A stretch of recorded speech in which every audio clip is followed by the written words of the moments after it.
Live from WBFF in Baltimore, this is Fox 45 Early Edition. Happy Purple Friday, Ravens Nation. This morning, we're just 2 days away from the biggest football game in Baltimore of the year. The Baltimore Ravens will host the Kansas City Chiefs for the AFC Championship game right here, and the winner will go on to play the winner of the NFC Championship. That happens in Vegas, February 11th. Good morning to you. Friday, January 26th, and we are off to a great start. Let's go ahead and get with meteorologist Justin Chambers for a look at our forecast today. A lot of folks are going to be already getting pumped for that big game, Justin. Yeah, exactly right, Taylor. We are Purple Friday, but we're Foggy Friday as well, as that fog is settling in. This is from the rain that we had yesterday and overnight. Very mild conditions. Can barely even see the Towson traffic circle right there from our Mile 1 Auto Group cam. We do have dense fog advisories. These are going to be in effect through 7 o'clock this morning. Pretty much the entire area under that dense fog advisory. So quarter of a mile or less of visibility. It's very tough to drive out there this morning. The roads are wet, as well as it's really hard to see the car in front of you. But these temperatures are very mild. Lower 50s for Cockeysville and Towson, straight down the JFX to Baltimore City at 52. 52 as well in Brooklyn Park. 52 is a good number, right? Wasn't that a famous player's number around here? Foggy and misty for the morning time. Temperatures well above average for this time of year. And then we're tracking more rain for that game on Sunday. We'll take a closer look at that coming up in a few minutes from right now. That sounds great. Well, let's go ahead and look at your Lead and Stoller traffic network here, as we have no major incidents or accidents to report at this time. But boy, look at that foggy camera over 40 West. Right now, Howard County traffic officials are saying there's a single out at Route 1 and Waterloo Road, though cameras aren't showing that. Police say they're conducting traffic. There's also 3 traffic lights out along York Road. That's on Bosley Avenue, Burke Avenue, and Dundrick Road. Nothing else to report at this time, but make sure you keep vigilant. That fog is making it pretty dangerous for driving conditions. Be careful out there. Breaking overnight, multiple manhole cover explosions along North Charles Street near West Saratoga Street. The fire department responded to the scene. They say fire was coming from one manhole cover and smoke was coming from multiple others. Power was then shut down for nearby businesses and homes. Some residents even had to be evacuated. Expect some traffic modifications today along North Charles Street between Baltimore Street and West Mulberry Streets.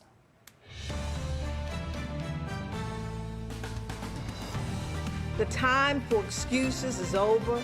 We need to raise our expectations, Baltimore, and we need to be accountable from the mayor, and that's the bottom line. Mayoral candidate Sheila Dixon unveils her crime plan, saying she's focused on data and intelligence. Dixon wants to use the gun offender registry to track people who've committed crimes with guns. Now, to reduce crime, she wants to use a deterrence model. A big focus is quality of life crimes. Residents still sounding the alarm about low-level crimes, including drug possession, prostitution. City State Attorney Ivan Bates did create the citation docket to address those very issues, but some say it's being overlooked as a crime-fighting tool. We pressed Dixon about that. Are you going to push police to make arrests in lower-level crimes so Ivan Bates' citation docket works? So with that, with the docket and with the citations, that's not about arrests. That's about making individuals accountable and looking at some of the quality of life issues, and our police department needs to step up with that process. Dixon also addressing Mayor Scott's group violence reduction strategy after the Western District, which was the pilot for GVRS, saw an increase in murders last year. Is Brandon Scott's GVRS the right way to attack crime, or do you plan to do something different? So, I mean, there are a lot of variables about that plan. And one thing that I don't believe in doing is playing with numbers. And I know that there's other efforts going on in West Baltimore as well. And so again, it's about collaborating, it's taking the good and building on that. It's really about assessing the current system and then determine what it would be replaced with. Now, Thiru Vignarajah launched his second bid for mayor earlier this week. That announcement sets up a rematch of the 2020 Democratic primary in which Mayor Scott, Dixon, and Vignarajah were the top 3 vote getters. Fox 45 News will closely follow this race through the primary election that takes place in May. You can find all of our previous coverage online at foxbaltimore.com. This morning, we're learning new details in the case of a 6-year-old boy stabbed to death. The boyfriend of the child's mother is facing murder charges at this point. Now, Fox 45 News learned the suspect, Alan Gillespie, came in contact with police hours before the murder. He was let go. Gillespie reportedly crashed his car into a pole at the intersection of Reedbird Avenue and South Hanover Street. Someone called 911 to report a suspected DUI. Police Commissioner Rich Worley confirmed the incident to Fox 45 News. It was about 6 hours prior to the incident. There was a call that an officer handled. We saw the body-worn camera. The officer handled it, asked if he had needed medical attention. He refused, and then the officer moved on. Gillespie's bail hearing is set for sometime today. We're also following new details at City Hall. Mayor Brandon Scott named Stephanie Marvonis as the permanent director of the Mayor's Office of Neighborhood Safety and Engagement. That office oversees Safe Streets and the Group Violence Reduction Strategy. Marvonis has been serving as interim director of MONSE since former director Shante Jackson stepped down in June. In a statement, the mayor says Marvonis has his full confidence. Critics say, though, Marvonis does not have a background in public safety. They also point to her handling of the Brooklyn Day mass shooting. During the July hearing on the Brooklyn home shooting, there were a lot of questions about MONSE and Safe Streets. And quite frankly, Marvonis didn't have a lot of answers. And when you have MONSE that is spending tens of millions of taxpayer dollars, Baltimore City residents need someone with a proven track record to come in. You can find more on Marvonis' time as MONSE director on our website, foxbaltimore.com. Well, this morning we're tracking how Ravens fans are gearing up for this weekend's championship game, how the flock is sharing their purple pride. And we're also dealing with some extreme fog this morning. Hard to tell what we're even looking at, when that fog could start to dissipate.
Welcome back, everybody. This is a live look here from our Towson camera. A very foggy start to your Friday morning, and we have the dense fog advisory in effect until 7 o'clock this morning. So that means we've got visibility of a quarter mile or less. Definitely want to take extra time and take it slow as you're heading out there. And a yellow light for sure on your morning drive. Temps are mild here, but we're going to deal with the wet conditions and the foggy conditions through most of your morning commute. Back with your full forecast coming up.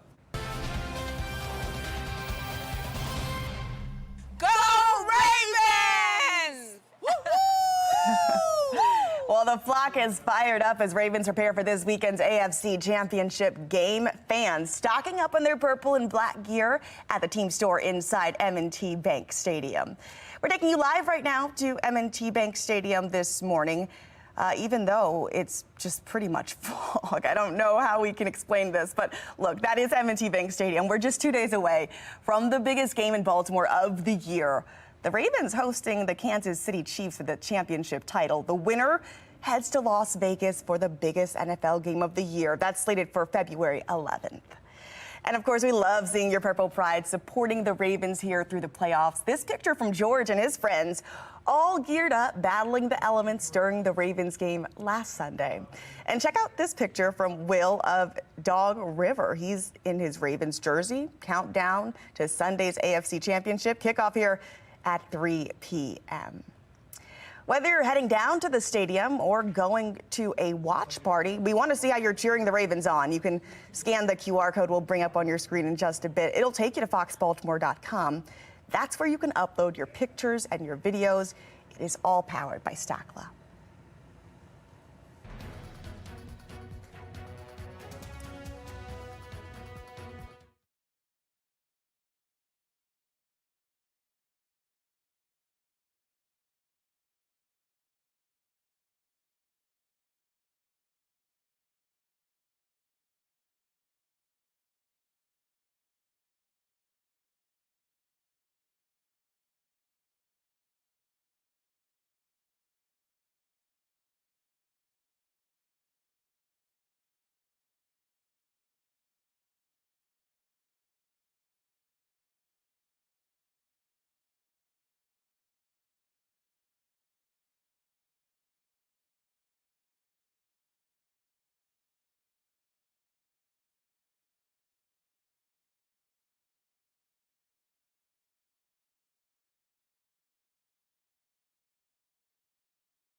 Now to a health watch for you this morning for patients being treated with a breakthrough cancer therapy. As medical reporter Liz Bonus explains, researchers' concerns, the Food and Drug Administration has an important warning for you. Take a look. Hey there, hello to you. The Food and Drug Administration has now requested that boxed warnings, they used to be black box warnings related to potential secondary cancer risks, be added to a therapy which has been life-saving for many patients. It is called CAR-T therapy. Chimeric antigen receptor T-cell therapy, or CAR-T, changes certain white blood cells taken from the body called T-cells in a lab. They are then put back into your body to use your own immune system to search out and destroy cancer cells. We know that it's effective for lymphoma. For example, about 45% of people are probably cured for large cell lymphoma. And that group of patients had less than 6 months survival with just another type of chemotherapy, so highly effective. Patty Livermore had CAR-T for her treatment of lymphoma before her current therapy here at Oncology Hematology Care at Ohio's Jewish hospital Mercy Health. She is now in complete remission. It's been a very comforting place to be through all my treatments.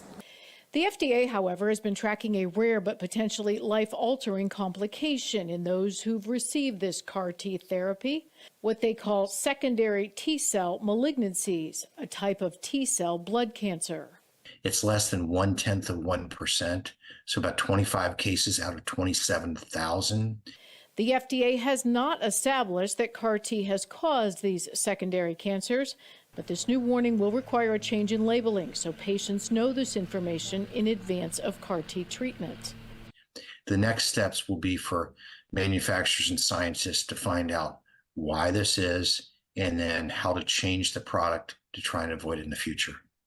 The patients on this therapy are followed for life, so it is expected researchers will continue to learn more. With your health news, I'm Liz Bonus reporting.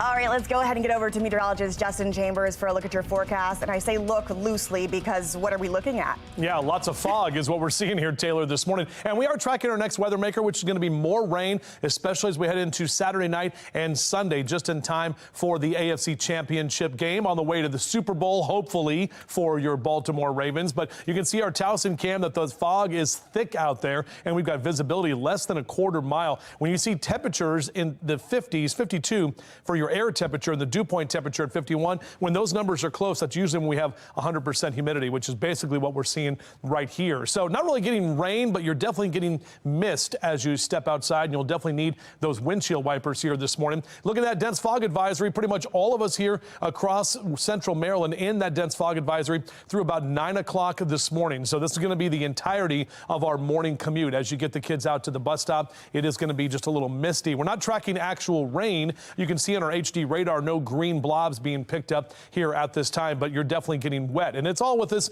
warm air. Look at that warm front right there. That's all of that warm air that's surging in ahead of the cold front, which is still hanging out well to the west of us on the other side of the mountains. So that's what we're tracking here this morning. And as we head toward the afternoon, you're going to really see some of those milder temperatures. Should get those clouds to move out of here by the time we get to about midday today. But overall, as you rise and shine with us next couple of hours, our temperatures are mild in the lower 50s. That is where we are for the next few hours, and that sun comes up at 7:19. We won't see the sunrise, but we should see the sunset, and we expect to see at least pockets of sunshine later today. Look at some of these numbers, mid to upper 60s for Westminster and Cockeysville, Bel Air. This feels like a March or an April afternoon, but it's January. 62 in Chestertown, almost 70 in Annapolis. Could actually hit that 70-degree mark in Laurel today. And further to the south you go, you can really see that warmer air. 72 in the district, mid-70s in Richmond, even down to Ocean, looking at numbers in the lower 60s for today. That's where that warmer air is coming in. All right, here's a look at our temperature tracker. Now, those numbers are going to go back down, so it'll be a brief warm-up. We're still in the mid-50s tomorrow on a very nice above-average day, but as we head towards Sunday and Monday, you can really see those temperatures coming back down to reality and back into those low to mid-40s, especially as we head into early next week. Looking at game time at 3 o'clock on Sunday afternoon for the AFC Championship, and temperatures that will be in the 40s at kickoff. Again, you're going to have to deal with at least a few scattered showers. The heaviest rain is going to come on Sunday morning as we're getting ready for the game. This is a look at our future scan. So what's happening today? The warm air out ahead of that cold front. Cold front passes through late this afternoon and evening. That's going to bring in the cooler air behind that for Saturday. But notice we'll see those clouds around. Most of Saturday is going to stay dry. It's Saturday night into Sunday morning. That's really when that rain is going to roll back in. And we could see some moderate to heavy rain through Sunday morning as we're getting ready for the game. About 2, 3 o'clock, right before kickoff, is when we'll have a few scattered showers around. As that low swings through, the backside of that, we'll pick up some more of those showers, especially when you're leaving the game and Sunday night into Monday morning. And possibly with some of that colder air, could even see some flakes flowing in there along with that precipitation as those temperatures drop. So here's that 7-day forecast for you. Obviously for your championship weekend, not too bad. We'll be in those upper 60s today. You can see those temperatures that will definitely be cooler. Some showers left over early Monday morning, but we dry out Monday afternoon, and Tuesday and Wednesday actually not looking too bad with temps getting back to the low and mid 40s. All right, well, let's go ahead and check your Len Stoller traffic network. We do have an accident report right now at Hawkins Point Road. 2 vehicles are involved. One shoulder northbound is closed. Cameras cannot see that right now. But elsewhere, we've got multiple traffic lights out along York Road in Baltimore, as well as lights out in Howard County at Route 1 and Waterloo Road. Fog is also causing travel issues, so be cautious out there. For a check on your mass transit, let's head over to Mark Jones with the MTA. Good morning to you, Mark. Well, good morning, Taylor. Good morning, everyone. Out there on the BART train system, you'll find 10 train 413 canceled this morning. The other trains look good for the commute start. Out there on Light Rail Link, you'll find on-time service in both directions there. And Metro Subway looking good between Owings Mills and Hopkins Station for the commute start. For the MTA Transit team, I'm Mark Jones. All right, thanks, Mark. Is social media an environmental toxin? The mayor of the nation's biggest city certainly thinks so. I'm Atrell Nashar with how top officials say parents can act right away. And mayoral candidate Sheila Dixon unveils her crime plan if she earns a seat in City Hall, how she plans to refocus on increasing accountability. You're watching Fox 45 Early Edition, all local, all morning.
Headlines this morning. A sheriff in Maine is defending his agency's response to the mass shooting in Lewiston last October, blaming a flaw in the state's yellow flag laws.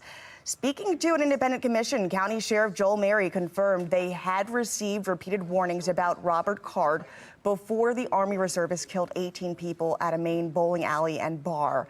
Detaining the 40-year-old under Maine's yellow flag law would have allowed police to order a psychiatric assessment, which in turn would have allowed a judge to ban Card from possessing firearms. But Sheriff Mary says his deputies were unable to kick off those proceedings. He hadn't committed a crime. He was not subject to arrest. He was not subject to a search warrant for arrest. He wasn't subject to a search warrant for protective custody because there is no such thing. So our options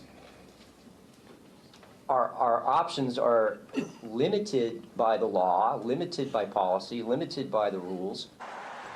Card died by a self-inflicted gunshot wound. The shooting is the deadliest in Maine's history and has motivated new discussions about gun rights and gun control in the state. This morning, after closing arguments, deliberations are expected to begin in the rape and defamation allegation against former President Donald Trump. It comes after a brief but fiery testimony yesterday where Trump once again denied columnist E. Jean Carroll's allegations. The testimony was followed by an even shorter cross-examination by Carroll's lawyers. U.S. District Judge Lewis Kaplan has already ruled Trump liable for defamation. A jury still must decide first how much he owes her. Developing now, New York City is designating social media a public health crisis. It comes as dozens of states take action against certain platforms for allegedly putting children in danger. National correspondent Atra Al-Anshar has a closer look at the issue social media companies say they're working to fix. The mayor of America's biggest city taking on an issue parents across the country wrestle with every day. Companies like TikTok, YouTube, Facebook are fueling a mental health crisis by designing their platforms with addictive and dangerous features. New York City Mayor Eric Adams comparing social media to tobacco and guns. The city's health commissioner, Dr. Ashwin Vasan, issuing an advisory encouraging adults who interact with kids to implement tech-free times, discuss social media use in an open-minded way, and model healthy social media use. We cannot stand by and let big tech monetize our children's privacy and jeopardize their mental health. Scientific research is inconclusive. The American Psychological Association notes using social media is not inherently beneficial or harmful to young people. Platforms have been taking steps to address concerns. On Thursday, Meta, which owns Instagram and Facebook, added measures to protect minors from unwanted direct messages.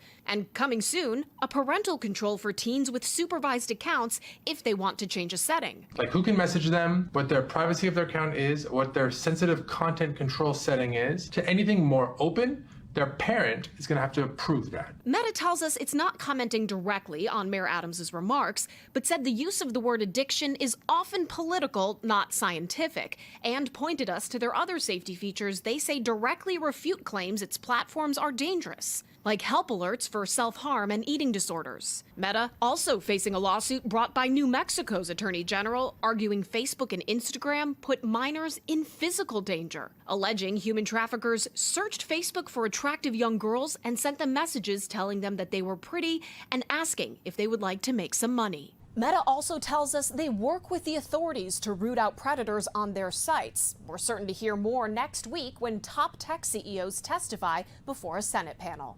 On Capitol Hill, I'm Atra Al-Anshar. And that brings us to our question of the day. Do you think social media is an environmental health toxin? So far, 94% of people who have voted say yes. You can make your voice heard at foxbaltimore.com/vote. Click on that polls tab. The Federal Trade Commission is taking a closer look at big tech's involvement with artificial intelligence. The FTC wants to find out if dominant companies, including Microsoft, Amazon, and Google, could undermine competition and innovation through their AI investments. Similar studies have been launched in Europe as well. Meantime, Tesla claims EV sales could slow down this year in its year-end earnings report. Tesla claimed a revenue of $96.8 billion, which is up 19%. CEO Elon Musk says growth could pick back up after Tesla begins production of its next-generation vehicle sometime next year. Musk often places short timelines on new products, only to see the timeline extend significantly, something he admitted to during his earnings call. Sheila Dixon is looking to unseat Mayor Brandon Scott in the 2024 mayoral race. Coming up, a look at the changes that she would make if elected and how she plans to hone in on Baltimore's crime crisis. Our temperatures are very mild, but we're starting off foggy for your Friday morning. We'll take a look at when this fog rolls out and if there's more rain on the way for the big game. Live from WBFF in Baltimore, this is Fox 45 Early Edition. Well, just about 5 o'clock on this Friday morning, January 26th. I'm Tom Rogers. I'm Taylor Stewart. Let's talk about your forecast because it's really hard to see outside right now. Yeah, meteorologist Justin Chambers talking about the dense fog, and it seems like it is widespread. Yeah, absolutely, guys. Good morning. We're talking about a quarter-mile visibility or less, so making it very difficult to drive or even see out in front of you here. So you want to make sure to take extra time as you're heading out. This is our Mile 1 Auto Group cam, and I swear that's Towson. You can see the Towson traffic circle kind of through that fog right there. But we do have a visibility that's about a half a mile to a quarter mile or less, kind of that orange area right over Baltimore City, down through Severna Park, all the way out toward Bel Air and Edgewood, kind of right along the 95 corridor. A little bit better as you get further to the west, but overall we have dense fog advisories. These now go until 10 o'clock this morning. So when it came in, it was at 7 o'clock, and now it's been extended, I should say, till 10 o'clock this morning. That's all of us right there in the gray under that dense fog advisory. So it is going to be a foggy commute, no doubt about that. Temperatures mainly in the lower 50s here for the next few hours. You can see Cockeysville, Towson, down through Baltimore City at 53. We're in the 40s in Dundalk, but 51 in Essex and Middle River. And we're seeing a foggy and misty morning. Temperatures not only now are above average, but they're going to be well above average for the afternoon, and we are tracking some more rain for Sunday. We'll take a closer look at that forecast coming up in just a few. All right, thank you, Justin. Let's take a look at your Lens Solar Traffic Network. And we do have an accident to report. This is at Hawkins Point Road where two vehicles are involved. One on the shoulder, one shoulder northbound is closed. And cameras are not showing us that. One camera on the top right needs to be spun around a little bit there to be able to see it. Elsewhere, we have multiple traffic lights out along York Road in Baltimore, as well as a light out in Howard County at Route 1 and Waterloo Road. Fog is also causing some some slowdowns because of what you just heard Justin talk about. Plus, in the city, we also have a manhole fire that has closed down a lot around North Charles Street, and you'll be able to see that at Baltimore and North Charles and Harford Road. So there's some turnarounds and adjustments that you need in the city. The time for excuses is over. We need to raise our expectations, Baltimore, and we need to be accountable from the mayor, and that's the bottom line. Mayoral candidate and former Mayor Sheila Dixon unveils her public safety plan, including how she plans to reduce crime in Baltimore City. Now, a key theme to her message, you heard her, accountability. Shannon Lilly joining us live here in studio with Sheila Dixon's plans if she is elected mayor. Shannon. Well, Dixon says, Tom and Taylor, that she plans to use data and intelligence to confront the city's gun violence crisis. She wants to use the gun offenders registry list to track people who've committed crimes with guns. She also wants to use a deterrence model to hone in on those violent offenders and keep them from reoffending. But her plan expands beyond addressing homicides and shootings in the city. And a big focus for Dixon is quality of life crimes. Residents are still sounding the alarm about low-level crimes, including drug possession and prostitution. City State's Attorney Ivan Bates created the citation docket to address those issues, but some say it's being overlooked as a crime-fighting tool. So we pressed Dixon about that. Are you going to push police to make arrests in lower-level crimes so Ivan Bates' citation docket works? So with that, with the docket and with the citations, that's not about arrests. That's about making individuals accountable and looking at some of the quality of life issues. And our police department needs to step up with that process. And Dixon says that she plans to address police staffing issues by working to promote officer recruitment and retention. And she's also addressing Mayor Scott's group violence reduction strategy after the Western District, which was the pilot for GVRS, saw an increase in murders last year. There are a lot of variables about that plan. And one thing that I don't believe in doing is playing with numbers. And I know that there's other efforts going on in West Baltimore as well. And so again, it's about collaborating, it's taking the good and building on that. It's really about assessing the current system and then determine what it would be replaced with. Dixon adding that as things are now, crime is hurting neighborhoods and businesses, stunting the city's growth. She wants people to feel safe again in their own community. Reporting live in the studio, I'm Shannon Lilly. Taylor? Now, Thiru Vignarajah also launched his second bid for mayor earlier this week. The announcement sets up a rematch for the 2020 Democratic primary in which Mayor Scott and Dixon, as well as Vignarajah, were the top 3 vote getters. You can stay with Fox 45 News as we follow this race closely through the primary election slated for May. You can also find complete coverage online at foxbaltimore.com. 505 and the St. Paul School for Boys in Baltimore County is facing some backlash after parents say their 5th grade students received surveys asking about topics stemming from gender identity to religion. A copy of the survey shows questions about gender identity and family structure. A parent claims the survey also was asking students to rate their cognitive abilities as able, average, or learning difference. The school insists the survey is optional, but some critics argue the questions are an invasion of privacy. The questions on this survey are deeply personal, and a school wouldn't give that sort of survey for no reason. So it raises the question of what is this information being used for? Why does anyone in a school need to know about a child's gender identity or sexuality, especially at such a young age? Now, this comes as St. Paul's is hosting Gender and Sexual Identity Conference just next month.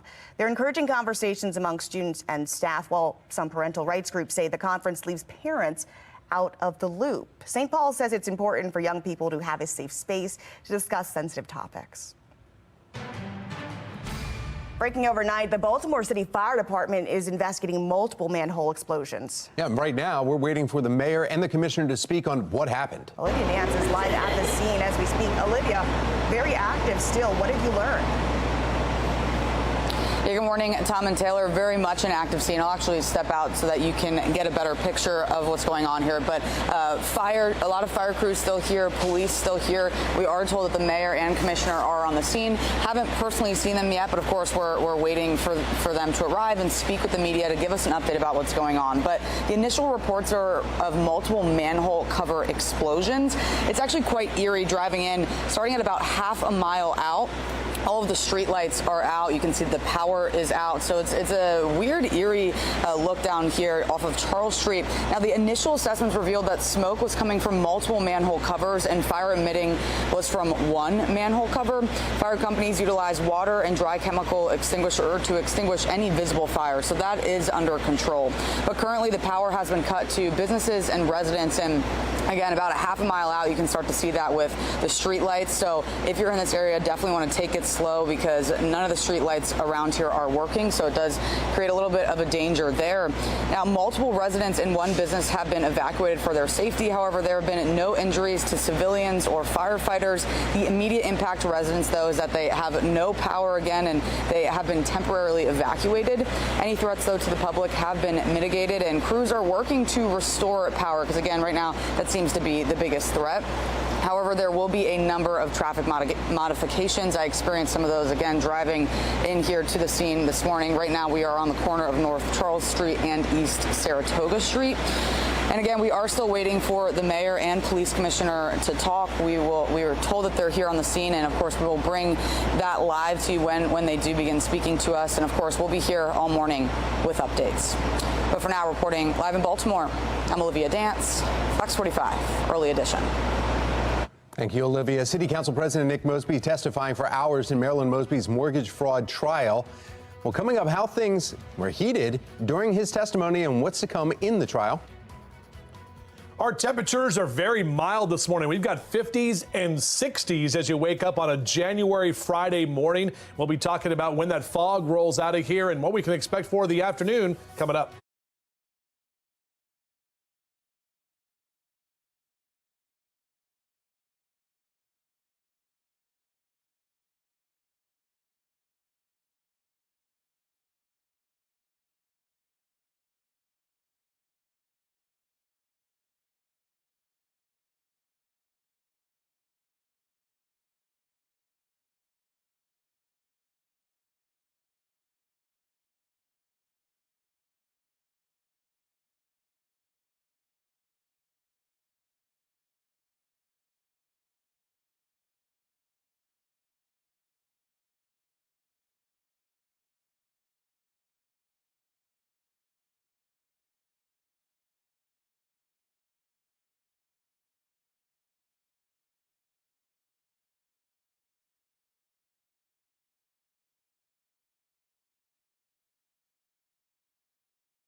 5:11, and the government will continue its cross-examination of City Council President Nick Mosby when the federal trial of his ex-wife, former City State's Attorney Marilyn Mosby, continues Monday. That's right. This trial is for the 2 counts of mortgage fraud that stem from Miss Mosby's purchase of 2 vacation homes in Florida. Prosecutors say she failed to disclose a tax lien on her home in Baltimore on those mortgage applications. Now, the City Council President became emotional while he was on the stand, saying he kept the tax lien from Marilyn. Now, he says it was his mishandling of the situation that put her in federal court. Things got heated when the prosecution took over. At one point, the judge told everyone to take the temperature down. Fox 45 News spoke with Nick Mosby as he left the courthouse yesterday afternoon. I've participated this entire time. I've been transparent and honest, and I'll continue to do so. Did you expect a cross-examination to get that heated? I mean, I've never done this before, so this is all new. Do you expect it to be as heated on Monday? Again, I've never done this before. I don't know. I'm just here to tell the truth. For our full coverage on the Mosby trial and the latest developments from court, head to foxbaltimore.com and check out our stories. Well, this morning we are tracking New Hampshire primary results. Still to come this morning, we take a look ahead at what to expect when voting kicks off in South Carolina. And this morning, we're also tracking how Ravens fans are gearing up for this weekend's championship game. After the break, how the flock is sharing their purple pride. You're watching Fox 45 Early Edition, all local, all morning.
The countdown is on, and Baltimore is ready to show its purple pride. Well, some are shelling out hundreds, if not thousands, to cheer the Ravens on. Fox 45's Amy Simpson was at M&T Bank Stadium as the momentum is building for Sunday's AFC Championship game, where the Ravens will be hosting the Kansas City Chiefs.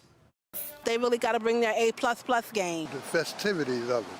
It's like another holiday. Competing for the AFC Championship and the chance to punch that ticket to Vegas for the Super Bowl. I'm lucky enough to be going to the game Sunday. But fans paid how much? To feel the electricity inside the stadium? I paid $300 for the ticket.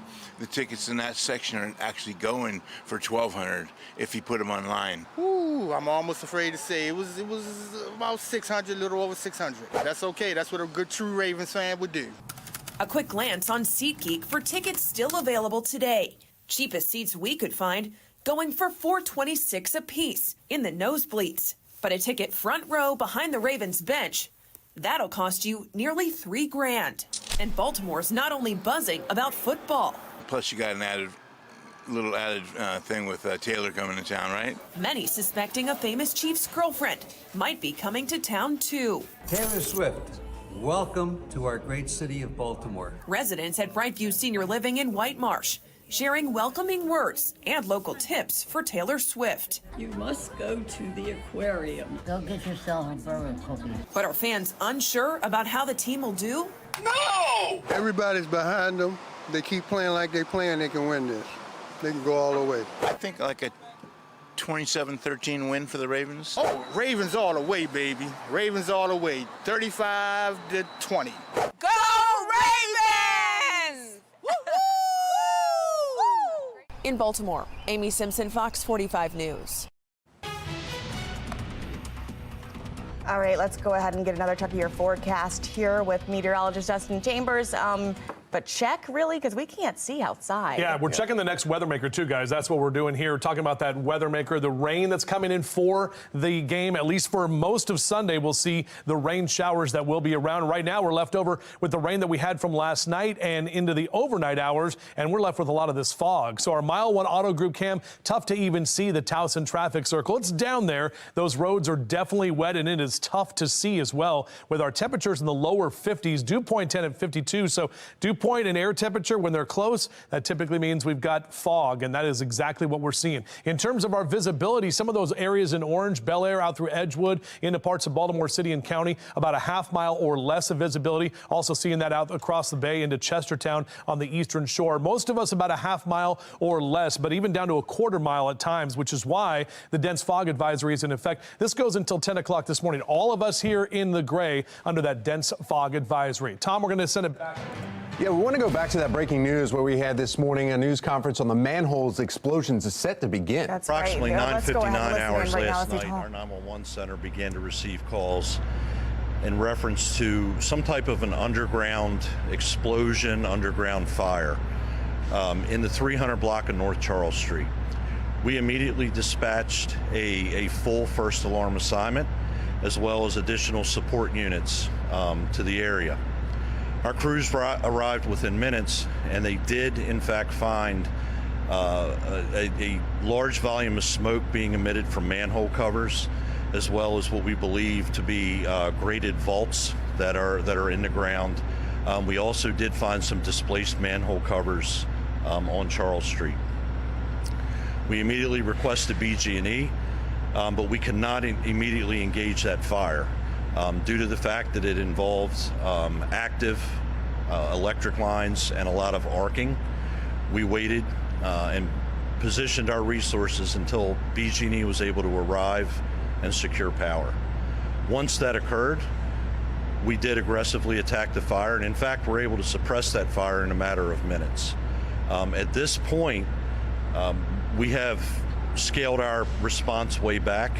However, we do remain here on the scene in support of what BG&E has going on right now up the street behind us. I'll just add that we also checked adjacent buildings. There were some evacuations done just in the interest of civilian safety. We did check adjacent buildings for the presence of carbon monoxide. We did not find carbon monoxide in any of the buildings. And finally, there were no civilian injuries and there were no injuries to firefighters. Thank you, Chief Wallace. First, I just want to extend my thanks to the fire department, OEM, DOT, BGE, all agencies of the city, but also BGE as well, for their extreme level of coordination. When you're talking about high level, high intensity incidents like this, it requires a very high level of coordination very rapidly, and that happened very rapidly but very efficiently throughout this incident, and that continues. We are extremely happy that there are no injuries in this incident. Yes, there will be disruptions here. We're expecting a lot of traffic disruptions in this immediate area for the duration of BGE's work. I'll let Director Johnson go into detail about that, but we're grateful that no one was hurt. We're grateful for the work. We know that this work is going to continue for at least a few hours, and we'll be here, as you heard from Chief Wallace, to make sure that in the event that anything happens, that we're able to extinguish that again. And with that, I will first turn it over to our OEM Director, Joey Henderson, to talk about OEM's coordination efforts. Thank you, Mr. Mayor. Good morning. My name is Joey Henderson. I'm the Director of Baltimore City's OEM. During this initial response, OEM was requested by the incident commanders, which was the fire department.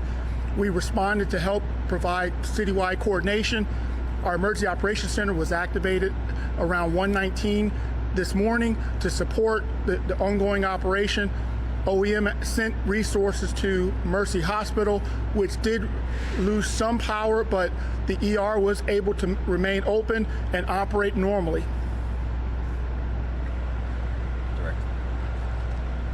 Hello, I am Corinne Johnson, Director for Baltimore City Department of Transportation. So, of course, with this emergency incident, we do have Charles Street closed from Fayette Street down past Mulberry.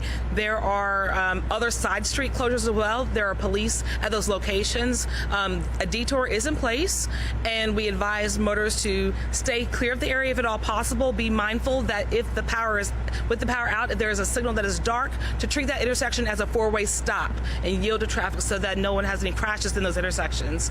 Additionally, because of the power outages and some of those signals that are impacted, unfortunately, light rail is impacted as well. So MTA is going to be suspending service until the power is restored and they're able to have those crossings re-implemented with the signal phasing as well. I think that's all for DOT. Thank you. Questions? Start right on the end here. Just any indication as to what potentially caused this? I mean, if anything like this happened before, and what is kind of the initial investigation?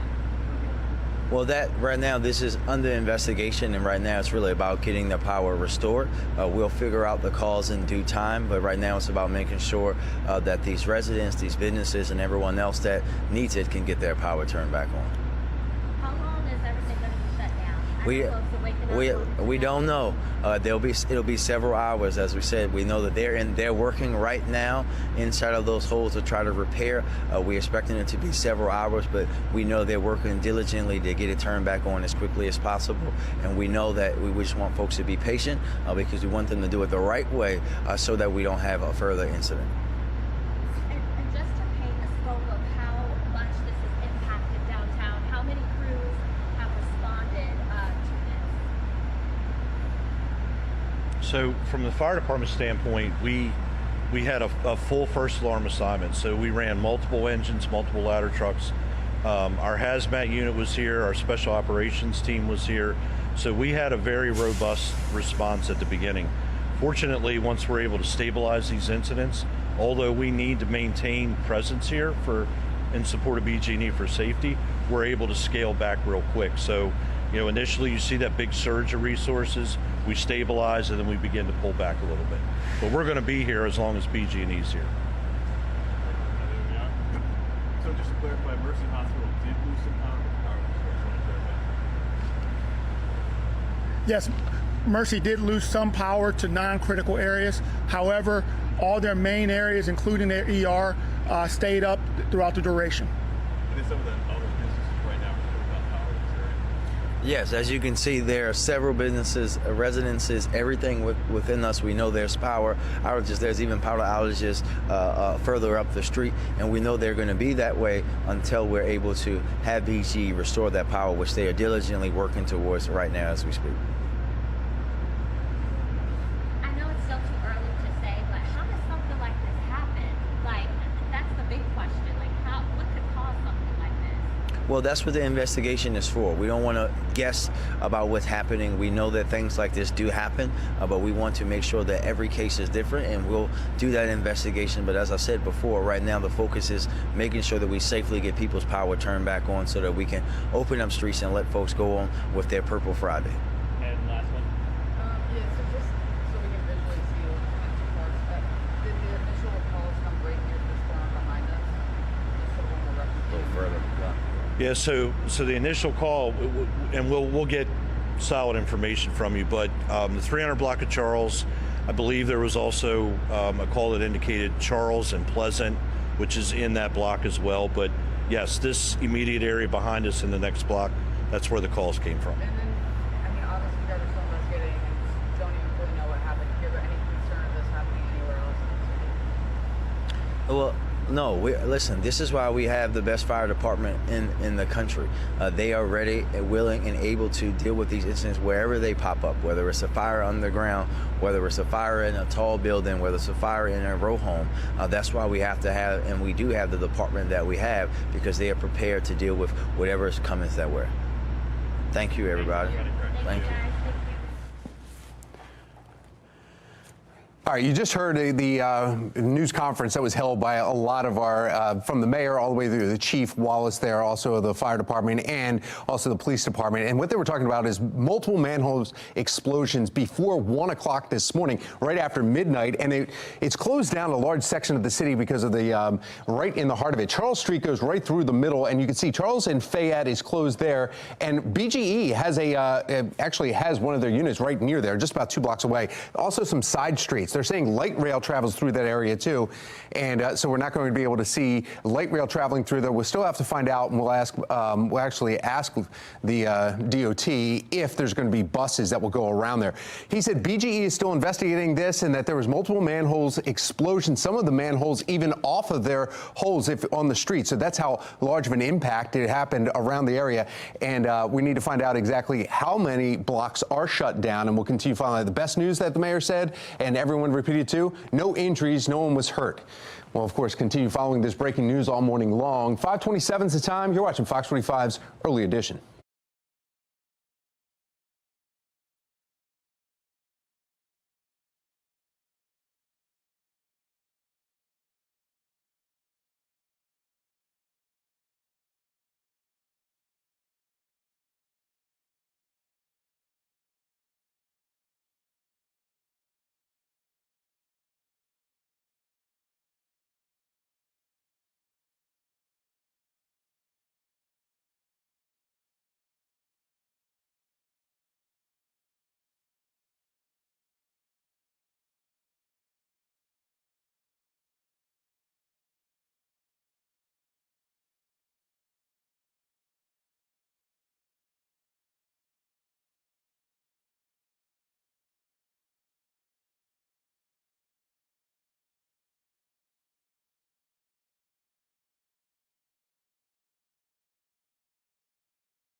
Live from WBFF in Baltimore, this is Fox 45 Early Edition.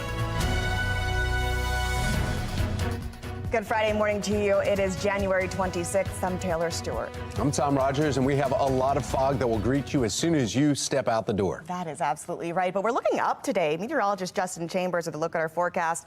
I heard something about 50s. Well, we're in the 50s now. We'll be in the 60s and even some lower 70s around as we head in toward the afternoon. We're actually getting some rain showers right now. Look at the screen right here. This is the HD radar, and you can see that line of showers that just is rolling through Baltimore City. This is heading out from Glen Burnie all the way up toward Dundalk, across the Key Bridge and over toward Overlea and Perry Hall and White Marsh. This is just a little line of leftover showers from that rain that we had last night. So that's just going to add to those wet roads and to the foggy conditions that we see. We're talking about fog that we're seeing less than a half mile, even a quarter mile of visibility. Those areas there north and east of Baltimore City up toward Bel Air and Edgewood, and also across the bay over to Chestertown on the eastern shore. So dense fog advisory, all of us, until 10 o'clock this morning. We're going to have low visibility. Excuse me. You want to make sure to take it slow as you're heading out. And statewide, our temperatures are mainly in the 50s and 60s right now, and we're going to see numbers today that are going to be even warmer than that. So a foggy and misty morning, temperatures well above average. We are tracking some rain for Sunday's game, but you can see on your morning drive, definitely a yellow light. Take it slow as you are heading out because it is tough to see here this morning. Back with your full forecast coming up in a few. Let's take a look at your Lens Solar traffic network. And right now, outside of Baltimore City, there is one accident to report in Glen Burnie. That's Maryland 100 near Quarterfield Road. We've also received reports of traffic lights that are out. And of course, a reminder, because of the fog that Justin was just talking about, it is reduced visibilities. Plus, there's a lot of closures in the city. And we'll get back to that breaking news here right now. And this happened just overnight. The Baltimore City Fire Department is right now on the scene investigating multiple manhole explosions. Now, the mayor and the commissioner just spoke on what happened. Olivia Dance was there at the scene. Olivia, what have you learned, though? The number one thing is no injuries at all to report. Yeah, Tom and Taylor, of course, that's the biggest thing. Thankfully, no one was injured, fire crews or civilians. No one was hurt during this incident. But the initial calls originally came in just before 10 o'clock last night, right here to 300 North Charles Street. That's exactly where all of the officials are standing. That's the mayor over there, the fire commissioner, and Office of Emergency Management, Department of Transportation. Those are some of the people that we just heard from, giving an update on what exactly happened here. So those initial calls when they came in, again, just before 10 last night, were for an underground explosion. Now, when crews got here within minutes, they said they found a lot of smoke coming from manhole covers, and they also found some displaced manhole covers. Of course, they couldn't immediately engage the fire because of active electric lines. So that's when they called BGE to the scene. And once BGE got here, they were able to start attacking the fire, and they said they suppressed it within minutes. They've now scaled their response way back, but you can see this is very much still an active scene. We still have several fire crews here, and police are blocking off this whole area. We know that North Charles Street is closed, and power is actually out, or Charles Street is closed past Mulberry and Fayette Streets, and then the power is out pretty much in this whole area. So I can tell you, when I was driving here to North Charles Street, about half a mile out, I started to notice that the street lights were out. So that's creating definitely some danger, and you want to just proceed with caution if you're driving in this area. The mayor did say that there's going to be a lot of traffic disruptions today. So if you're in this area, I would just be very cautious of that, or potentially try to avoid this if possible. But residents are still without power. Businesses are still without power. They said because there was no injuries, that of course is the biggest concern now, is just restoring power as quickly as possible. Now, they also mentioned, this was the director of Office of Emergency Management, said that they sent resources to Mercy Hospital, because Mercy Hospital actually lost some power as well.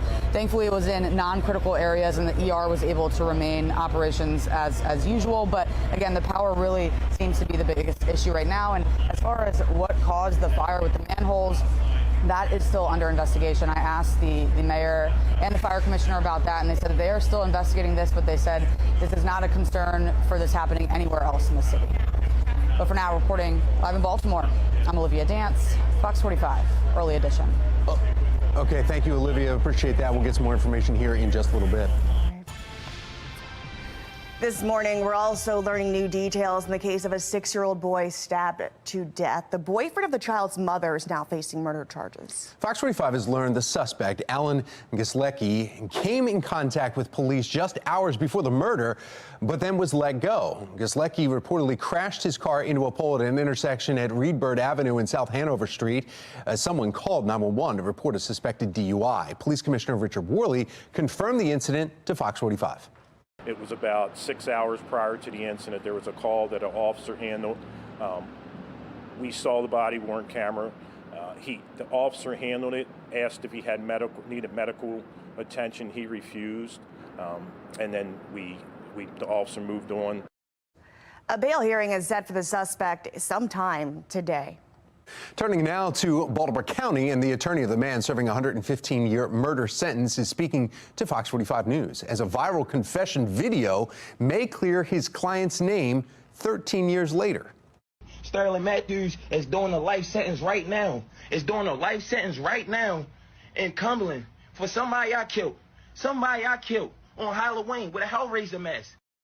Well, this confession by Antonio Hard, who died during a police standoff, implicates him in the murder charge that Sterling Matthews is currently serving time for. Now his attorney, William Bowie, is questioning the original trial and talking about the no snitching culture that may have landed his client in jail.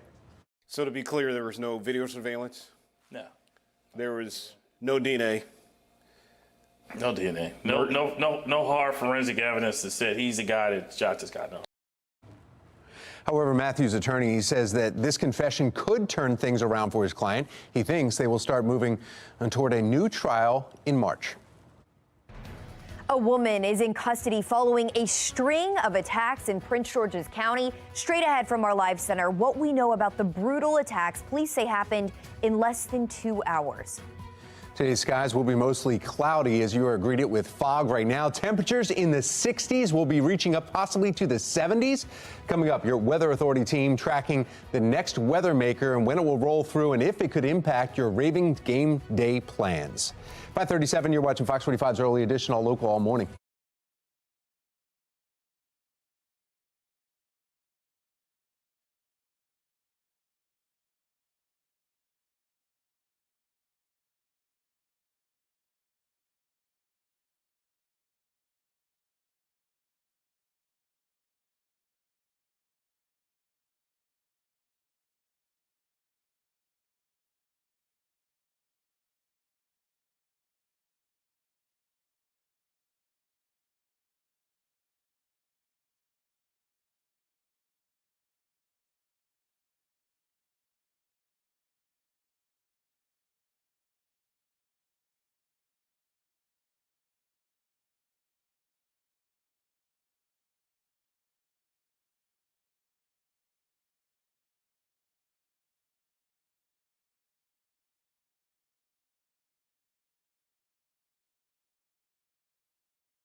An hours-long manhunt coming to an end following a string of attacks in Prince George's County. That's right. Let's get straight over to Shannon Lilly in our live center with the news of the arrest. Shannon, what can you tell us? Well, right now, Prince George's County police confirmed they have this woman in custody here. Police have identified her as a person of interest in this crime spree. Let's give you a closer look here. Police say she hit 5 people with a car and stabbed 2 others, including a 15-year-old. Thankfully, all the victims are expected to survive, but right right now, police say the attacks appear to be random. They happened one after the other last night in just about an hour-and-a-half time span, beginning around 5 p.m. Now, these were separate incidents happening in Landover, Lanham, and Capitol Heights. Take a listen to what police say happened just 15 minutes after the first person was hit by a car.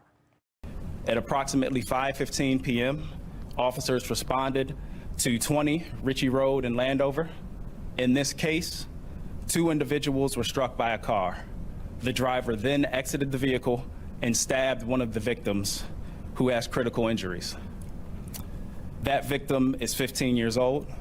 Just some disturbing details there. And we know the next attack happened just 15 minutes later. Right now, there is no word on a motive, but we may learn more soon. A press conference is expected later today. Any updates we'll bring you right here from our live center. Taylor.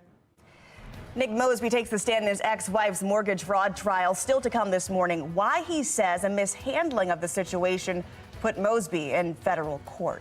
And many across the state are calling on lawmakers to give victims more protection under law. Topping our next half hour, legal experts are weighing in on the specific changes that they want to see.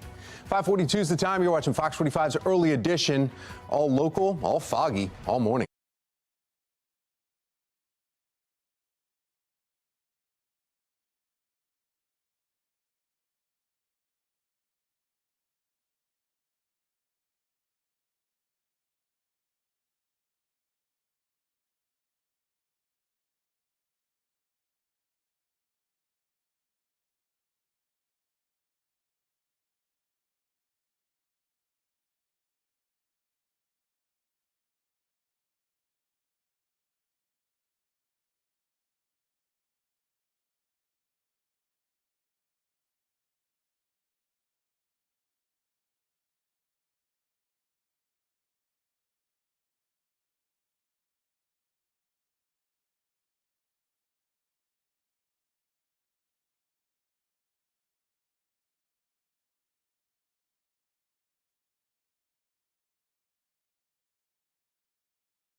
All right, we're just 2 days away from the biggest game in Baltimore in years. The Ravens hosting the Chiefs for that AFC Championship title at M&T Bank. Now, the winner will head to Vegas for Super Bowl 58, which is slated for February 11th.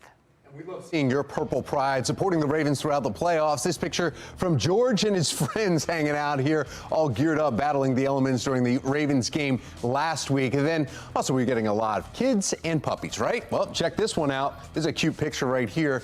And the dog, this is from Will, his dog River, and he's in the Ravens jersey. So countdown to Sunday's AFC Championship kickoff. And remember, kickoff is at 3. And whether you're heading down to the stadium, going to a watch party, we want to see how you cheer on the Ravens. Scan that QR code. It'll take you to foxbaltimore.com, where you can upload your pictures and videos. It's all powered by Stackla. Well, I mean, you could feel the difference yesterday afternoon, really this morning. It's so much warmer. And because of that, you explained it really well yesterday when you were talking about the dew points and the temperatures. And that means clouds. And that's what we're seeing this morning. And fog, too. Yeah, we had rain. That was last night. Even a few showers here this morning. We do have one weather delay in terms of schools, and that's Talbot County. That's an hour and a half delay. 90 minutes is what I heard. Yeah. I believe we have a shot here from our smart board. I think you said this is the Chop Tank River, Tom. You can see it right there. Obviously, US 50 there at the Chop Tank River. But actually, that's where we're seeing some of those low clouds. We're seeing fog everywhere throughout the region here this morning. That's why we have that dense fog advisory. So this is what it looks like outside from our Towson camera, Mile 1 Auto Group cam. You can kind of see some of the lights there from the Towson Town Center and the circle, the traffic circle there, but it's difficult to see out there, and that's what I was talking about. And Tom mentioned too, 53 your air temperature, dew point temp at 52. So when those numbers are close, that's when we have almost 100% humidity. We also had some rain showers that just rolled through, that kind of line of showers right through Baltimore City. Now it's looking out toward Edgemere, moving out toward Sparrows Point and areas all the way up toward Bel Air. You're seeing just kind of that line of leftover rain from yesterday's rain, even all the way down through Bowie. You're seeing some of that heading over toward Severna Park in Annapolis, may get a shower or two. Really, it's kind of just the mist and the low clouds that are hanging around through most of the morning. These areas in orange indicating a half mile or less of visibility. Some areas are down to a quarter mile or less, which is why we have the dense fog advisory for pretty much all of us through 10 o'clock this morning. Not just Baltimore City, but all of us here in the gray, Eastern Shore, up and down Anne Arundel County, over to Howard, Carroll, Baltimore County, Harford County, Cecil counties, and all of our counties on the Eastern Shore under that dense fog advisory as well. We do expect this fog to lift and eventually clear out. And when you look at this map right there, you have the red lines with the little half circles there. That's that warm front and that warm air that is here. So it feels almost spring-like outside. We have the cold front, which is just to the west of us, and that's what's going to be moving in later today, which will help to kind of get that fog out of here and will help us to warm up before we get to that colder air. So for those kids who are going to school today, beep, beep at the bus stop, make sure they've got maybe just a light jacket on, and they will get a little bit wet with some of the mist, but we're not expecting rain this afternoon. And look at those numbers, mid to upper 60s by the time we head into the later part of the day today. We're typically in the lower 40s for the final weekend of January, but across Carroll and Baltimore counties, we're looking at mid to upper 60s. Dundalk up to Perry Hall and White Marsh, 67 for you in Towson, for Lutherville and Timonium. Howard and Arundel counties, you actually may slip into the lower 70s for Laurel and Odenton over through Severna Park. So it will be a very mild afternoon, no doubt about that. Eastern Shore as well. We're going to see a lot of mid to upper 60s and even some lower 70s for you later today. Now, our temps come down tomorrow. We're still above average in the mid 50s Saturday, but notice Sunday and Monday, we're right back into the 40s. And obviously, everybody wants to know what's going on with the game on Sunday. Well, we are going to have showers, especially on Sunday morning, right around kickoff. Some leftover showers, temperatures that will be colder, so a colder rain, the breezy conditions as well. Great football weather in January right here in Baltimore. That's what we like. Here's that front that's coming through on Friday afternoon. Saturday's going to be dry. We'll keep the clouds around Saturday, but the rain doesn't roll in until Saturday night and early Sunday morning. You can see that's the next weather maker, and some moderate to heavy rain for Sunday morning. This is right around game time with some leftover showers. Wind's going to pick up, and then watch as this low slides to the north and the east. We're going to get into some of that cooler air, which could mix down and see some of that precip change from rain over to some flakes flying, possibly by the time you're leaving the game. So here's that 7-day forecast. It's not going to stick. Don't you worry about that with the warm ground temperatures. That snow's pretty much all melted. I didn't see a lot on my way to work this morning. We will be drier next week, but temperatures staying into the 40s. All right, thank you, Justin. And of course, the fog he's talking about will have an impact in your Lens Solar Traffic Network. You can see this camera right here. If you're heading towards Reisterstown, this is at Owings Mills, 795. The fog both directions, south and north, obviously spread out where you're showing you, Justin was just showing you Chop Tank River, also fog there. And so no other major issues that are happening except for the breaking news that we've been reporting. In fact, we have a team there. North Charles Street, Fayette to South Mulberry Streets are shut down. They also mentioned that there's light rail is out in that area. So let's find out exactly what's going on with light rail. We have Mark Jones with the MTA. Good morning, Mark. Yes, good morning, Tom. Good morning, everyone. Yes, light rail is affected by the situation downtown. Light rail has a service disruption with shuttle buses in place between North Avenue and Camden Yards due to the power outages in the downtown area. Allow extra time for travel out there on light rail. Metro subway looks good. Right now, you'll find no delays in either direction of that service. On the BART train system, we've got Penn train number 413 canceled this morning, and train number 511 and train 843 both operating with 5-minute delays. 890 train on the Brunswick line with a 15 to 20-minute delay. For the MTA Transit team, I'm Mark Jones. All right. Thank you, Mark. Mayoral candidate Sheila Dixon unveils her crime plan if she earns a seat in City Hall. Coming up, how she plans to focus on increasing accountability. A suspected drug trafficker spotted in Baltimore years after his escape. Coming up on Maryland's Most Wanted, why U.S. Marshals say he's thumbing his nose at the law. 5:51, you're watching Fox 45's Early Edition, all local, all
A suspect wanted in a federal drug trafficking investigation has been spotted in Baltimore years after investigators say he cut off his ankle monitor and just went on the run.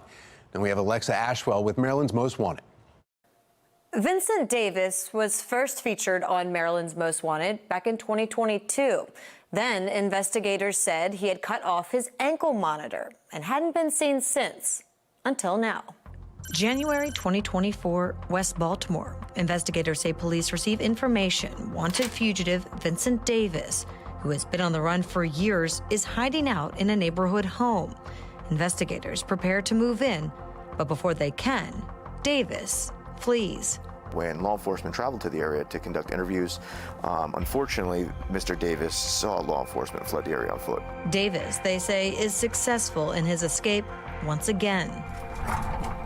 Vincent Davis is one of more than 24 defendants listed in a federal drug trafficking indictment. When Davis first appeared on Maryland's Most Wanted back in 2022, he had been on the run since the pandemic. That's when authorities announced the takedown of a drug trafficking ring and named Davis as one of 29 alleged Penn North drug dealers accused of pumping fentanyl, crack, and powder cocaine using the name Dirty Sprite into the community. Clean up this neighborhood. Get rid of the drugs. Then Deputy Marshal Al Maresco with the U.S. Marshal Service explained Davis had been granted pretrial release, ultimately leading to his escape. Due to the COVID pandemic, he was released on electronic monitoring. That worked out for a little less than a month before he decided to remove his monitoring device. Davis had been off the radar until now.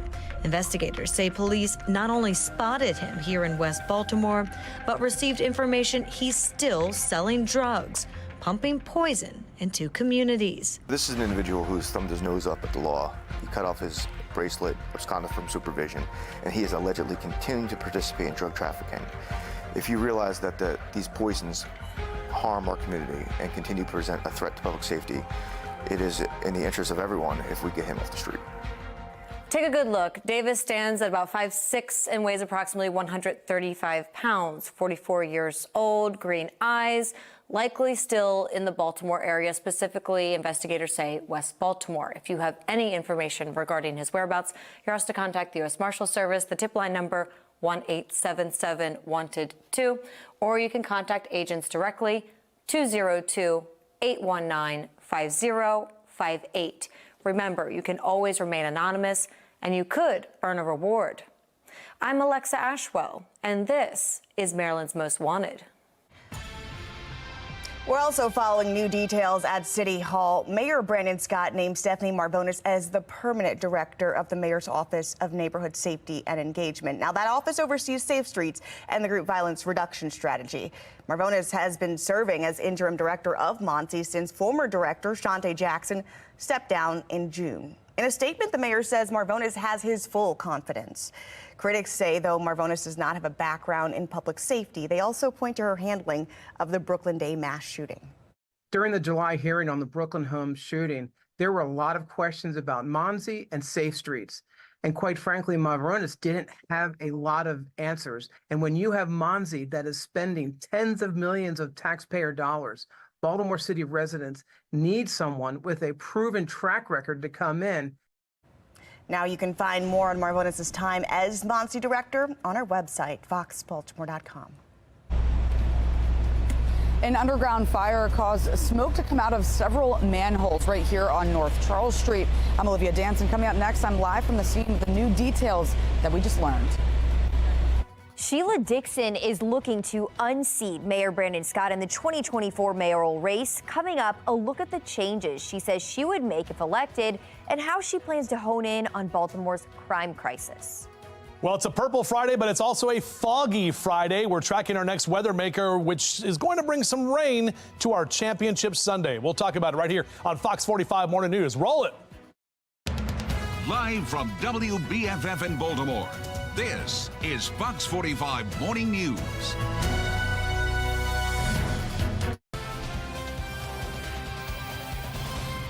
Go Ravens!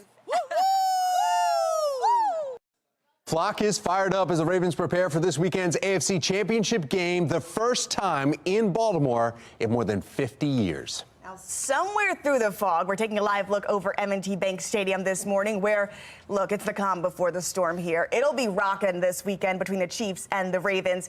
Kickoff just 2 days away, and the winner gets the chance to hoist the Lombardi Trophy in just over 2 weeks in Las Vegas.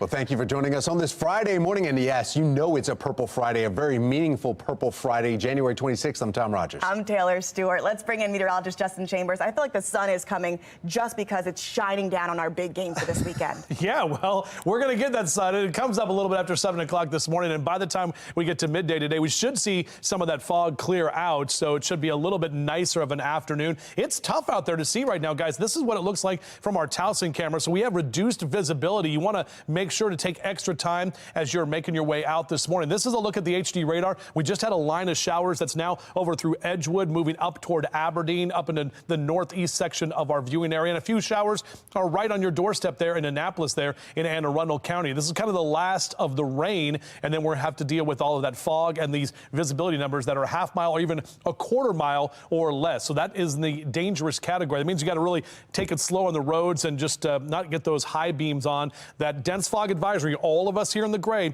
this is until 10 o'clock this morning. So basically entire viewing area, if you can hear my voice, you're under a dense fog advisory. Mild temperatures, low to mid 50s right now for Towson and Baltimore, up in Cockeysville and Hunt Valley, 56 in Woodlawn, 53 your temp currently in Brooklyn Park. So over the next couple of hours, temps are going to stay mild, but definitely a yellow light on your morning drive. Mr. Bose says take it slow because we are tracking that fog. We'll talk about the rain for Sunday's game and what we can expect with our temperatures as well. That's coming up in just a few.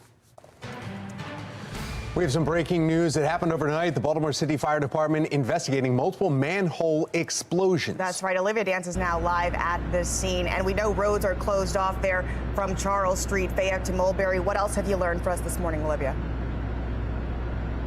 Yeah, good morning, Taylor and Tom. Very much still an active scene here. We just heard from the mayor, the fire chief, the Office of Emergency Management Director, and the Department of Transportation. I'll step aside to give you a better picture here, but they have already scaled back their crews that are here. But even so, there are still several fire and police crews here. Now, the good news is that no one was injured during this fire, which is the good news. But just before 10 last night, 911 began receiving those calls for some type of underground explosion right here on this corner. This is the 300 block of North Charles Street, and as Taylor mentioned, North Charles Street is completely closed, but crews arrived within just minutes of receiving those calls, and they found a lot of smoke coming from several manhole covers. They also found some displaced manhole covers. Fire crews, though, were able to suppress the fire within just minutes once BGE arrived on the scene. And as I mentioned, they have since scaled their response way back, but they're still going to be here for several hours. Many crews are still here. North Charles Street remains closed from Fayette past Mulberry, and some nearby buildings were actually evacuated for precaution. There's some residents around here and businesses, but I just spoke with the mayor, and he tells me that some residents have already been escorted back inside. He wasn't able to tell me, though, if everyone is back in their building, but he said that residents are starting to be escorted back. The major focus now, though, is, of course, restoring the power. So as a result of the power being out, traffic lights at intersections all around this area are not working. That is creating some hazards. I experienced it myself driving here just a little bit ago. Starting about half a mile out, I noticed that the traffic lights were not working. So at the intersections, definitely want to just make sure that you're stopping before you go, because it is a little bit dangerous. So just make sure you're using a lot of caution, or if you can, just avoid this area around North Charles Street. Now, the Office of Emergency Management sent resources to Mercy Hospital, which also lost some power in non-critical areas. The director said that the ER, though, and main areas of the hospital were able to operate normally, which is also good news. But the cause of this fire is still under investigation. So they're, of course, working to figure out what caused the fire. But the main focus right now is also just restoring the power. And I also asked the mayor if this is a concern for this type of explosion happening in manholes in any other part of the city. And he said, for right now, he has no concern of that. But for now, reporting live in Baltimore, I'm Olivia Dance, Fox 45 Morning News. The time for excuses is over. We need to raise our expectations, Baltimore, and we need to be accountable from the mayor, and that's the bottom line.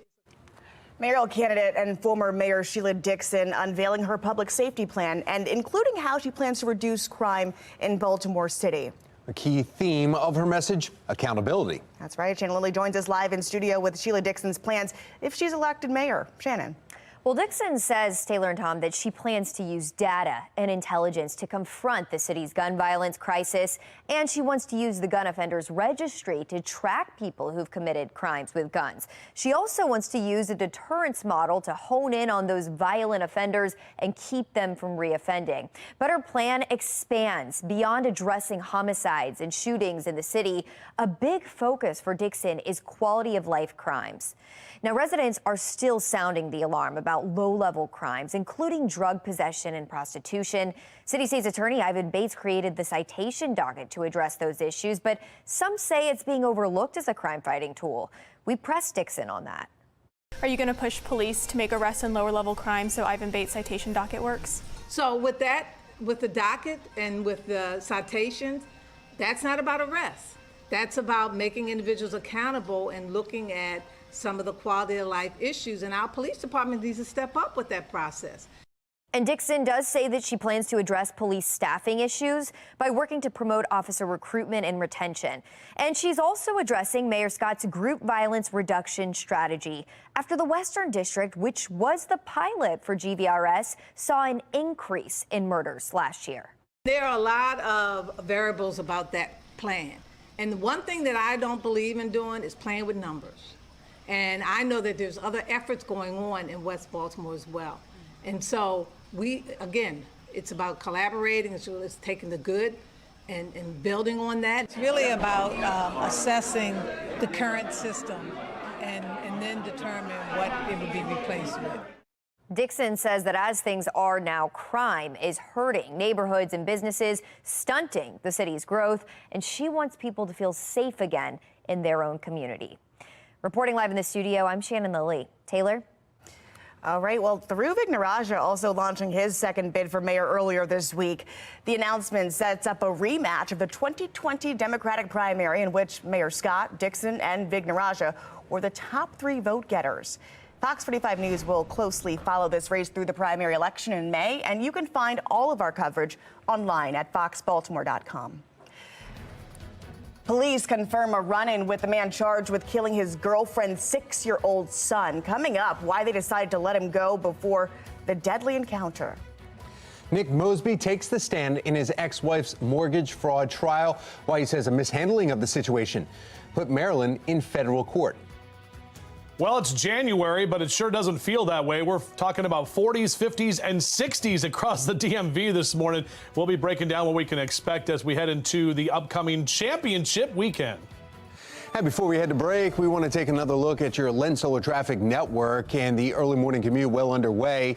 At the bottom right of your screen, there's a slowdown, 695 south right near Quarantine Road, and the Curtis Creek Drawbridge is just about to close and let the traffic. Actually, it just did, and now the traffic is moving along. So no issues there except for the fog. Just make sure you take it slow this morning. You're watching Fox 45 Morning News. We're all local all morning.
The government will continue its cross-examination of City Council President Nick Mosby when the federal trial of his ex-wife, former City State Attorney Marilyn Mosby, continues on Monday. Now, this trial is for 2 counts of mortgage fraud that stems from Mosby's purchase of 2 vacation homes in Florida. Prosecutors saying that she failed to disclose a tax lien on her Baltimore home and those mortgage applications. The City Council president became emotional while on the stand, saying he kept the tax lien from Marilyn Mosby.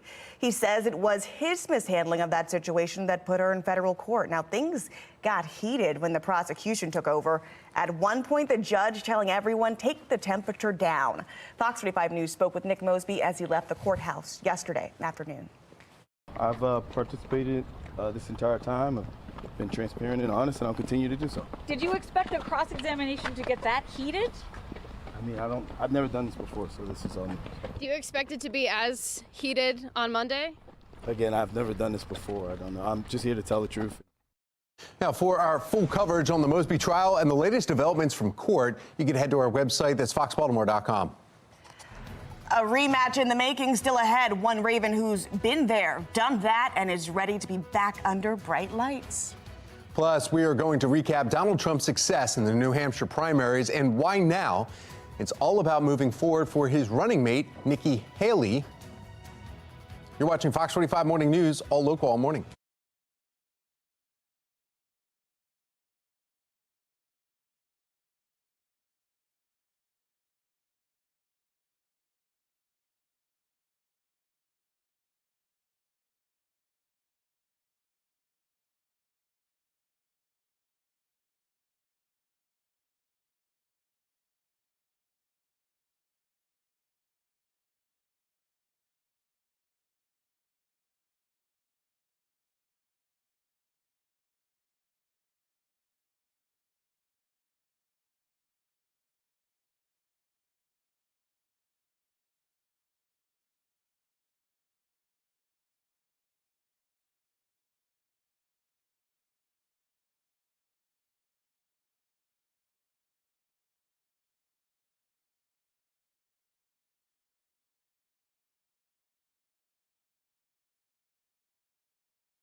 .614, and with just 2 candidates running in the Republican primaries and one clear frontrunner as incumbent on the Democrat ticket, is it too soon to say the White House will belong to either Trump or Biden?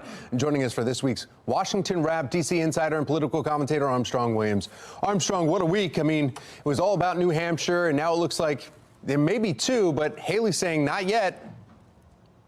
If I can go on a limb here, Donald Trump and Tim Scott did not help the situation by bullying Haley, saying that Tim Scott must hate her. It's just really petty and showed how classless Donald Trump can be. The problem with Haley going to South Carolina, Tom, is that when she was governor, she would use her press conferences to take on the GOP in the House and the Senate. And so she's created a lot of enemies. And so the establishment is against her there. So there's no way she's going to win South Carolina. Will she have a decent showing? Well, she does have the Koch brothers money and other money is poured in. But you also have the establishment like Mitt Romney and other GOPers who are seething over the fact that they had a border deal that Biden agreed on, but Trump intervened lobbying to lawmakers not to pass it, to make him look good in the presidential election, to give him that issue and not give it back to Biden. And so what's happening now, it gives them more insights that much has not changed about former President Trump. So they're calculating, trying to keep Nikki Haley in the race until August, because they actually believe that one of these cases that Donald Trump is facing could indict him and take him off the ballot. Armstrong, going back to New Hampshire, 70%, these are the reports, 70% of Haley's voters would not vote for her in the general, meaning they showed up really just to put her name in, and then during the general, they would not vote for her, would vote for Biden so that Trump would lose. That's a fact, and it always happens, Tom, where they cross over. But still, Haley is determined to stay in the race, and it doesn't give Donald Trump the GOP nomination that he so desperately wants. And listen, anything can happen. Politics is a strange place. It does appear that you cannot stop this locomotive, but just remember this: Donald Trump's worst enemy is Donald Trump.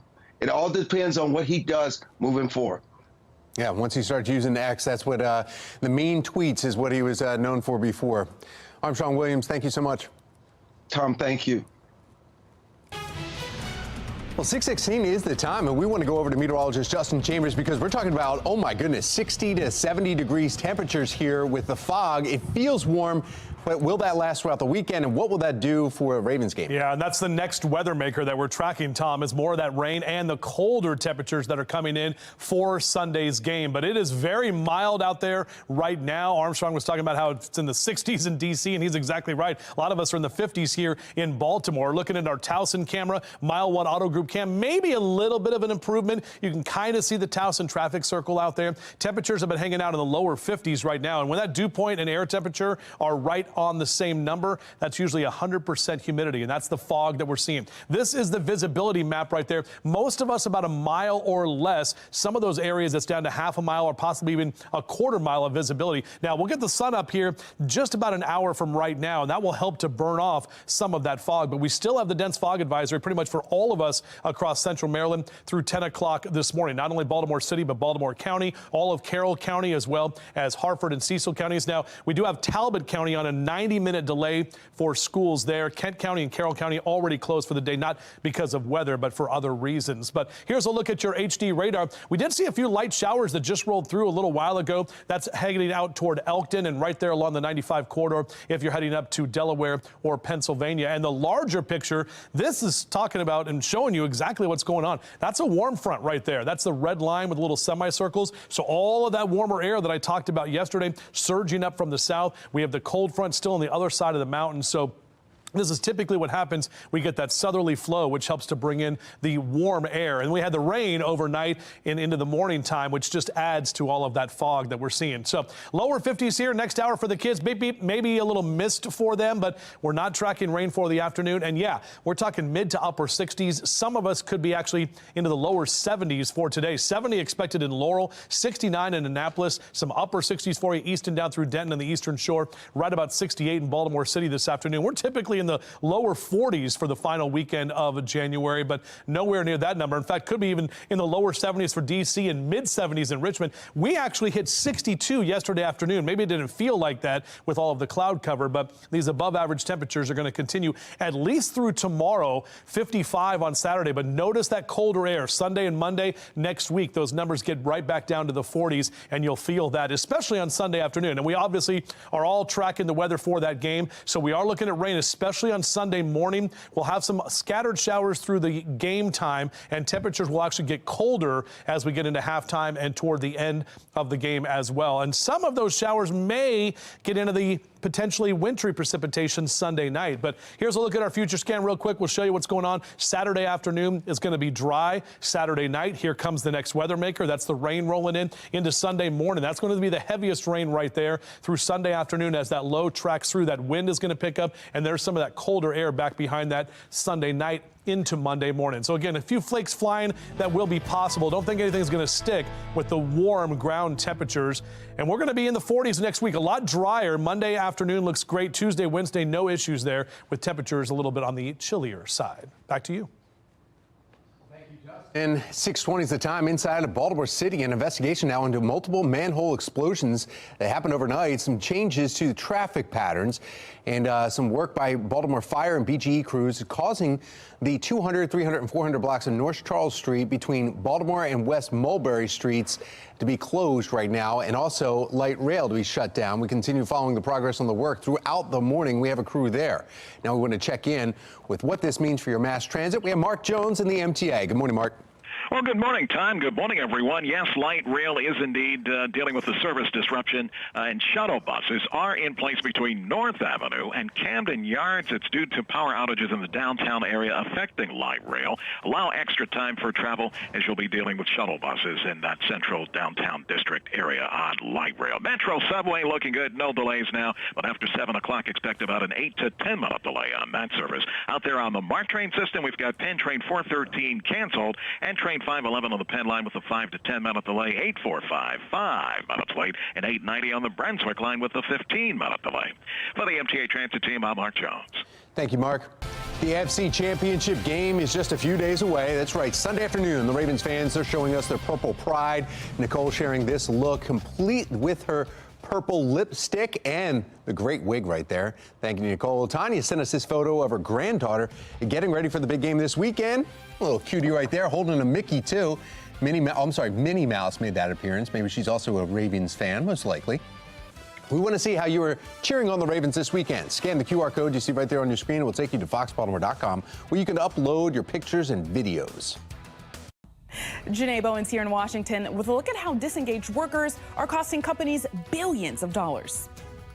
2 MVP quarterbacks will be leading their teams into battle as the Ravens are facing the Chiefs in the AFC Championship game right here in Baltimore in our 7 o'clock hour. Everything you need to know ahead of Sunday's showdown. 6:22, you're watching Fox 45 Morning News. We are all local, all morning.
625, we have a consumer alert for you this morning. That's right. Disengaged workers are costing companies billions of dollars. Our Janae Bowens explains how this isn't just a problem for CEOs, but how it could impact your wallet, too. TikToker Gabrielle Judge was burnt out from her dream job, so she quit and looked for a lazy girl job instead. More work meant more work, and it didn't really guarantee pay. She's made the concept wildly popular. Just look on TikTok, and you'll see tons of videos. So for me, it's like, how can you stay pretty neutral about your job, still do the work, still show up, still communicate these things to your boss and things like that, but stay neutral, be able to have work-life balance. But is it hurting companies? According to Gallup, not engaged or actively disengaged employees were to blame for about $1.9 trillion in lost productivity. Bosses need to pay attention to this.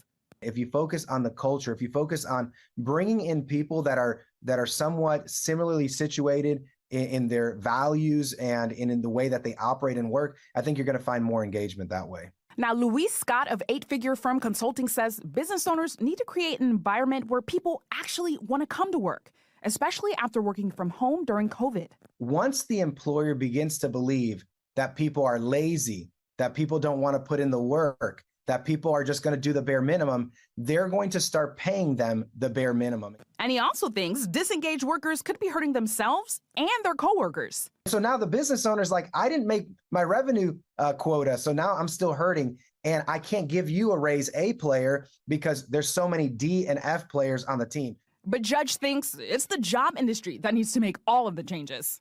Keep enforce this whole you are lazy and I'm so busy as a CEO and you need to work more just like I do, I think will finally collapse.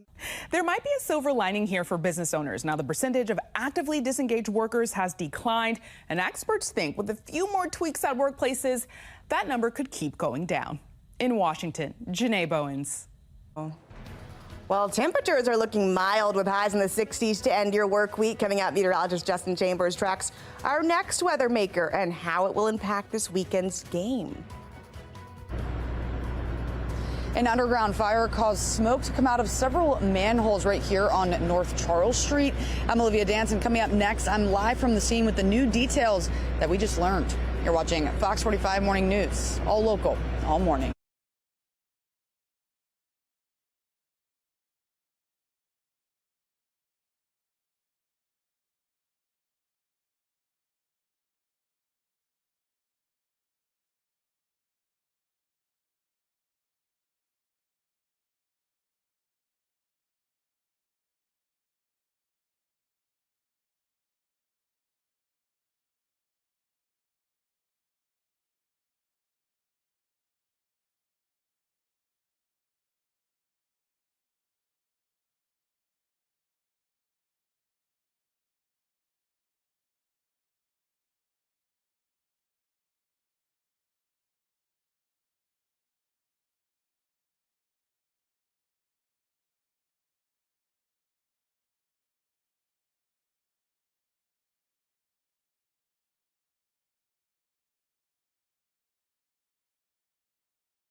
Live from WBFF in Baltimore, this is Fox 45 Morning News.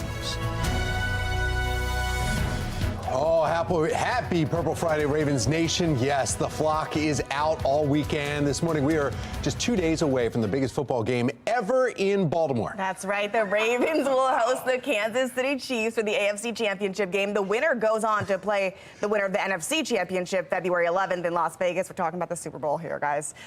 Good morning. It's Friday, January 26th. I'm Taylor Stewart. I'm Tom Rogers. There's so much focus on the Ravens and what's going on. The big question is, what would you be wearing? Because it's a weekend event now. It's not just Sunday afternoon. What will you be wearing this weekend, and what will the weather be doing? Those are the big questions right here. Meteorologist Justin Chambers has that update for us. Are we putting on rain jackets? Yeah, yes. We are. Yes, and colder, too. January 3rd, 1971, Tom. That's the last AFC Championship game in Baltimore when the Colts beat the Oakland Raiders on their way to their Super Bowl title. So will it be the same for your Baltimore Ravens? We'll have to see. But it is definitely foggy. Now, I asked the folks in the back, and I appreciate it for them zooming in on this shot here where you can kind of see the top of the Transamerica building, just to give you perspective that, yes, our camera's working, but that's the fog that we're running into out there, folks. And it is definitely tough to see. In fact, our visibility a mile or less, pretty much all across Baltimore City and County, down through Anne Arundel County, up to Baltimore County, all the way up toward the east in Hartford and Cecil counties and across the bay as well. So we do have that dense fog advisory. Next 3.5 hours or so should be allowed to expire at 10 a.m. as we are expecting to see some breaks in the clouds and that fog that will eventually burn off. But our temps are mild. We are looking at low to mid 50s right now for Cockeysville and Towson, straight down the JFX to Baltimore City at 53. So definitely a yellow light. Take it slow, Mr. Bowe says this morning, with numbers in the 50s for the next couple of hours. We'll top out today, can you believe it, in the upper 60s. Mid 50s tomorrow, and yeah, there's Sunday where you can see those temps are right back to the 40s. So it'll be a cold and rainy day but good day for some football, right? We'll all warm up because we're going to be amongst all of our friends. Back with your full forecast coming up in just a few. Tom. Thank you, Justin. Breaking overnight, underground fire and possible manhole explosion causes power outages, road closures, and some evacuations. That's right, a big mess there. Olivia Dance is live at the scene. And Olivia, you have some new information for us. What have you learned? Hey, good morning, Taylor and Tom. We just heard a few minutes ago from the mayor, the fire chief, the Department of Transportation director, and the Office of Emergency Management director. They gave us an update on what's going on here. This is about as close as we can get right now. You can see there's still police tape blocking off most of this area here on North Charles Street. The good news is, though, that no one was injured during this fire, but there's going to be a lot of traffic disruptions in this area. So just before 10 last night, 911 began receiving calls to some type of underground explosion right on this corner here of North Charles Street. That's the corner that you're looking at right now, crossover with West Saratoga Street. Crews arrived within minutes of receiving those phone calls, and they found a lot of smoke coming from manhole covers. They also found some displaced manhole covers. It looks like crews have since put those covers back on the manholes because we haven't seen any open ones since we've been here. But fire crews were also able to suppress the fire within just minutes. They have since scaled their response way back, but they said that they're going to be here for several hours. You can see there's still many crews here right now, several police vehicles, fire trucks. They have a mobile command center set up right here. So some nearby buildings were also evacuated, but really the main thing now is just restoring the power. The mayor said he doesn't know how long it'll take, probably several hours. This whole area on North Charles Street is closed, and just driving, you have to use a lot of caution because several traffic lights are also out because of the power. So just avoid this area if you can, but if you are driving around here, make sure you stop and proceed with caution. Back to you guys. All right, thanks, Olivia. Now, this morning, we're also learning more in the case of a 6-year-old boy stabbed to death. The boyfriend of the child's mother is now facing murder charges. We learned the suspect, Alan Gillespie, came in contact with police hours before the murder, but he was let go. He reportedly crashed his car into a pole at the intersection of Reedbird Avenue and South Hanover Street. Somebody actually called 911 to report a suspected DUI. Police Commissioner Rich Worley confirms this incident to Fox 45 News. It was about 6 hours prior to the incident. There was a call that an officer handled. We saw the body, weren't camera. The officer handled it, asked if he had needed medical attention. He refused, and then the officer moved on. A bail hearing for the suspect is scheduled for some time today. Turning now to Baltimore County, and the attorney of a man serving a 115-year murder sentence is speaking to Fox 45 News. As a viral confession, this video may clear his client's name 13 years later. Sterling Matthews is doing a life sentence right now. Is doing a life sentence right now in Cumberland for somebody I killed. Somebody I killed on Halloween with a Hellraiser mask. This confession by Antonio Hart, who died during a police standoff, implicates him in the murder charge that Sterling Matthews is currently serving time for. Now his attorney, William Bowie, is questioning the original trial and talking about the no-snitching culture that may have landed his client in jail. So to be clear, there was no video surveillance? No. There was no DNA? No DNA. No hard forensic evidence that said he's the guy that shot this guy. No. However, Matthews' attorney says that this confession could turn things around for his client. He thinks they will start moving toward a new trial in March. A woman in custody following a string of attacks in Prince George's County. Straight ahead from our live center here, what we know about the brutal attacks police say happened in less than 2 hours. Mayoral candidate and former Mayor Sheila Dixon unveiling her public safety plan. Coming up, why she says accountability is the key to reducing crime in Baltimore City. And this morning, we're starting off foggy with highs climbing into the 60s later today. We're tracking your Ravens game day forecast here at Fox 45 Morning News, all local, all morning. Weather Window, presented by the National Weather Desk. Here's a cool and close-up look at ice formations along Wisconsin's Lake Winnebago. And in New York, something sweet to feast your eyes on, ice donuts or ice pancakes. Conditions need to be just right to form, from the temperature to relatively little wave activity, which is enough to crack thin ice sheets. Roundness takes shape after the bumping pieces etch away the sharp edges.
An hours-long manhunt coming to an end following a string of attacks in Prince George's County.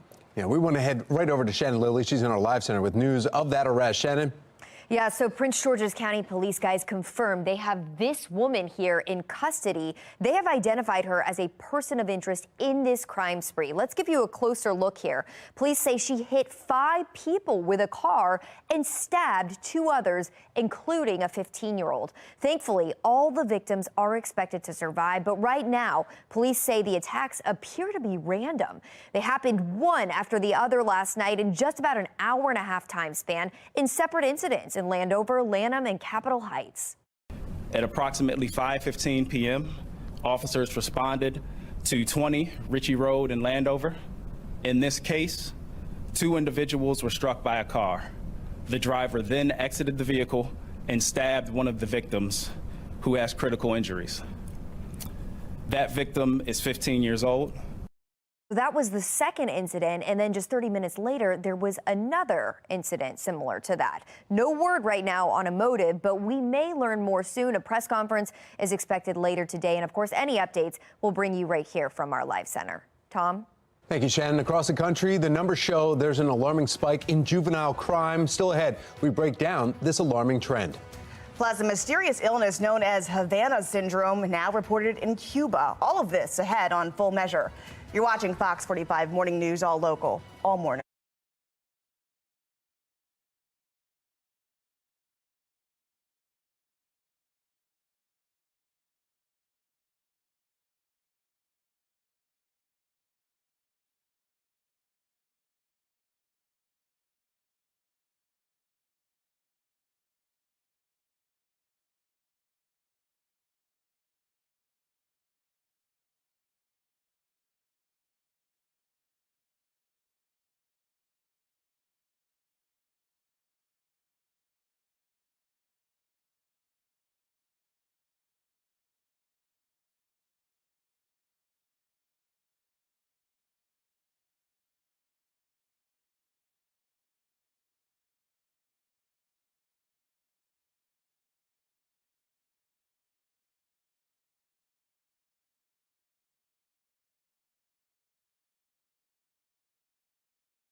.43 on this Friday morning, topping your morning rush. Baltimore City Fire Department is investigating multiple manhole explosions. Olivia Dance is at the scene with some new information for us. Olivia.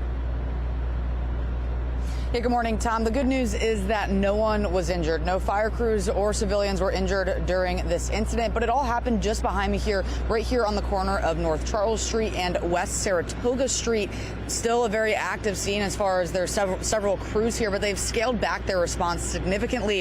The original 911 calls came in just before 10 o'clock last night for some type of underground explosion, and then crews arrived within just a few minutes, were able to control the fire, but they saw smoke coming from the manhole covers. They also found some displaced manhole covers. again, they were able to suppress that fire within just minutes. But the big thing now, of course, is going to be the traffic disruptions and the power outages. The power outages are affecting this whole area. Interesting, though, I did just speak with a resident in Charles Tower here, and she said that they have power, but you look around and all these other buildings don't have power. So the mayor said it could still be several hours until that power is restored. They're working to do that as quickly as possible. And North Charles Street here is also closed all the way from Fayette to Mulberry. So if you're in this area, you just want to make sure that you're proceeding with a lot of caution because of the power outages. A lot of the traffic lights are not working. And if you can, I would just avoid this area if possible. But for now, back to you. All right, thanks, Olivia. Mayoral candidate Sheila Dixon is now revealing how she plans to make the city safer if she's elected. Shannon Lilly joins us live here in studio. And Shannon, what are Dixon's biggest priorities? Well, her biggest priority, Taylor, she says, is accountability. She says there is nothing more important for the city than improving public safety, and the time for excuses are over. She also says that she plans to bring groups together to address the city's crime crisis in several ways. First, she wants to hone in on Baltimore police's staffing issues and use data and intelligence to reduce crime. She also plans to implement the gun offender registry to follow up with individuals who have committed gun crimes. Beyond murders and shootings, though, she aims to focus on quality of life crimes. And so we're going to take a closer look at how, and that is all coming up in just 15 minutes. Tom?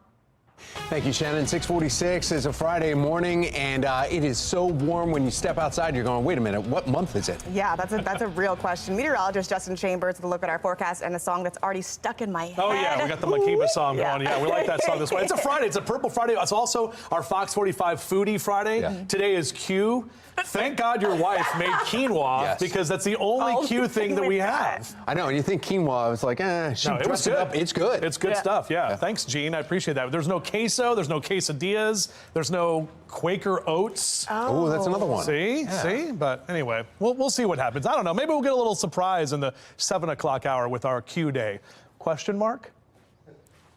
No? Yeah. Nothing from the audience on that? Man, jeez. We're excited. Tough crowd. Quiznos? Quiznos is good too. I like that one. All right, good morning, everybody. Okay, so this is our Towson camera. It's actually a little bit better. Yes, it is still foggy out there, friends, and we have to deal with this fog for more than likely the rest of your morning commute. It's wet too. We're not really getting rain per se, but you're using your windshield wipers because that mist is there. And yeah, 53 is your current temperature. It is definitely mild. Does not feel like a January morning. Remember, Monday morning we were in the teens, so this is quite a bit warmer than that. Now here is a look at that visibility picture, and you can see just how low it is. Those areas in red, a quarter mile or less for you in Carroll County, across Baltimore County, down toward Baltimore City, about a half mile or so. But this is where that fog is kind of lingering right now. This is definitely an IFR day, friends, for pilots. But later this afternoon, we do expect some MVFR and possibly even some VFR conditions. Dense fog advisory. This goes until 10 o'clock this morning. The entire central Maryland region, all of us here in the viewing area under that dense fog advisory.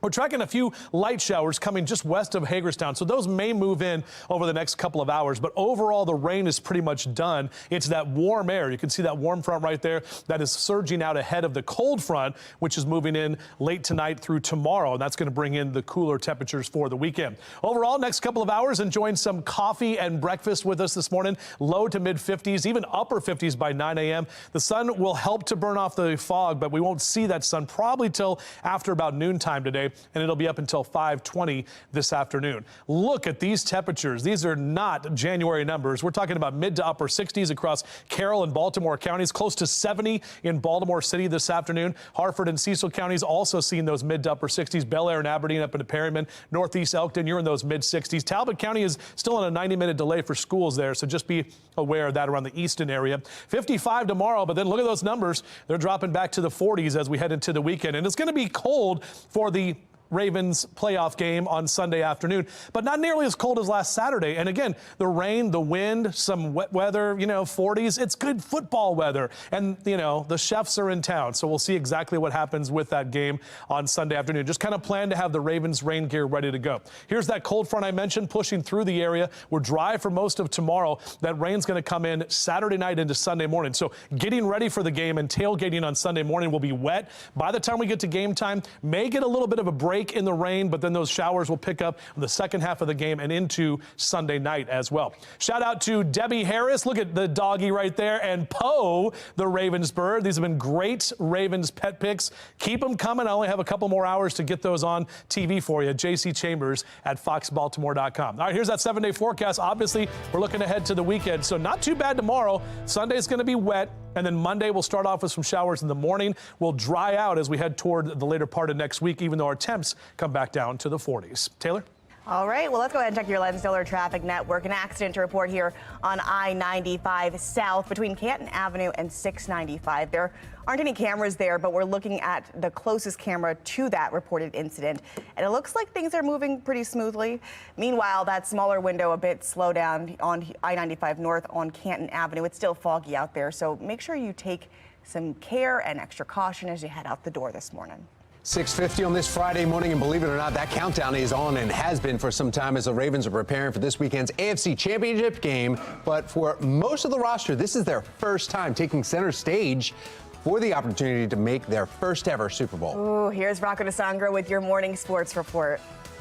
Welcome into your morning sports report. I'm Rocco DeSangro. For many Ravens players, this is their first time on the big stage. Being in the AFC Championship, it's like uncharted waters. But that's not the case for Odell Beckham Jr. He's been there and done that, and his past experience, already having won a Super Bowl, that's definitely helped him out a lot.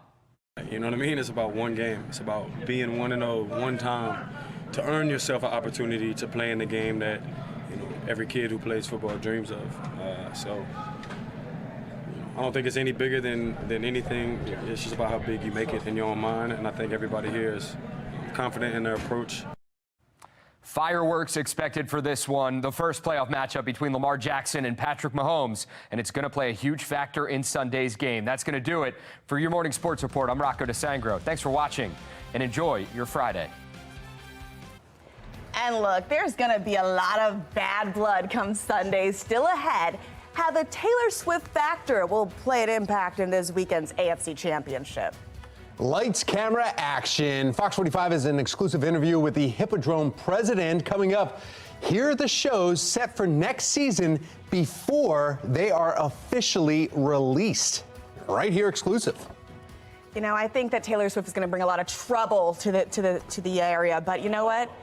I knew she was trouble when she walked in, Tom. Here we go. Trying. No, you know better than I. I named somebody else's song, so it's. You know what we need? We need a coffee break. Think about more Taylor Swift songs. Yeah.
The time for excuses is over. We need to raise our expectations, Baltimore, and we need to be accountable from the mayor, and that's the bottom line. Mayoral candidate and former Mayor Sheila Dixon unveiling her public safety plan, including how she plans to reduce crime in Baltimore City. A key theme of her message, accountability. Shannon Lilly is joining us live here in studio with Sheila Dixon's plans if she's elected mayor. Shannon?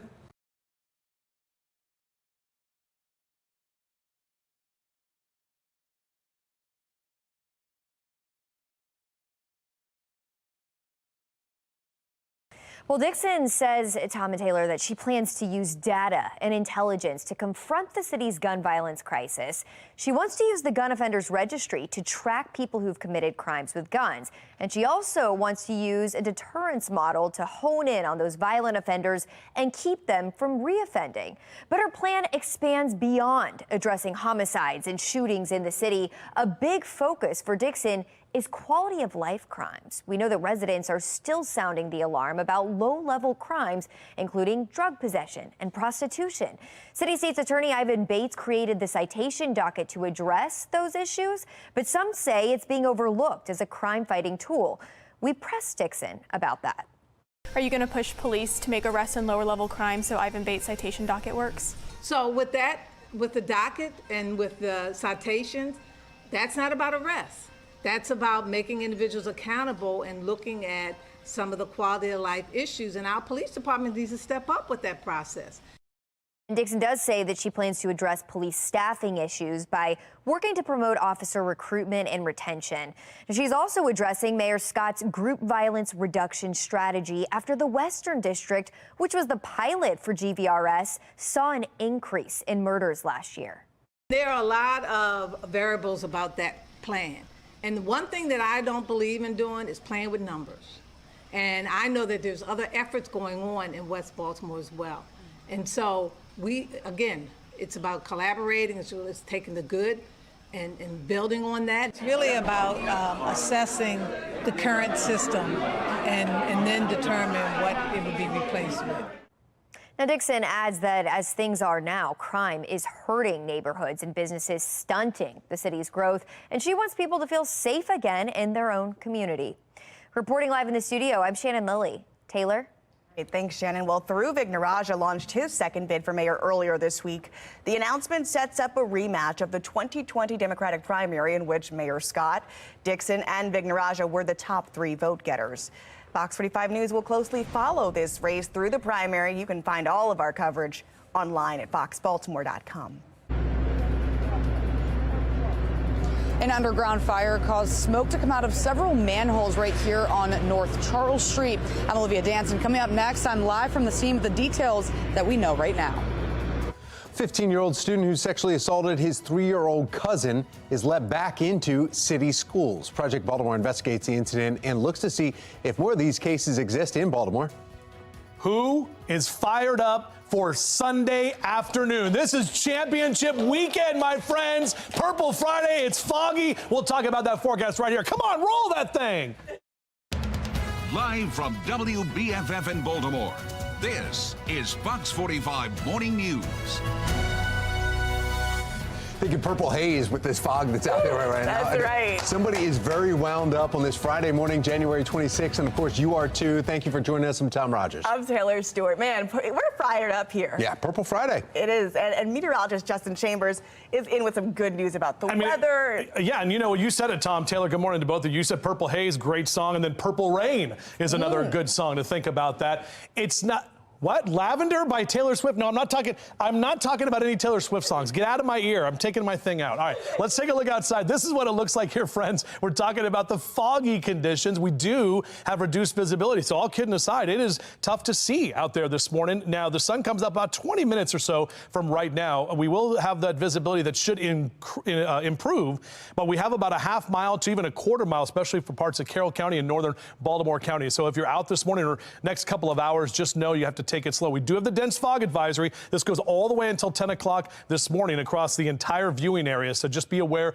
that that dense fog advisory will be there. But check these numbers, low to mid 50s. We're already almost at 60 degrees in Ellicott City, and we're on our way to highs that are going to be well above average today. So a foggy and misty morning. Temperatures well above average for the afternoon, but we are tracking some more rain, unfortunately, for that game on Sunday. We'll break this down a bit further for you coming up in a few. All right, continuing that breaking news from overnight, an underground fire and manhole explosion causing power outages and road closures in downtown Baltimore. Yeah, impacting hospitals and evacuations too. Olivia Dance has been on the scene now for a couple hours and giving us the latest reports. Olivia? Well, good morning, Taylor and Tom. The good news is that no one was injured during this incident, but the power is still out in most of this area, and there's going to be a lot of traffic disruptions this morning. So the original 911 calls came in just before 10 last night, right here to the corner of North Charles Street and West Saratoga Street. And the calls were for an underground explosion. When crews arrived, they arrived here within minutes, and they found a lot of smoke coming from several of the manhole covers. They also found some displaced manhole covers. They were able to suppress that fire within just minutes, but they have since scaled their response way back, but they still have several crews here. I mean, you can see several crews from the fire department here and the police department still walking around and assessing the situation. Now, North Charles Street remains closed from Fayette past Mulberry, and some nearby buildings were also evacuated last night for precaution, but the mayor tells me that many residents have already been escorted back inside. The major focus now, though, is just restoring the power as quickly as possible. We spoke with the mayor about that. Take a listen to him talking about those power outages. Right now, this is under investigation, and right now it's really about getting the power restored. We'll figure out the cause in due time, but right now it's about making sure that these residents, these businesses, and everyone else that needs it can get their power turned back on. So definitely want to make sure that you're using caution in this area. I actually spoke with someone in Charles Tower Plaza, and they said that they have power. There's also a coffee shop here I went into that has power, but most of the buildings in this area still remain without power. And that also means that several of the traffic intersections also don't have power. So drivers need to proceed with caution. Make sure you're stopping before going through the intersections in this area. The Office of Emergency Management Director also said that they sent resources to Mercy Hospital, which lost some power in non-critical areas, but thankfully the ER and the main areas were still able to operate normally. But the cause of this fire is still under investigation, and the mayor tells me, I asked him if this is a concern for other parts of the city, and he did tell me that for right now it is not a concern. But we'll be live here all morning with the latest details and updates. But for now, reporting live in Baltimore, I'm Olivia Dance, Fox 45 Morning News. 7:03, and today, outrage over a Project Baltimore investigation finding a 15-year-old rapist was allowed to attend a Baltimore City public school. As Project Baltimore's Chris Papst explains, under current state law, some juvenile sex offenders are allowed to be in class with other students, which means there could be more. I think it's outrageous. Lisa Jordan is the executive director of the Maryland Coalition Against Sexual Assault. She's been an advocate for sex assault victims for more than 20 years and says what Project Baltimore found is alarming because it could be happening more often than we know. I think it makes me wonder if the school system is fully appreciating kind of the mindset of sex offenders. Tonight, the mother of a rape victim has come forward with a terrifying warning for parents. On Wednesday, Project Baltimore broke the news when we interviewed this mother, who we are not identifying to protect her child. In May of last year, when her daughter was 3 years old, she was sexually abused by a now 15-year-old relative, who we are not identifying because he is a minor. What I'm trying to do is make sure that this doesn't happen to another child or family.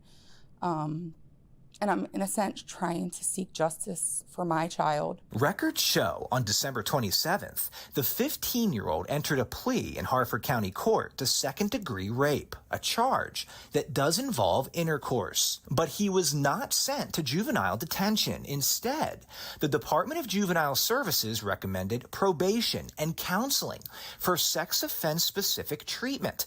As a convicted rapist, he was ordered to have no unsupervised contact with children under 15.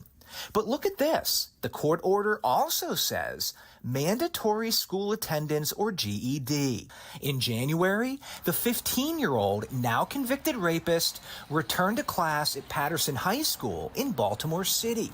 And because the rapist is a juvenile who is not on the sex offender registry, the school system was not legally allowed to alert the public. I think the law needs to change when it comes to juvenile offenders.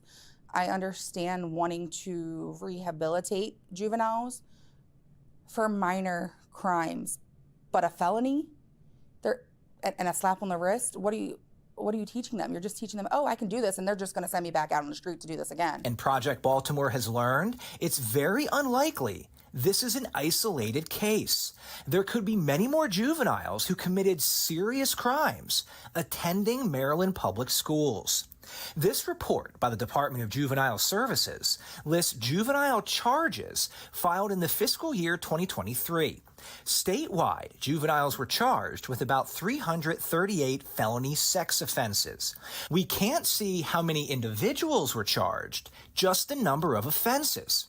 Out of the charges that have been resolved, about 12 resulted in juveniles being committed to a DJS facility, while about 48 resulted in probation, meaning the juveniles who committed those 48 sex crimes could have ended up back in school, just like the student at Patterson, who also received probation. A lot of sex offenders are very opportunistic, and putting them in a school, there's a lot of opportunity there. Under state law, a juvenile sex offender who is not on the registry cannot be barred from attending school in person, except in certain cases. They should be able to say, this is a serious sex offense.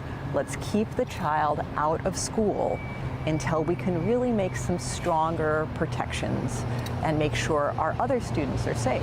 Project Baltimore reached out to Baltimore City Schools asking if the student will remain at Patterson or if other options such as online learning are being considered. In a statement, City Schools said it cannot discuss individual students, but in such circumstances, school systems can only remove a student from their school placement if they follow specific legal protocols and there is specific evidence of an imminent threat of serious harm to the health and safety of other students and staff. But Jordan says the process is backwards. Let's educate the child at home, online. We have the structure. Let's do that until we are sure that we can keep the other students safe. This mom told Project Baltimore she feels Maryland laws are trending towards putting the rights of juvenile offenders over potential victims. Everything's hush-hush, everything's sealed. But what we do know is protecting the offender. He'll live a pretty normal life because there's no consequences. Well, I think it's very important that we protect juvenile justice, that we are respectful of all children, but the way the regulations have been written in this situation, they don't seem to take victims into account at all. Project Baltimore has learned this same 15-year-old student has been accused in a second case in Baltimore County where he has been charged with second-degree rape. We have spoken with the alleged victim's family member, and we'll have more on that story Monday. I'm Chris Pabst, and this is Project Baltimore. Project Baltimore wants to hear from you. Do you have a story to share about your child's education or concern you'd like our team to investigate?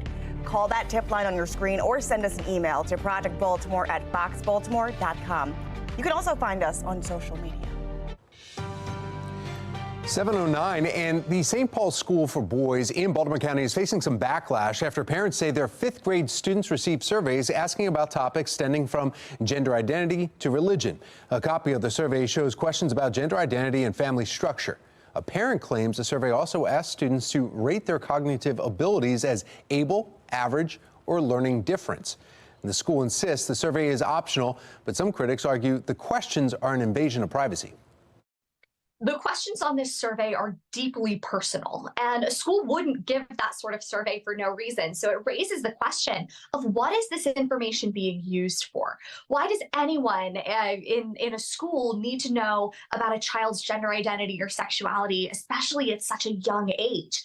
This comes as St. Paul's is hosting a gender and sexual identity conference just next month. They're encouraging conversations among students and staff. And while some parental right groups say the conference leaves parents out of the picture, St. Paul says it's important for young people to have a safe space for these sensitive discussions. Well, 7:10 now, and it is all about the weather this weekend and how we're going to dress to watch the Ravens. That's right. I still have some questions because it's foggy outside, but it's warm, but we're talking about rain. Meteorologist Justin Chambers, break it down. And then it's going to get colder, too. It's like Mother Nature can't make up her mind. It's still January, and typically this time of year, we're waking up in 20s and 30s. Earlier this week, we were in the teens, and we're in the 50s right now with all of that fog. This is from the top of the Transamerica building, where we're still socked in with all of that fog, and the dense fog advisory will continue until 10 o'clock this morning. So all across the region, from Howard County down through Anne Arundel County, Baltimore City and County, Carroll County, Hartford, Cecil, Kent, Queen Anne's, Talbot, you name it, you got it. You got that dense fog advisory in effect. But look at these numbers across the DMV, 40s, 50s, and even 60s this morning in Salisbury and down through Richmond. We actually hit 62 yesterday, if you can believe that. We're going to see those numbers stay mainly in the 50s for the next couple of hours, but steadily rising as we go through the morning, but definitely a yellow light. Mr. Bowe says take it slow as that visibility still is reduced and those roads are still wet. We're pretty much done with the rain, but we'll talk about when this fog rolls out of here and the rain that we can expect for the game on Sunday. Tom, how are we doing with the roads? What's the latest update you have? Not bad this morning. There's been a couple incidents that have been cleaned up. This one, though, is causing a major backup here in your Lynn Solar Traffic Network. We are talking about 95 South, right between Caton Avenue and 695. Two left lanes. As you see the flashing lights, you can see them there are blocked right now in that shoulder. Traffic's getting by slowly. Just keep in mind foggy conditions that are out there, and patchy fog too that will greet you. So make sure you take your time when you head out the door this morning. Here's a look at the stories that are making your headlines at this hour. Coming up, the Ravens taking on the Kansas City Chiefs. In case you have not been in, I don't know, on planet Earth for the last week, that's happening this weekend, and it's happening in Baltimore. The AFC Championship ahead. We're previewing the game, looking at Mark Andrews' possible return and what that will do for the game. And diving into what this game really means for the entire area around Baltimore. But first, what's on the plate for Howard County in 2024? Up next, we have more on their plans for the new year and the creation of its new Interfaith Council. You're watching Fox 45 Morning News, all local, all morning.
Fox 45 News is tracking progress in your county, and today we turn to Howard County, where County Executive Calvin Ball appointing the first ever Interfaith Advisory Council to combat religious intolerance. Good morning to you, Executive. Well, good morning and happy Purple Friday. Happy Purple Friday. You've got your gear on. So let's start. There's a lot happening in the county, but let's begin here with the Interfaith Council and the launch of it. When you came here last time, it was a brainchild that came about as the Israel-Hamas war ramped up and we saw more religious intolerance. Tell us about how the council is going to work.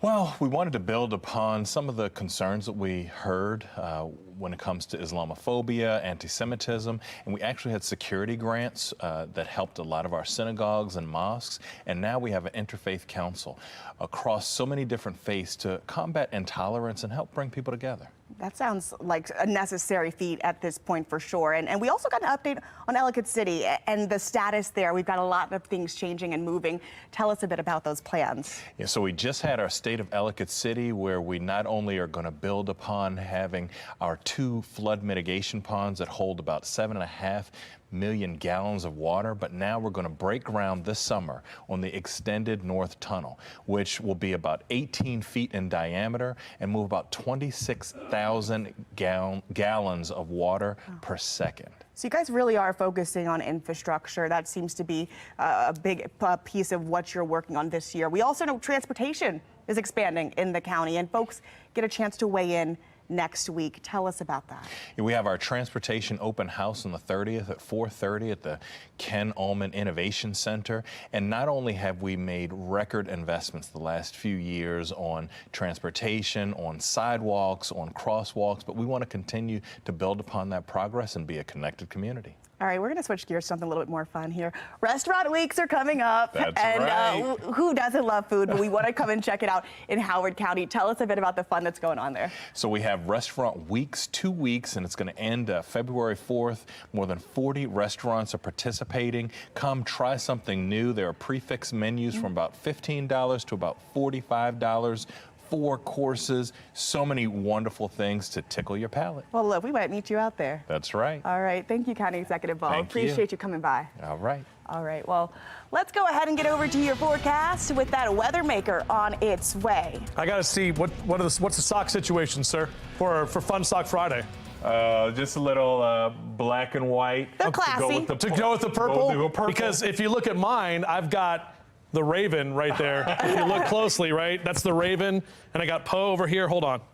There he is, Poe. You see him? Tom's got the football socks. All right, so I'm gonna step up my game next time. You always have to. We took a picture a long time ago when I first met you. I'm like, come on, let's do Fun Sock Friday. Right. So, all right, here we go, everybody. Tell your people to make sure he has the Fun Sock Friday. All right, our Towson Cam, good morning to all of you. It's a purple Friday, but it's a foggy Friday, and this is what it looks like here.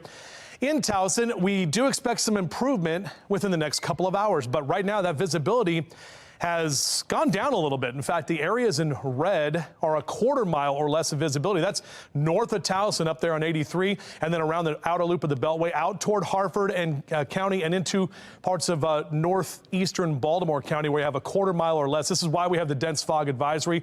A lot of us a half mile or less of visibility.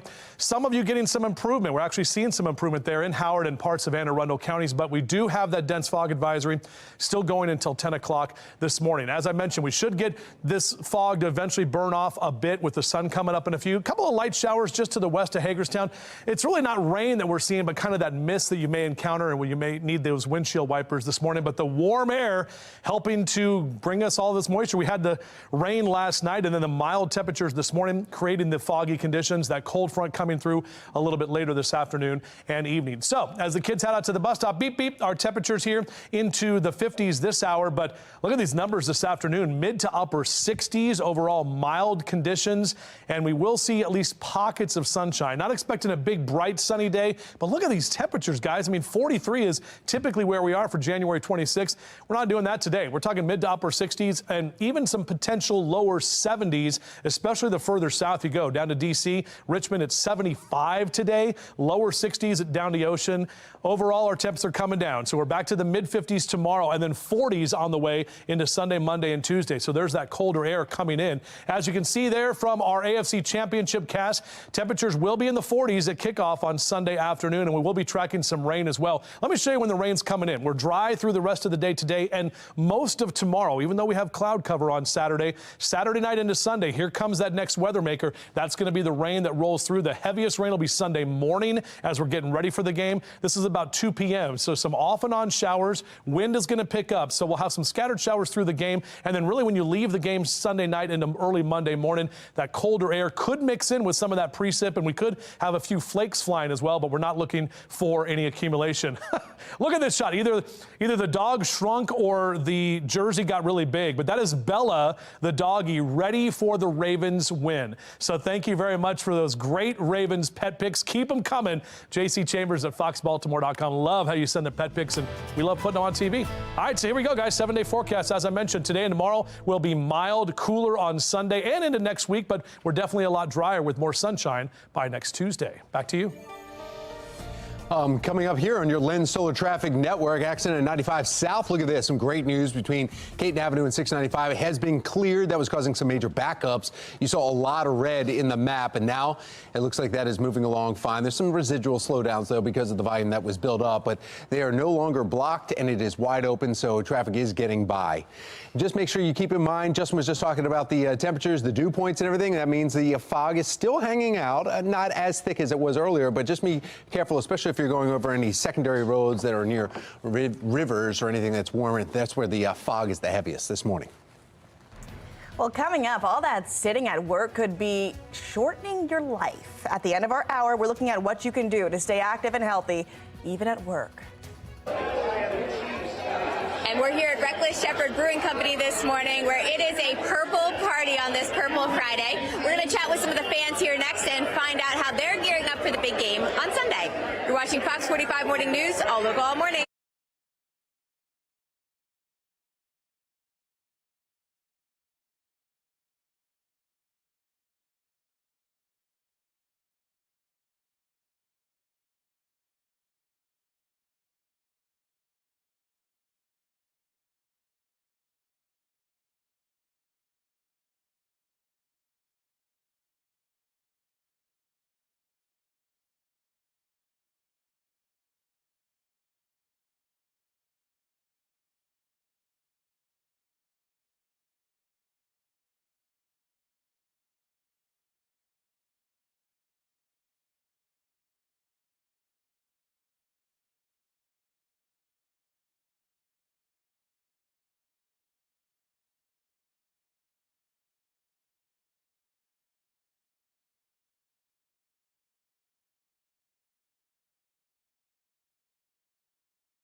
7:24, and hope you have your purple on because Baltimore is celebrating Purple Friday all weekend. Come on now, and for good reason. Amy Aaronson's out at the Reckless Shepherd Brewery following the Ravens caravan.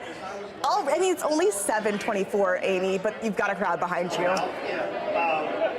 Oh my gosh, folks have been here since 5:30 this morning, so they're getting the party started early. I'm here with Jennifer this morning, who got here bright and early, or I should say foggy and early this morning. How excited are you for Sunday? I'm super excited for the Ravens to win and go to the Super Bowl. You're going to the game? Yes. How are you preparing mentally? This is a big deal. It's a big deal. We've been waiting for this in Baltimore for 20 years, for this to come home. I was in New England the last time we won the AFC Championship, so I'm super excited. We're ready for our tailgate, and we're just ready to party. Okay, you've got a big group with you this morning. You all just came out on a Friday morning to get the party started? Yes, we did. I'm here with my local Ravens Roost 4, and we're just super excited. Any predictions for the game? Ravens are going to win. Going to win. A favorite player. Let's go over our favorite player, too. Justin Tucker and Pat Ricard. Gotta love them all, right? Okay, go Ravens, right? Woo! So we're going to be here all morning long, guys, chatting with all the fans, but it is quite the party. The energy, so much fun. Happy Purple Friday. Back to you guys. Amy, besides the Reckless Shepherd, which is an amazing title for a bar, I love it, but what are the sheep that are there? What are they drinking? Ooh, it doesn't look like coffee, I'll tell you that. All right.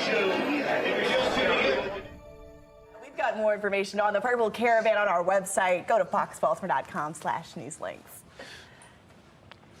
Coming up, the fog is thick out there this morning. Just ahead, meteorologist Justin Chambers has the update as to when the mist might fade away and the rain will arrive. And of course, the Ravens. We've got all things about the Ravens all morning long. The Ravens AFC Championship game is here in hours. Well, a couple days, but hours. We're previewing their matchup against the Chiefs and looking at how the Ravens defense plans to tackle Patrick Mahomes. He's going down. 7:27, you're watching Fox 45 Morning News. We're all local all morning.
Live from WBFF in Baltimore, this is Fox 45 Morning News.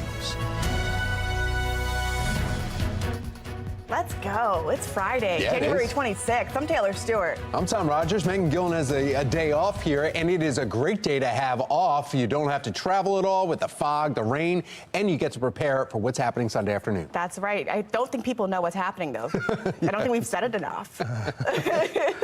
Well, the thing is, Megan's missing out on our Q day for Fox Foodie Friday, and I don't know. A little rumor is that we could have some purple playoff pancakes maybe in our future. So, you know, from Miss Shirley's. Big box from Miss Shirley's coming in, and it was like, everyone's like, what's going on? We'll see what happens here coming up in a few minutes. But whatever you need to get you going and fired up for that game. I mean, what are we? We're inside of 48 hours, I believe, if my math is correct, because we've got 3 o'clock on Sunday afternoon, of course, game time. Lots of cloud cover, lots of fog. We're still socked in with all of that cloud cover this morning. Look at the fog and the visibility numbers, a quarter mile or less.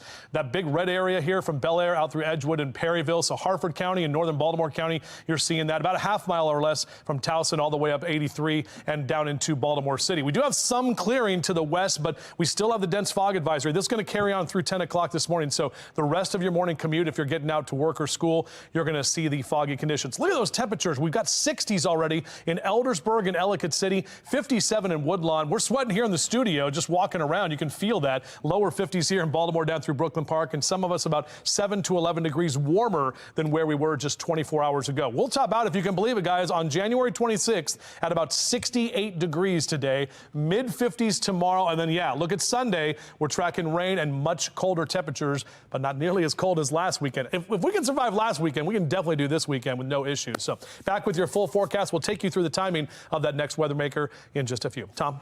All right, thank you, Justin. Let's take a look now at your Lens Solar Traffic Network here, and taking a look over the Bay Bridge. You can see the fog he was just talking about is still very apparent here.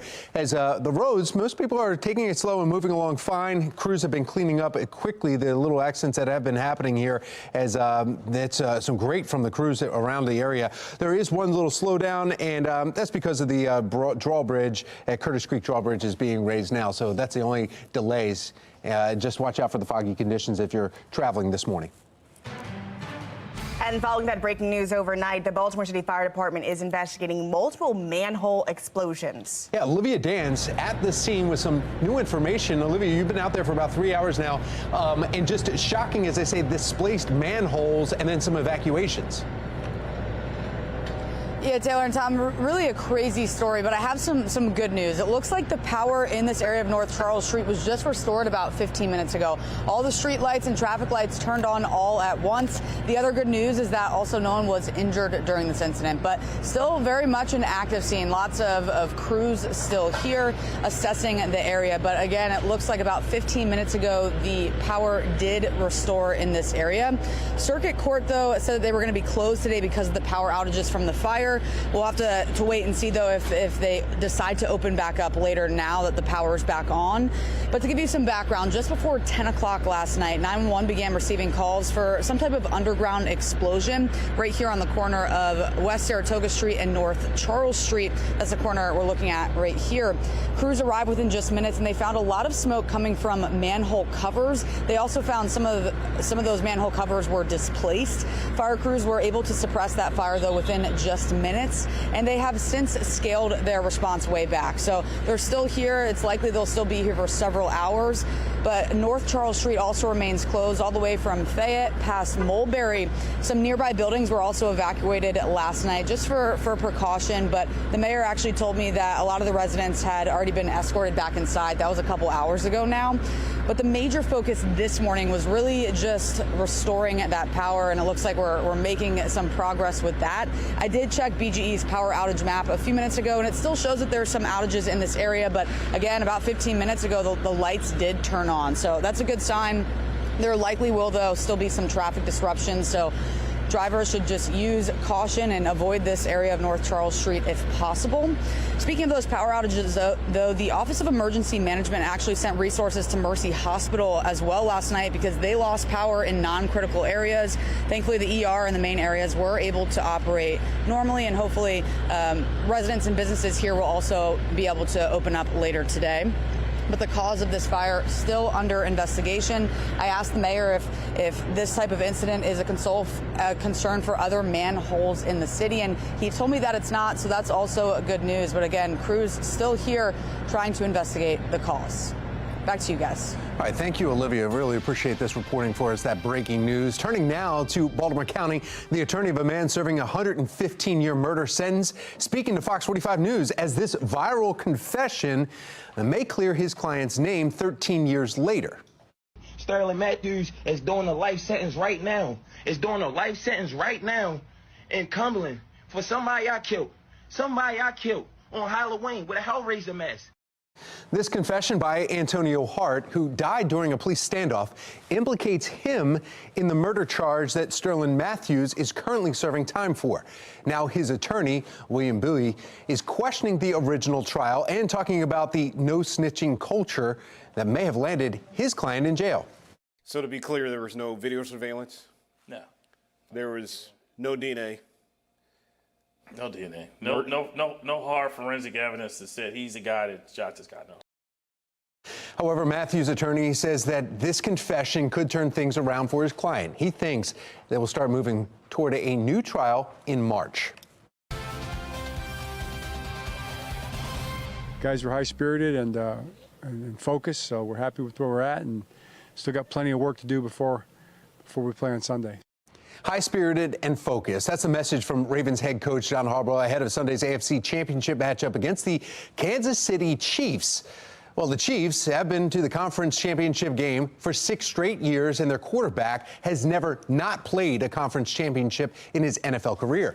But he has always played it at home. Joining us now to break down the weight of this game and all the fantastic distractions with it, too, sports agent with DLE Agency, Doug Eldridge. Doug, good morning. Hey, Rogers, great to see you, man. Yeah, great to see you, too. We want to pick your brain and get your expertise here. There's a lot going on. We've got the Taylor factor. We've got Mahomes not playing at home. And for the Ravens, we have Mark Andrews, who's back. And will that change up the dynamic? Plus, if you could break down what this game means for the city of Baltimore.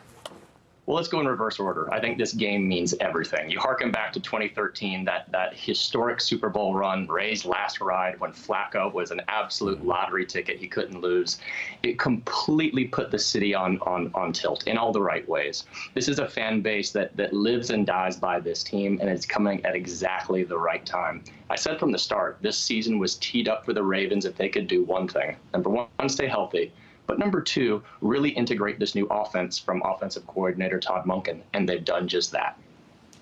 Let's talk about this. 2002, 2012, 2024. Seems like there's a theme here when Baltimore takes and heads to the Super Bowl.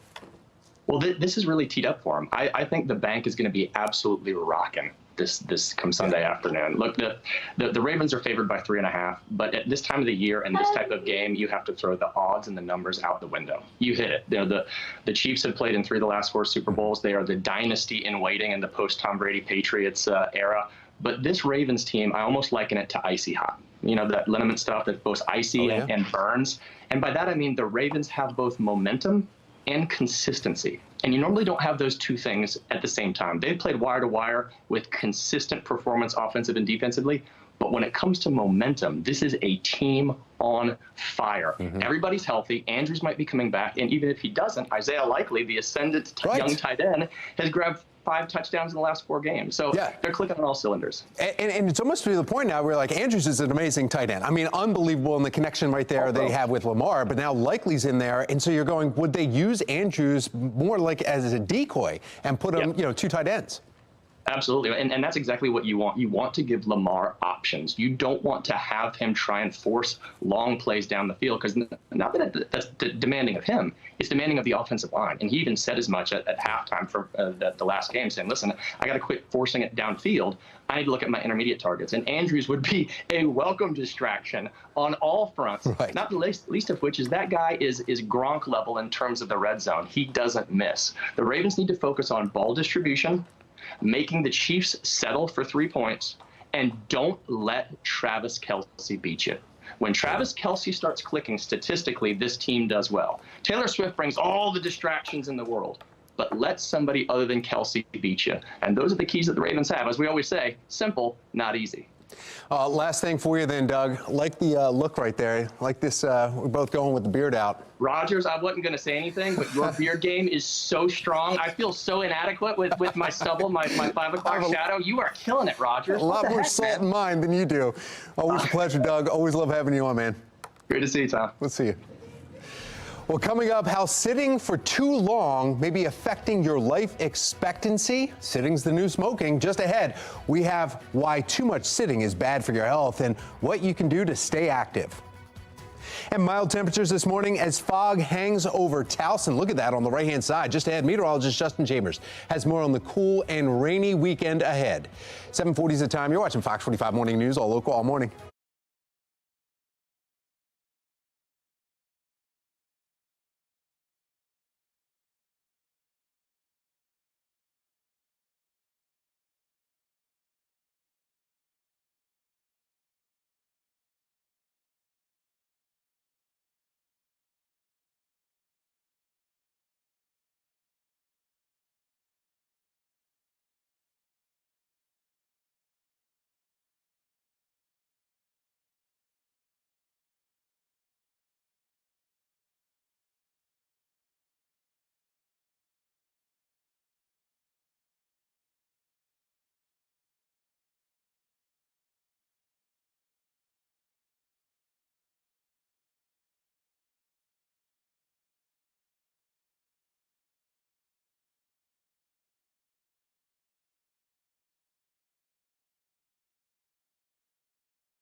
All right, well, Walgreens will pay $275,000 fine. That's right. It's to settle a case surrounding some of its Vermont stores that allegedly closed without notice and had rough working conditions for pharmacists. It led to mistakes during the pandemic. The Secretary of State now calling it a big win for Vermont consumers. Though Walgreens disputes the accuracy of those claims. Regardless, though, the company had to sign a consent order earlier this month, laying out steps it's taken to improve. Coming up, Ravens fans are getting excited at Sunday's matchup. They are against the Chiefs, and it's just 2 days away. That's right, let's talk Ravens. Just ahead, we have all the events, tailgates leading up to the big game. And how could sitting be impacting your life expectancy? Just after the break, we speak with a medical professional as to why sitting decreases your life term. You're watching Fox 45 Morning News, all local, all morning.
This Fox 45 News segment is sponsored by the University of Maryland School of Medicine.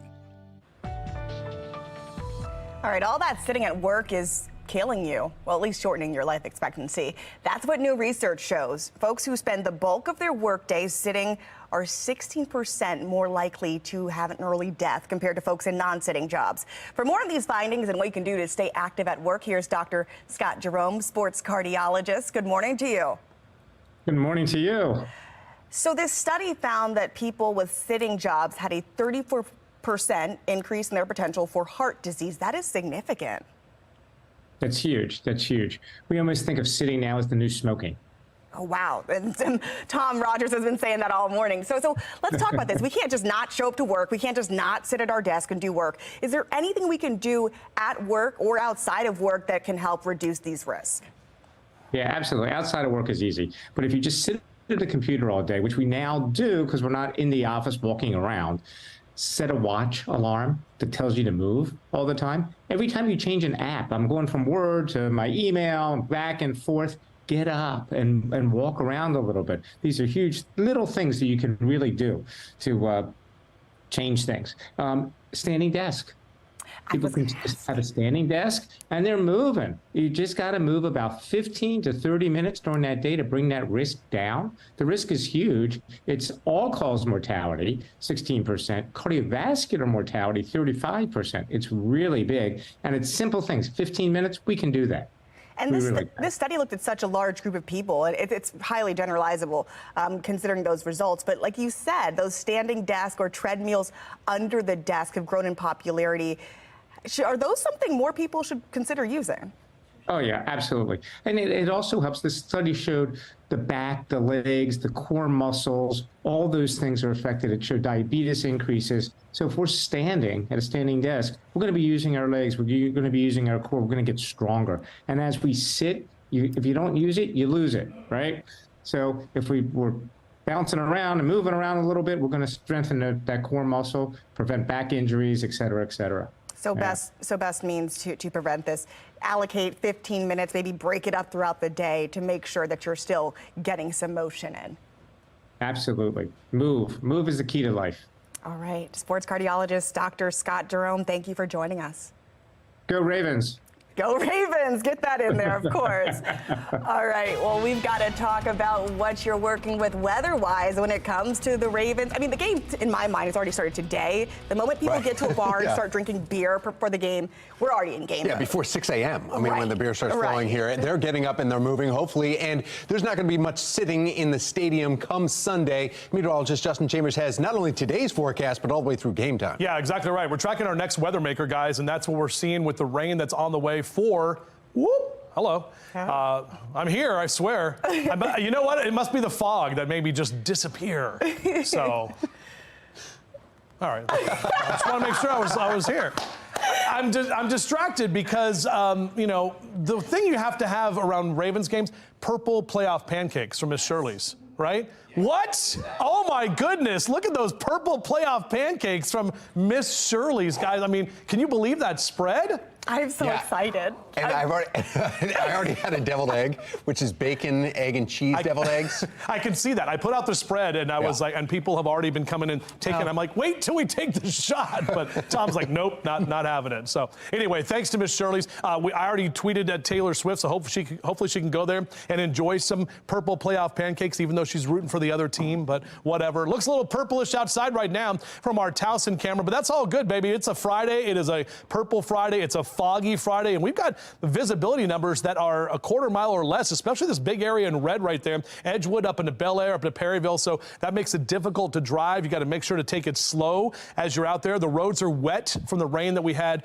last night and even earlier this morning. Most of us in the half mile to about a mile of visibility, and we still have that dense fog advisory. This goes until 10 o'clock this morning, so all of us will be dealing with that fog through midday. Should break up around lunchtime, and we may actually see the sun pop up a little bit later this afternoon. Maybe seeing another stray shower or two. Overall, it's all of this warm air that is well out ahead of this cold front. The cold front is still on the other side of the mountains, but by this afternoon and evening, that's going to be pushing through. But temperatures here, next couple of hours, enjoying those purple pancakes. shakes, upper 50s and lower 60s through 10 a.m. on your Rise and Shinecast. Hank the Bird excited for the Ravens.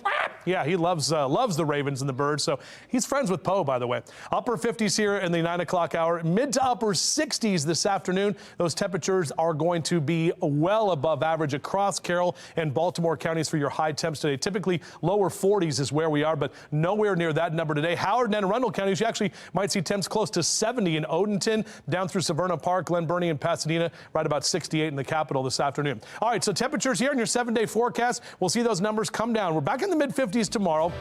We'll see the rain tomorrow night into Sunday morning. It's going to be colder for the game on Sunday, and we'll have kind of that wet, cold, and even breezy conditions for game time. But overall, that rain sticks with us through Monday morning, and then it's out of here. Next week, we're actually a bit drier, but temps will stay back into the mid to upper 40s.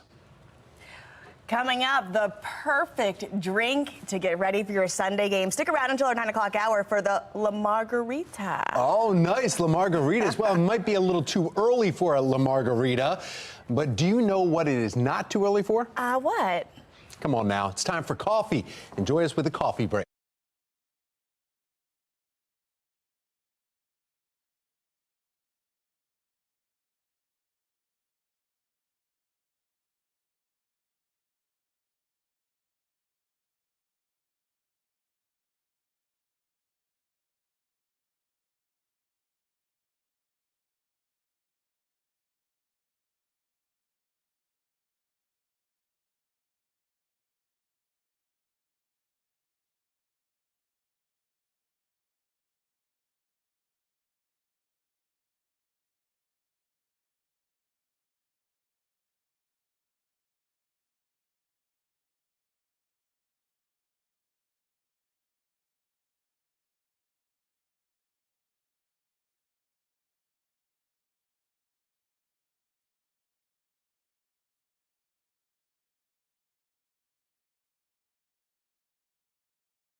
All right, we're only 2 more sleeps away until the Ravens take on the Kansas City Chiefs at M&T Bank Stadium to see who will go on to Vegas for Super Bowl 58. This morning, Mark Clark has more on Sunday's schedule and the iconic Ravens players who will be in attendance come. Oh, yeah, we are flocking together, Mark. Let's go, Ravens! Let's go, Ravens! I need everybody to get fired up. Wake up, Grandma. Wake up the cats and dogs. It's time to go. Parking lots at the stadium open at 10:30 on Sunday morning. Then Ravens Walk opens at 11. Stadium gates will open at 1 p.m., so you have plenty of time to get there and get situated. Then the kickoff is at 3 p.m., And you know it wouldn't be an AFC Championship matchup in Baltimore without some Charm City superstars. Here we go. Ray Lewis and Ed Reed will be honored as the legends of the game. John O will serve as the honorary captain, plus Terrell Suggs and Quan Bolden will be hanging out on Ravens Walk doing interviews before kickoff. Woo! Yes, Morgan State University's choir will sing the national anthem, so make sure you get there in time to get your seat. Then 23-time Olympic gold medalist and Baltimore native Michael Phelps will deliver the game ball. And then at halftime, T-Pain. Yes, T-Pain will rock with the flock for a special AFC Championship performance. It's on and popping, guys. Come on, flock. Let's go. Let's go. Let's go. Fired up, my goodness. Fired up on a foggy morning, too. Fog now, but rain is headed our way before the Ravens game. Think purple ponchos. Just ahead in our Weather Authority forecast, we have more on the weekend weather and when this fog might lift. And a special announcement from the Hippodrome. Stay with us in our 9 o'clock hour for the exciting new event coming to Baltimore. You're watching Fox 45 Morning News, all local, all morning.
An underground fire caused smoke to come out of several manholes right here on North Charles Street.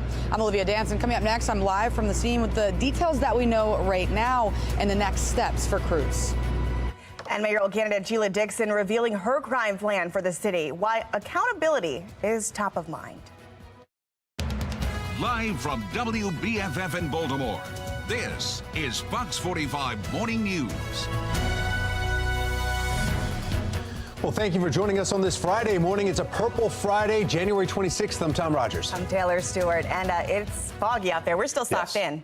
Oh, yeah, we are. In fact, we want to head over to meteorologist Justin Chambers because there was rain, there's that mist. I don't even know what you would call it. It's kind of like I guess it is the mist and the fog that's really impacting our morning commute. The purple haze is what we're going with. Not the Taylor Swift song. We're not going to deal with that lavender stuff. But good morning to all of you. Looking outside right now. We all love Taylor. It's fine. But, you know, we just wanted to root for a different team. Look at this shot right there, guys. So if you look closely, look, we can actually kind of see the horizon a little bit from the top of the Trans-America building. So we definitely still have that fog that is at the ground level, but starting to get a little bit of that clearing. We still have another couple of hours of the dense fog advisory. And you can see the visibility map here, quarter mile or less of Bel Air and Edgewood up into Perryville, down into Baltimore City and County. So just be aware, next few hours you're still going to get socked in, and we still have this dense fog advisory that takes us all the way until 10 o'clock this morning. So be aware of that. Boy, these temperatures across the DMV, 40s, 50s, 60s right now. That is what we're talking about. And we're on our way to highs today that are going to be well above average. In fact, we'll get to the mid to upper 60s through midday today. Back with your full forecast. We'll do that in a few minutes from right now. Tom? Thank you, Justin. Let's take a look at your Lynn Solar Traffic Network, taking a live look from the through the fog. You see down there, that's Lock Raven Boulevard, 695's inner and outer loop, where we have no accidents to report. Volume is picking up here at 8 o'clock. Be sure to take it slow as you make your way out the door, because the fog will continue throughout the morning. 8:02 and new this morning, an underground fire and possible manhole explosions caused power outages, road closures, evacuations right in downtown Baltimore. That's right. Olivia Dance has been live at the scene for the last several hours. New information still coming in. Olivia, what have you learned? Hey, good morning, Taylor and Tom, and I have some good news, and that is that the power, for the most part, has been restored, at least from what we can see. So at around 7:15, all the street lights and the traffic lights turned on all at once, and that's definitely a good sign. And also, no one was injured during this incident, so some good news there. But there's still some fire crews here, some police. We actually just saw BGE, two BGE trucks drive up North Charles Street this way. So, you know, maybe not fully resolved, but from what we can see, a lot of the power is back on in this area. Circuit Court also said that they were going to be closed today because of the power outages from the fire. Still unknown, though, if they are going to open later now that the power is back on. But just before 10 o'clock last night, 911 began receiving calls for some type of underground explosion. When they got here within minutes, they found a lot of smoke coming from the manhole covers, and they also found some displaced manhole covers here on the corner of North Charles Street and West Saratoga Street. They were able to suppress that fire within just minutes, and now there are a lot less crews here than when we first arrived just a few hours ago. But from what we can see, North Charles Street is still closed here. Again, still several crews here.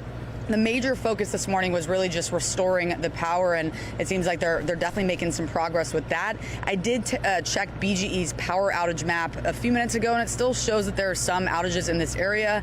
So they're definitely still working on that, but it also could have an impact on the light rail as well. Take a listen to that. Because of the power outages and some of those signals that are impacted, unfortunately, light rail is impacted as well. So MTA is going to be suspending service until the power is restored and they're able to have those crossings re-implemented with the signal phasing as well. Now, those power outages also impacted Mercy Hospital. Thankfully, the ER, though, and the main areas were able to operate normally. And there probably will still be some traffic disruptions as things start to get moving here. So just be cautious if you're in this area. The cause of this fire also still under investigation. The mayor said once they restore all the power, then they'll focus on figuring out what happened exactly here. But for now, reporting live in Baltimore, I'm Olivia Dance, Fox 45 Morning News. The time for excuses is over. We need to raise our expectations, Baltimore, and we need to be accountable from the mayor, and that's the bottom line. Well, that's mayoral candidate Sheila Dixon, who's unveiling her public safety plan. It includes how she plans to reduce crime in Baltimore City. Yeah, a key theme of her message, accountability. That's right. Jenna Lilly's live in studio right now with her plans if she is elected mayor. Shannon. Yeah, so Dixon, guys, says that she plans to use data and intelligence to confront the city's gun violence crisis. She wants to use the gun offenders registry to track people who've committed crimes with guns. She also wants to use a deterrence model to hone in on those violent offenders and keep them from reoffending. But her plans expand beyond addressing homicides and shootings in the city. A big focus for Dixon is quality of life crimes. In fact, we know residents are still sounding the alarm about low-level crimes, including drug possession and prostitution. City State's Attorney Ivan Bates created the citation docket to address those very issues, but some say it's being overlooked as a crime-fighting tool. So we pressed Dixon about that. Are you going to push police to make arrests in lower-level crimes so Ivan Bates' citation docket works? So with that, with the docket and with the citations, That's not about arrest. That's about making individuals accountable and looking at some of the quality of life issues. And our police department needs to step up with that process. So Dixon says she does plan to address police staffing issues by working to promote officer recruitment and retention. She's also addressing Mayor Scott's group violence reduction strategy after the Western District, which was the pilot for GVRS, saw an increase in murders last year. There are a lot of variables about that plan. And one thing that I don't believe in doing is playing with numbers. And I know that there's other efforts going on in West Baltimore as well. And so again, it's about collaborating, it's taking the good and building on that. It's really about assessing the current system and then determine what it would be replaced with. So Dixon added that as things are now, crime is hurting neighborhoods and businesses and stunting the city's growth, and she wants people to feel safe again in their own community.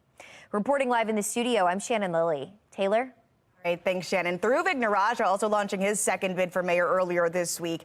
This announcement sets up a rematch of the 2020 Democratic primary in which Mayor Scott, Dixon, and Naraja were the top three vote getters.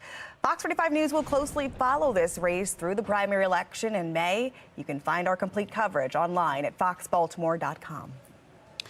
Well, on this Purple Friday, how the Ravens flock is getting ready to take on the Chiefs this weekend. Mark Clark has that information for you, and he's coming up in just a little bit.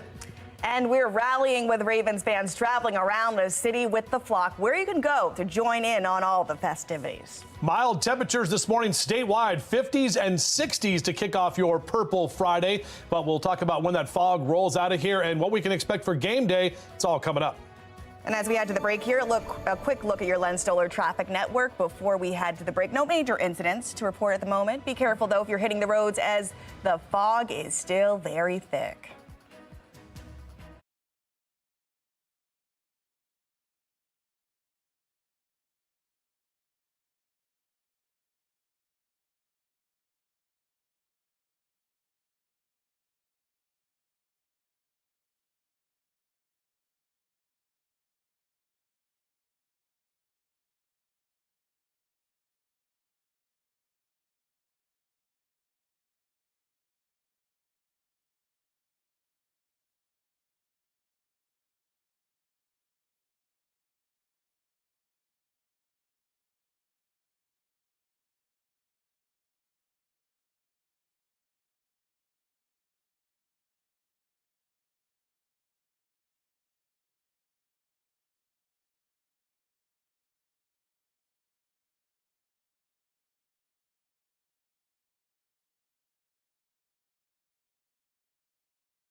All right, let's jump right in with your weather here. Our next weather maker is on its way. Yeah, meteorologist Justin Chambers talking about the fog this morning, but then what's headed our way? Yeah, that's exactly right, guys. And that's what we're tracking, the potential for some rain coming in, especially Sunday morning as we're getting ready for the game. And then as we get into the afternoon, we'll see a few scattered showers here and there. Definitely going to be colder. Lots of cloud cover and fog right now. It is a little bit better from our Towson camera from what we saw earlier this morning. The sun is now up, and that will continue to help burn some of this fog off. But a foggy and misty morning, temperatures well above average, and we are tracking more of that rain on Sunday. So out for a run or a jog next couple of hours, 50s and 60s. It is mild, and we're going to keep those mild numbers in play through the afternoon. Back with your full forecast coming up in a few.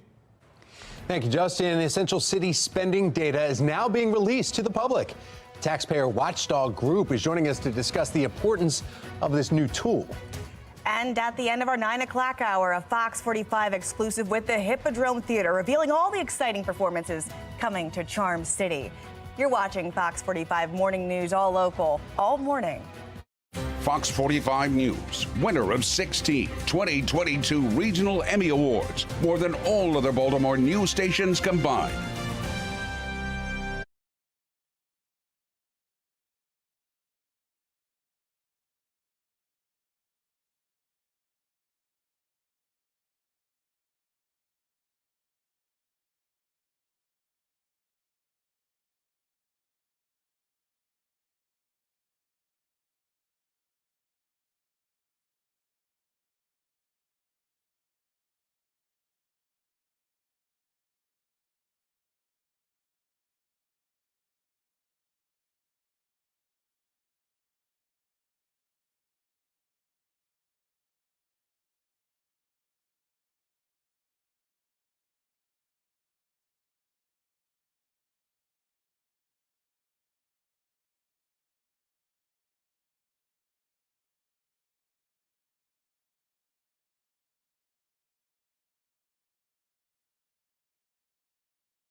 Recently, the nonprofit watchdog group OpenTheBooks.com forced open the Baltimore City checkbook after an 8-month battle. This week, the city comptroller Bill Henry releasing the city checkbook in real time. Joining us now, Adam Andrzejewski, CEO and founder of OpenTheBooks.com.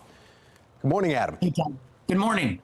All right, so we're talking about months long here, but really you've been following and you opened the books on lots of different cities. But in Baltimore in particular, you had some pushback that took a while. Finally, that's open. What have you learned? So it took us 8 months to get a copy of the Baltimore city spending since August of 2022. But I have to say that this week, Comptroller Bill Henry released this data for everybody, and it's a pretty powerful tool. And it goes right to this concept that we've advocated over the course of the past decade, that public bodies like cities like Baltimore, they should post all of their expenses every dime online in real time. And it looks like that this release by Comptroller Bill Henry is exactly that. It's going to have real-time disclosure as city payments clear. It goes on their website. So this he should be complimented on this. I know of no other big city across the entire country that has advocated every dime online in real time. Henry actually executed on the transparency promise. Well, that's great. Transparency, accountability. I mean, public, it's our tax dollars, so we should be able to see where it's going. But why was there such a long fight? Why was Baltimore City pushing back for 8 months? Well, I mean, that's anyone's guess. I mean, even now on the website here, and again, he should be complimented for this type of disclosure, but they do not have a download button. So they're still gatekeeping the city spending. They need to understand that taxpayers paid for all of this. They paid for all of the accounting on this, and we deserve in real time to be able to download a copy and pull it into our own environments as well. There's a couple of different upgrades that the site could also use. In addition to the download function on the data, include the city payroll. We're in a fight right now. It's again 4 months. We can't get a copy of the 2023 city payrolls. The other thing that Bill Henry should do is execute on his promise to properly vet those city charities receiving city grant funding, because a lot of them, we identified 32 out of the top 100 that are not in compliance with the Maryland Charitable Solicitation Act. They don't have a current and proper registration. Adam, do you think it's because of organizations like yours, openthebooks.com, where city employees are nervous about sharing this because then they would just be critiqued constantly and you'll be able to find out some discrepancies and jobs they're not doing? Well, I think that's a big part of the story. But with this release, what the comptroller's done is he's embraced transparency. And when you embrace transparency, you also embrace, by necessity, the feedback that you get from your constituents, from the people, from the press, from the pundits, from competitive politicians. This makes the city run better, and I think Bill Henry now understands that. Last question for you then, Adam. I know that you do this daily. This is your job, and this is what you do. What about the layperson going through this website? Is it something where it's pretty easy for us to understand, or would you need a little bit more experience or somebody with a background like yourself to be able to kind of go through the data and see what it means? You can easily use it. Everyone should go to the comptroller's website. Everybody should take a look at it. Everybody knows a city vendor. Look them up. If you're a city vendor, you can look at your competitors. That competition, having online real-time data, should drive down the cost of city services over time through private sector competition. Adam Andrzejewski with openthebooks.com. Thank you so much. Always appreciate your reports. Thank you. 8:18 is your time right now, and our next weather maker, well, that's what we're tracking. We're tracking the rain that's coming in for Sunday, especially Sunday morning as we get ready for the Ravens game. Not going to be pouring during the rain, but we'll have at least some showers we'll have to deal with through Sunday afternoon. But right now it's the fog that we're dealing with, and you can see from our Towson camera, can barely see that we still have a lot of those low clouds hanging around and visibility that still is in the quarter mile or less kind of category.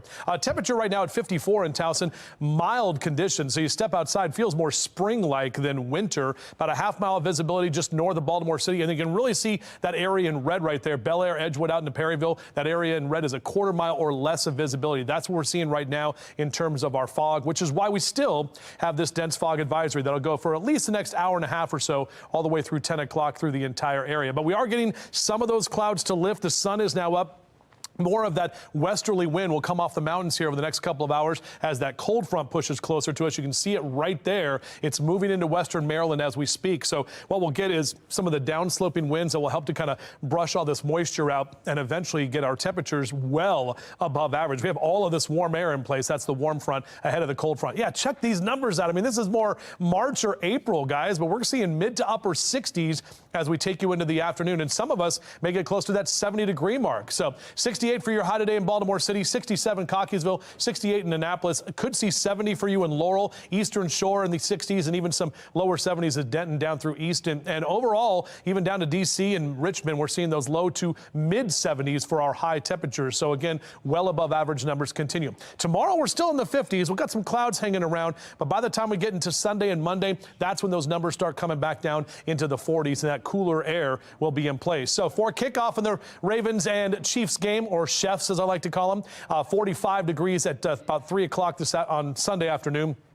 And we are tracking the off and on showers. Let me show you the future scan. This is for this afternoon. Notice we will have some breaks in the cloud cover. Will be cloudy tomorrow, but dry, and the rain does not come in until Saturday night. Watch what happens as we get to Sunday morning. That's when we'll see the heaviest rain as you're getting ready for the game. And right about 2, 3 o'clock, a few scattered showers left over, continuing to push through Sunday night into early Monday morning. And with that, we could see some of that colder air mix in with that precip, so you could see a few flakes flying as well. So Bella is ready for the Ravens win. Look at that doggy right there. Ravens hat, Ravens jersey, all good to go for that sweet puppy. So thank you very much for sending that picture in. These Ravens pet pics have been great. And of course, always love getting your pet pics. JC Chambers at foxbaltimore.com. So 7-day forecast, again, upper 60s today, but we're right back to the 50s tomorrow. And then those 40s return. Monday morning, we'll see a few leftover showers, but by the afternoon should clear out nicely. And Tuesday, Wednesday, Thursday actually looking pretty nice around here. All righty. Well, Baltimore County executive and a diehard Ravens fan, you know we're talking about Johnny Olszewski. He's stopping by to give his prediction for the AFC Championship, plus what this game means in Baltimore for the city. Hear from him at 8:30. And it is definitely a Purple Friday here at Brewery. We are here with some little fans who've got a lot of spirit this morning. We're going to talk to this group of fans in just a couple of minutes. You're watching Fox 45 Morning News, all local all morning. Go Ravens!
All right, Flock, are you flapping your wings for the Ravens caravan? That's the big question here. Amy Aronson has been hanging out with the caravan with how Charm City is gearing up for the game come Sunday, and it's a family affair where you are, Amy.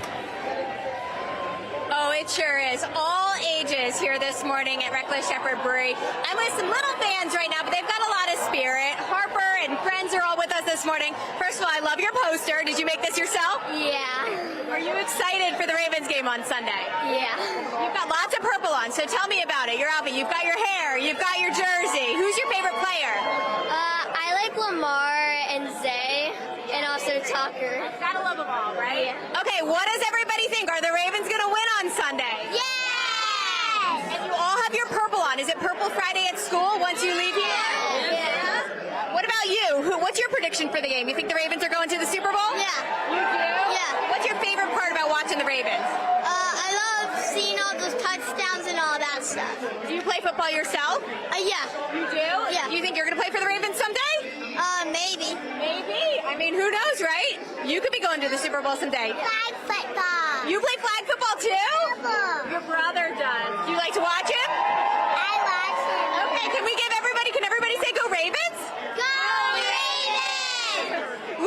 So yeah, we are hanging out here all morning long. Actually, I think we're going to follow the purple caravan around because they're making other stops this morning too. But as you guys can see, it is just a gigantic Purple Friday party here.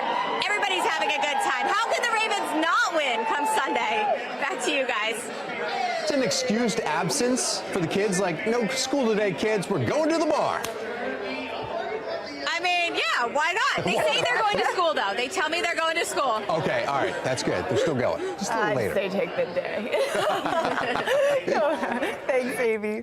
We've got more information for you on our website, foxbaltimore.com/newslinks. Yeah, inside the bar looks great. Outside, you see it. It's foggy and it's warm today. The day everyone cares about is Sunday. Meteorologist Justin Chambers has your Ravens championship game day forecast, and that's coming up. An underground fire caused smoke to come out of several manholes right here on North Charles Street. I'm Olivia Danson. Coming up next, I'm live from the scene with the details that we know now and the next steps for crews here. You're watching Fox 45 Morning News, all local, all morning.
Live from WBFF in Baltimore, this is Fox 45 Morning News. Happy Purple Friday as we head into a huge championship weekend.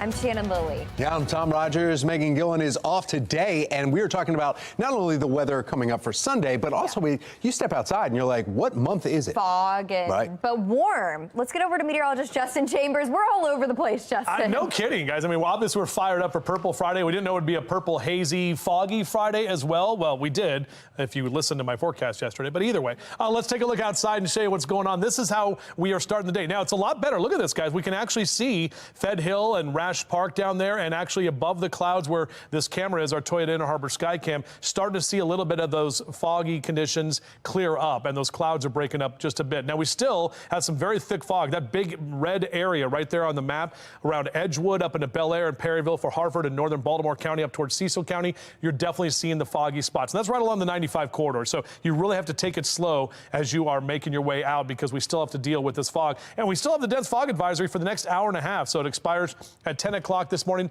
It should be allowed to expire. Most of the models are saying we're going to get these clouds out of here by then. Look at the temperatures. Left side of your screen, we're in the 60s already. Eldersburg and Ellicott City, 59 in Woodlawn. We're at 54 in Baltimore. A little colder as you get closer to the water. But look, all of us are going to get in on some of those warmer numbers for the day today. Back with your full forecast. We'll do that in just a few minutes from right now. Breaking overnight, an underground fire, possible manhole explosion causes power outages and road closures. Olivia Dance is at the scene and continues to update us on the latest developments over the past 3 hours. You've been there, Olivia. What have you learned since you've arrived? Well, Shannon, some good news. Some of the power is back on in this area. I watched it as it all turned on at once. The street lights and the traffic lights turned on. But I did just speak with a police officer here on the scene, and crews are still working to restore the power just behind us here. So past Mulberry Street, you can see that's where all of those BGE trucks are. So that area is still without power, and the crews are working to try to restore the power. That's really been the big thing here all morning. Now, earlier we heard from the mayor, the fire chief, and several other directors, and they said that no one was injured in this incident. So that is also some good news. But Circuit Court is going to be closed today because of the power outages from the fire, and it's possible that we'll see some traffic disruptions, even though some of these street lights are back on. But to give you some background, just before 10 o'clock last night, that's when the first 911 calls came in for some type of underground explosion right here on this corner of North Charles Street and West Saratoga Street.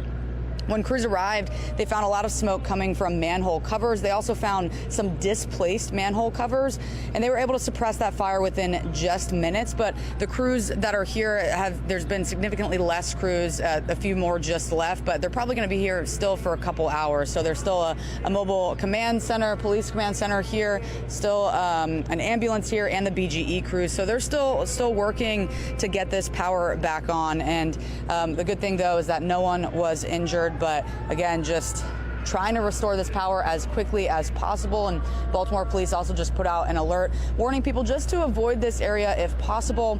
Again, if you are driving around here, you should expect some traffic disruptions. But I'll send it back to you guys.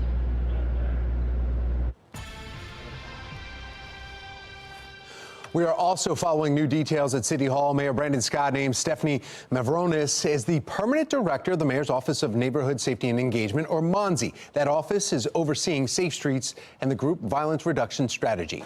Mavronis has been serving as the interim director of MONSE since former director Shantae Jackson stepped down in June. Well, in his statement, the mayor writes Mavronis has his full confidence.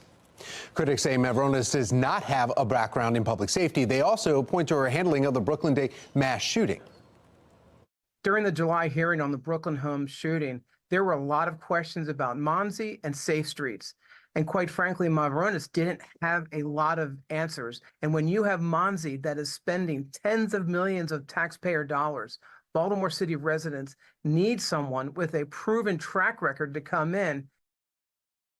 Well, you can find more on Mavronis' time as MONSE's director right on our website. That's foxbaltimore.com. Oh, it's Purple Friday for Ravens Nation. We all know it. Oh, we do. And this morning, we are only 2 days away from the biggest football game in Baltimore this year. Very exciting. You see the clock ticking there, anticipation just building and building as the Ravens will host their first conference title game since 1971. They'll take on defending Super Bowl champs, the Kansas City Chiefs, at M&T Bank Stadium on Sunday. Needless to say, Charm City is fired up. And joining us live now, Baltimore County executive and diehard Ravens fan, Johnny Olszewski. Good morning. Hey, Shannon, good morning and happy Purple Friday to you. Happy Purple Friday. I love your jersey there. So just be honest with me here. How nervous are you for this game? Oh, I'm not nervous at all. This has been the team that has been gelling. They've beat more Super Bowl contending and winning teams throughout the season. We've got one of the best defenses in the league. We have Lamar Jackson. We have a ton of weapons for him that he didn't have before in our offense. So we also have a home field advantage. And we know how rocking the stadium was last weekend with all the false starts against Houston. Looking forward to it being even more raucous this weekend at M&T Bank. Yeah, absolutely. So obviously a huge deal, you know, AFC Championship happening here in Baltimore. How are you all in Baltimore County showing your Purple Pride?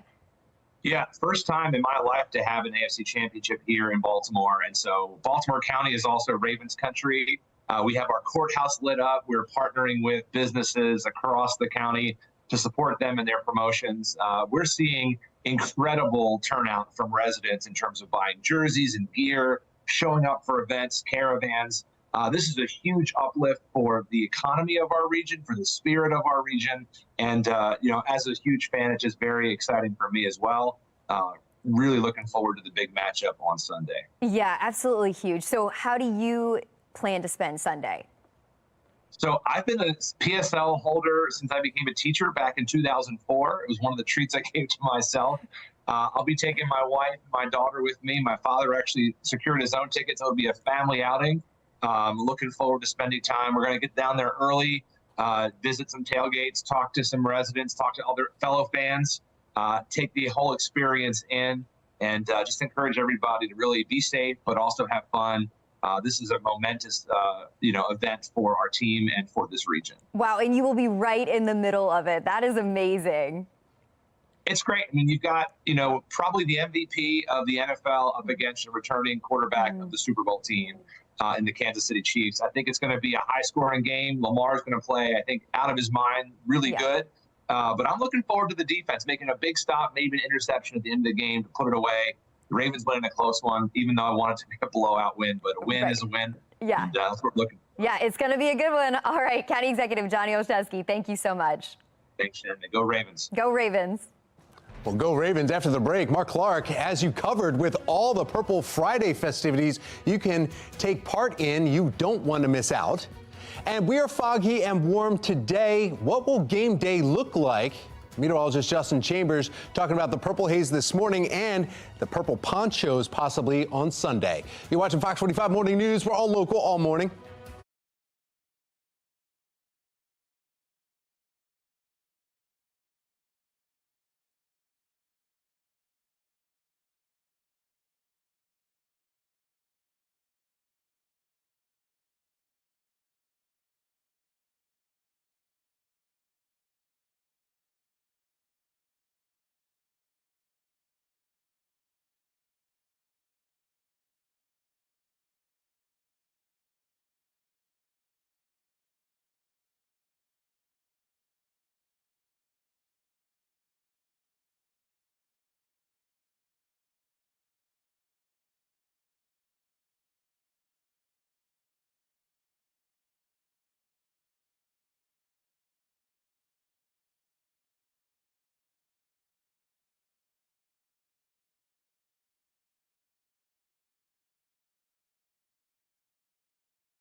8:40, yes. Each minute we are inching closer to the AFC Championship, and Charm City cannot wait. Mark Clark is one of them, and he is over in our live center with all the festivities Raven fan can partake in today and throughout championship weekend. Mark, you are ready. You smell it?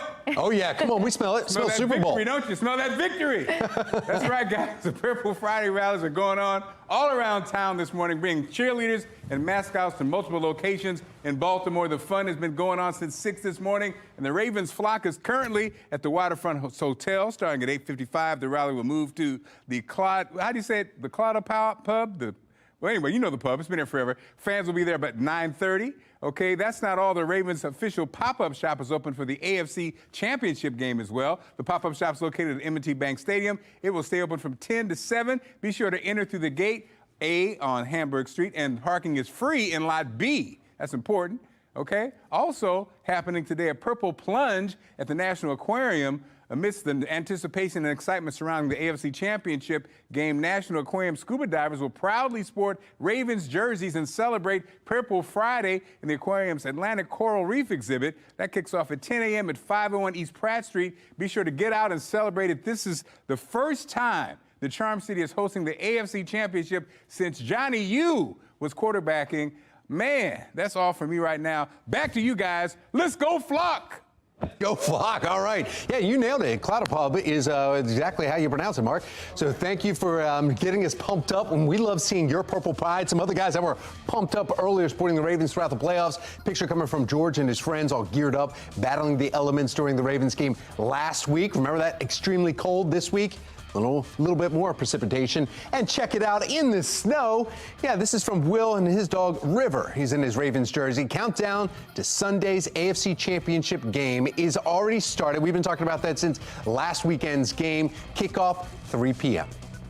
And whether you are heading down to the stadium or going to a watch party, we want to see how you are cheering on the Ravens. You can scan that QR code right there on your screen. It'll take you to foxbaltimore.com where you can upload your pictures and videos, and it is all powered by Stackla.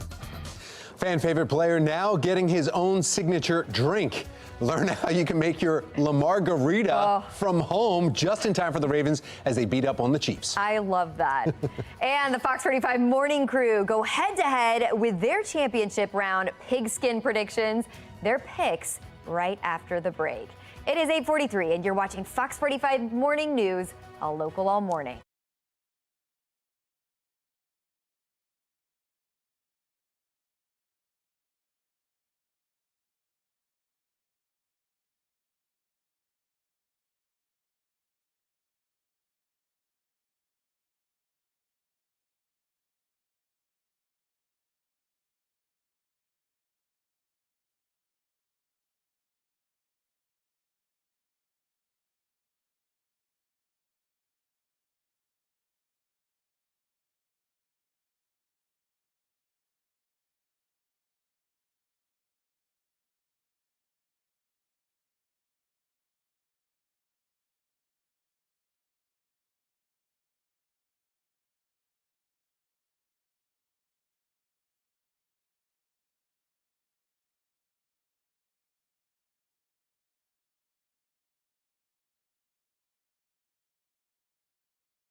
This is it. Just one game separates the Ravens from the Super Bowl, and it is going down this weekend. The Ravens hosting their first ever AFC Championship game at M&T Bank Stadium.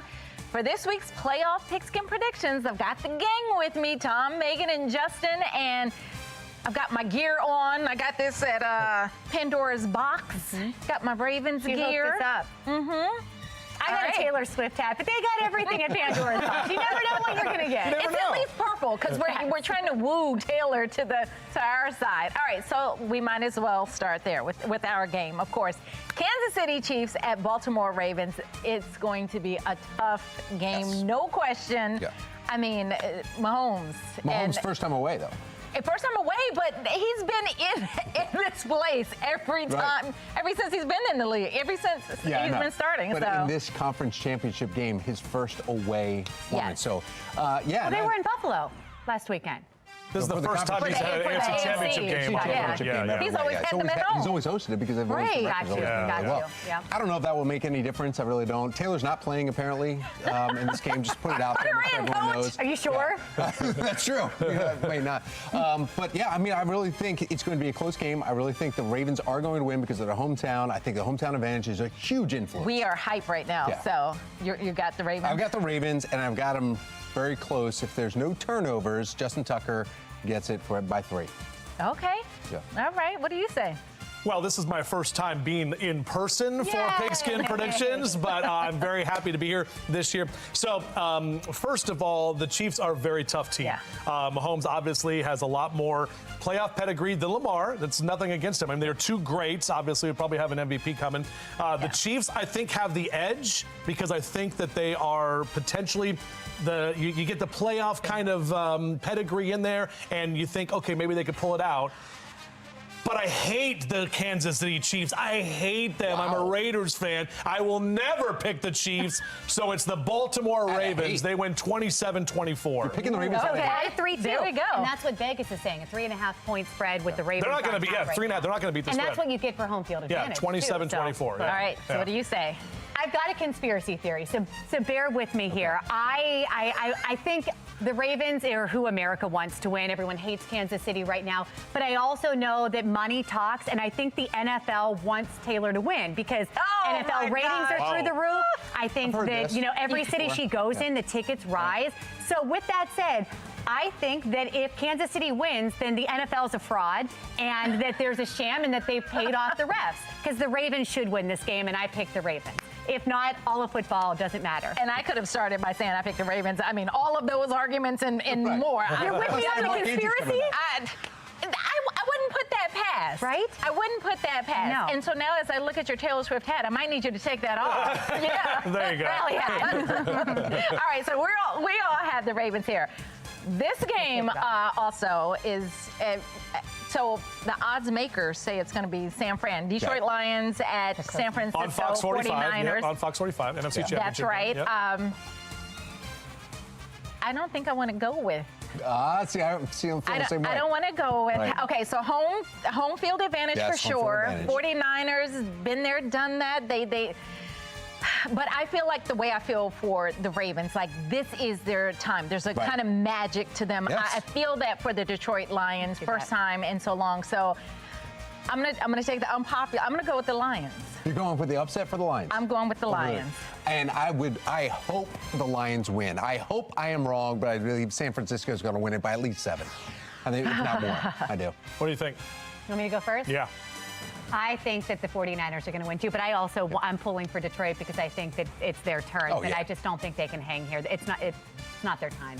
So wait a minute. So you're 49ers. Going with the 49ers? Yeah, they're definitely going to win. I think by a lot, too. The only team that has never been in a Super Bowl, in the Super Bowl era, is the Detroit Lions. Right. There are 4 teams that have never even been in the Super Bowl. Win. And you got the Browns, the Jaguars, the Texans, but the Lions are the only ones in the Super Bowl era because those are all new teams. That's weird. So I think that the Detroit Lions, I think it's their year. Okay. I think they're going to win. I have faith that they're going to win. Jared Goff is going to get back to his second Super Bowl. Okay. It's Goff versus Lamar Jackson for Super Bowl 58 in my hometown of Las Vegas. Remember, I'm a Vegas guy, so You take the money line on the Lions, you're going to do well. You're going to do well on the money line. Well, if you're talking money, we're going to see if the NFL is going to have conspiracies or not. Yeah. Right. We're keeping an eye on that. All right. Well, there you have it. There you have it. Share your pigskin predictions with me each week. Go to my Facebook page. Leave me a post. Go get all your Ravens gear, Pandora's box, or Taylor Swift gear. The next game we do is the Super Bowl. Oh. Right. There's a lot on the line. For the trophy. We don't have our trophy here. It's getting revamped. It's fine. We'll see what happens. Yeah, next weather maker, obviously, for that AFC Championship game. Don't forget, you can watch the NFC Championship game right here Sunday afternoon, 6:30. It's Lions-Niners. That's the big Fox NFL Sunday, wrapping up the season. NASCAR on Fox in a couple of weeks. It's the Super Bowl of racing, the Daytona 500 on February 18th. But yeah, all eyes obviously on M&T Bank Stadium, and we can see the stadium now. I mean, remember earlier this morning, we couldn't even look down and see how things are shaping up, but we're drying out nicely. The sun trying to pop through, getting some of those clouds to roll out of here. We still have areas that have reduced visibility of a half mile, even a quarter mile up into areas north of Baltimore and northeast up on 95. So be aware of that. Bel Air, Edgewood, Perryville. If you're heading up to APG and Aberdeen, just know you've got some of the low clouds that are hanging around. Dense fog advisory continues until 10 o'clock this morning. I don't know. I'm feeling kind of foggy because we have purple playoff pancakes in the studio and a whole bunch of other stuff too, by the way. They've got the turkey chili and they've got all sorts of soup and things. This is just the spread. Now, by the way, this spread looked a lot nicer earlier before like 62 people came in and ate them. But thanks again to Miss Shirley's. Again, get those purple playoff pancakes. And you know what? My buddy David over there at Miss Shirley says, Taylor Swift's favorite color, purple. Favorite number, 13. That means Devin Duvernay is probably her favorite. Duvernay, is her favorite. It's got to be her favorite player next to that Travis guy. Anyway, shout out to Miss Shirley's. Get that tailgate food on. And again, it's going to be a little bit on the wetter side here for that game on Sunday afternoon. We're dry right now. Look at all of that warm air ahead of that cold front. But again, over our next couple of hours, temperatures climbing steadily in the mid to upper 60s. And look at this, guys, on our 7-day forecast. Those numbers are coming down. Mid 50s tomorrow. The rain tomorrow night into Sunday morning. A few scattered showers through the game on Sunday afternoon, but temps only in the mid-40s, so definitely cooler by Sunday. Thank you, Justin. Lights, camera, action. Fox 45 has an exclusive interview with the Hippodrome president.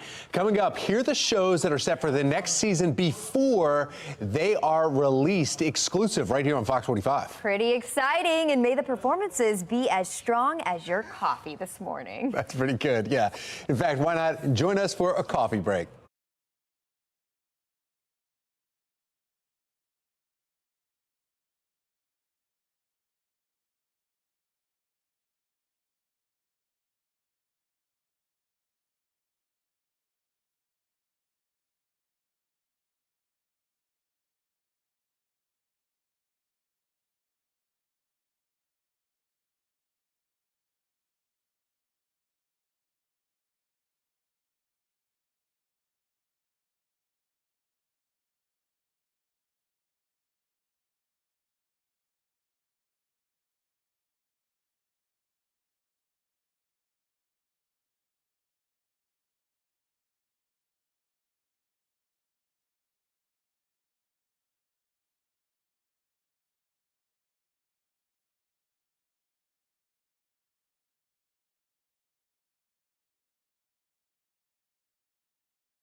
In your morning business report, the Federal Trade Commission is warning at least 39 funeral homes across the U.S. to stop misleading bereaved customers or face hefty penalties.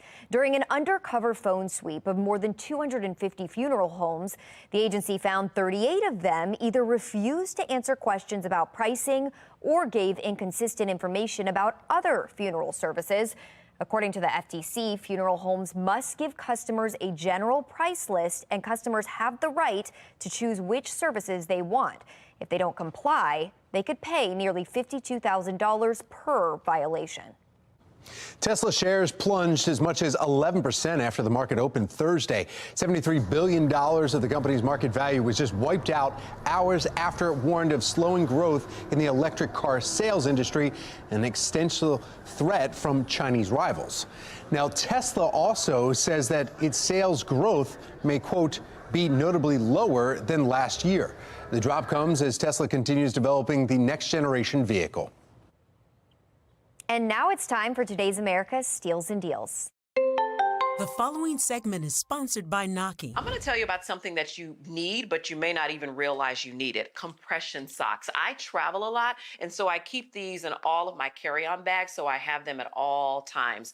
They really are helpful for just maintain your overall health, because the heart is working so hard to pump blood throughout your body, and when it goes down to your feet, that's easy. But it's getting it to come back up because it's working against gravity. That is the challenge, and that's where these compression socks come in handy. Dr. Siegel, a doctor of course, created these, and so he just put a lot of extra care and thought into these. They're antimicrobial, they have silver ion, and they have this extra cushioning. I just got these, and I really like the purple, the lavender, because that's my favorite color. But the other thing is they're compression, but they also are really good stretchy, so it's not that compression that's painful. These are at such a great deal. You could buy one and give them to anybody in your family or even some of your friends. You're getting up to 20% off of Dr. Siegel's compression socks. He really did put a lot of thought into these, so you want to head over to asadeals.com for this exclusive offer.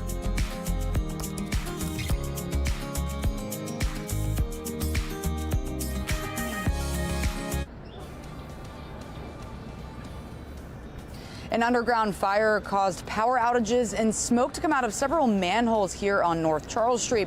I'm Olivia Danson. Coming up next, I'm live from the scene with the latest details and an update on those power outages. A Baltimore mayoral candidate lays out her plan to curb juvenile crime, what she wants to use if she's elected back into office again. Well, we've been foggy this morning, but mild. We'll be talking about what we can expect for Championship Sunday and what you need to prepare for. Fox 45 and Good Day Baltimore starts right now. Live from WBFF in Baltimore, this is Fox 45 Good Day Baltimore. Good morning to you on this Purple Friday. It is January 26th. Let's get her started. I'm Taylor Stewart. I'm Shannon Lilly. You know, we are all purple everything, including purple pancakes. Thanks to our meteorologist, Justin Chambers, and Miss Shirley's. Yeah, don't thank me. I just tried to bring some stuff in for Q Day, which was a quality breakfast, which is what we had. And we came in like a hero, Justin. We have some quinoa in there, too, and Jean did a great job, Tom's wife, for that, so we appreciate it. All right, let's take a look outside. No quarter pounders with cheese, at least not yet, but we can have those later, right? This is a cool shot here because we haven't been able to see the Towson Courthouse with the wind flapping that flag around just a little bit, but the fog is starting to lift. Even though it's still pretty foggy out there, you still have a lot of visibility issues, especially that big red area right there, kind of the northeastern edge of the Beltway out through Bel Air and Edgewood up into Perryville, right along the 95 corridor. So traveling in from Cecil County this morning or up into Delaware or Pennsylvania, you're going to run into that fog. We still have another hour to go with our dense fog advisory. It hasn't been expanded yet. Hopefully it will be allowed to expire at 10 o'clock because we do expect to see some more drier air working in. Look at these temperatures, guys. 50s and 60s right now. It's already 61 in Westminster, 63 in Laurel. This feels more spring-like than the middle of winter. So on your out and about cast, our temperatures will keep rising. We'll see those low to mid 60s as we take you through midday today. Back with your full forecast. We have rain that we have to talk about for Sunday's game. More on that in just a few. All right, new this morning, that breaking news you've been following, the underground fire and manhole explosions that caused power outages, evacuations, road closures in downtown Baltimore. Olivia Dance is at the scene. And Olivia, you have been there all morning long. What does it look like now? Well, good morning, Taylor and Shannon. There's a lot less crews here now. That mobile command unit that was parked right here in the middle of North Charles Street just left the scene. But further up, if we zoom in, there's still several BGE crews here. And that's because they're trying to restore the power. So just past Mulberry Street up there, I'm told that the power is still out. But right here in the immediate area around North Charles Street and East Saratoga Street, the power is back on. So they're making some progress, but there's still crews here working to get that back on. And also the good news is that no one was injured during this fire, but there are going to be some traffic disruptions in this area today. Circuit courts also closed because of the power outages from the fire.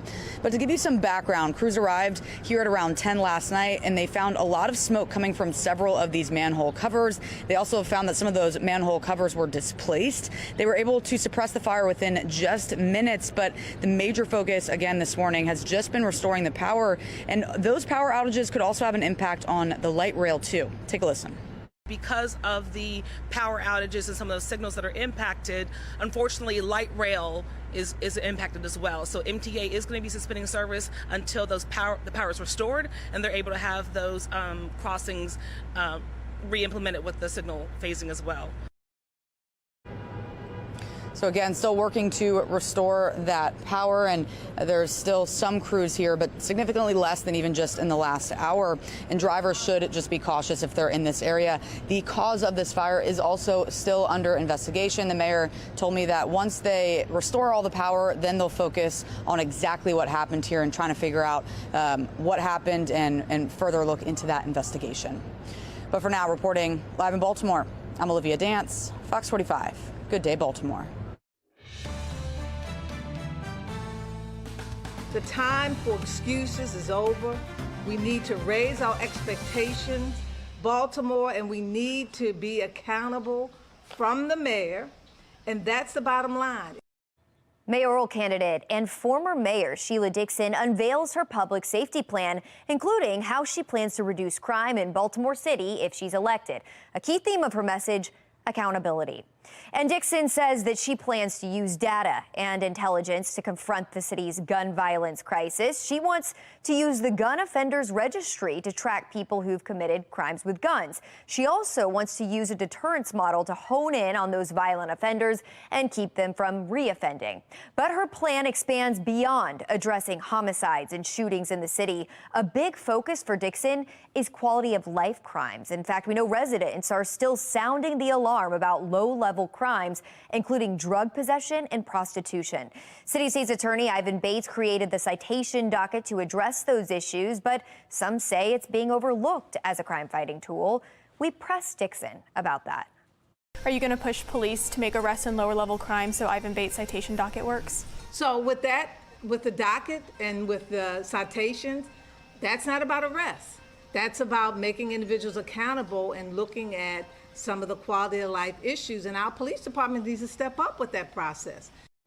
Dixon says she plans to address police staffing issues by working to promote officer recruitment and retention. She's also addressing Mayor Scott's group violence reduction strategy after the Western District, which was the pilot for GVRS, saw an increase in murders last year. There are a lot of variables about that plan. And one thing that I don't believe in doing is playing with numbers. And I know that there's other efforts going on in West Baltimore as well. And so again, it's about collaborating, it's taking the good and building on that. It's really about assessing the current system and then determine what it would be replaced with. Now, Dixon added that as things are now, crime is hurting neighborhoods and businesses, stunting the city's growth, and she wants people to feel safe again in their own communities. Thiru Vignarajah launched his second bid for mayor earlier this week. The announcement sets up a rematch of the 2020 Democratic primary in which Mayor Scott, Dixon, and Vignarajah were the top three vote getters. Fox 45 News will closely follow this race through the primary election in May. You can find our complete coverage online at foxbaltimore.com.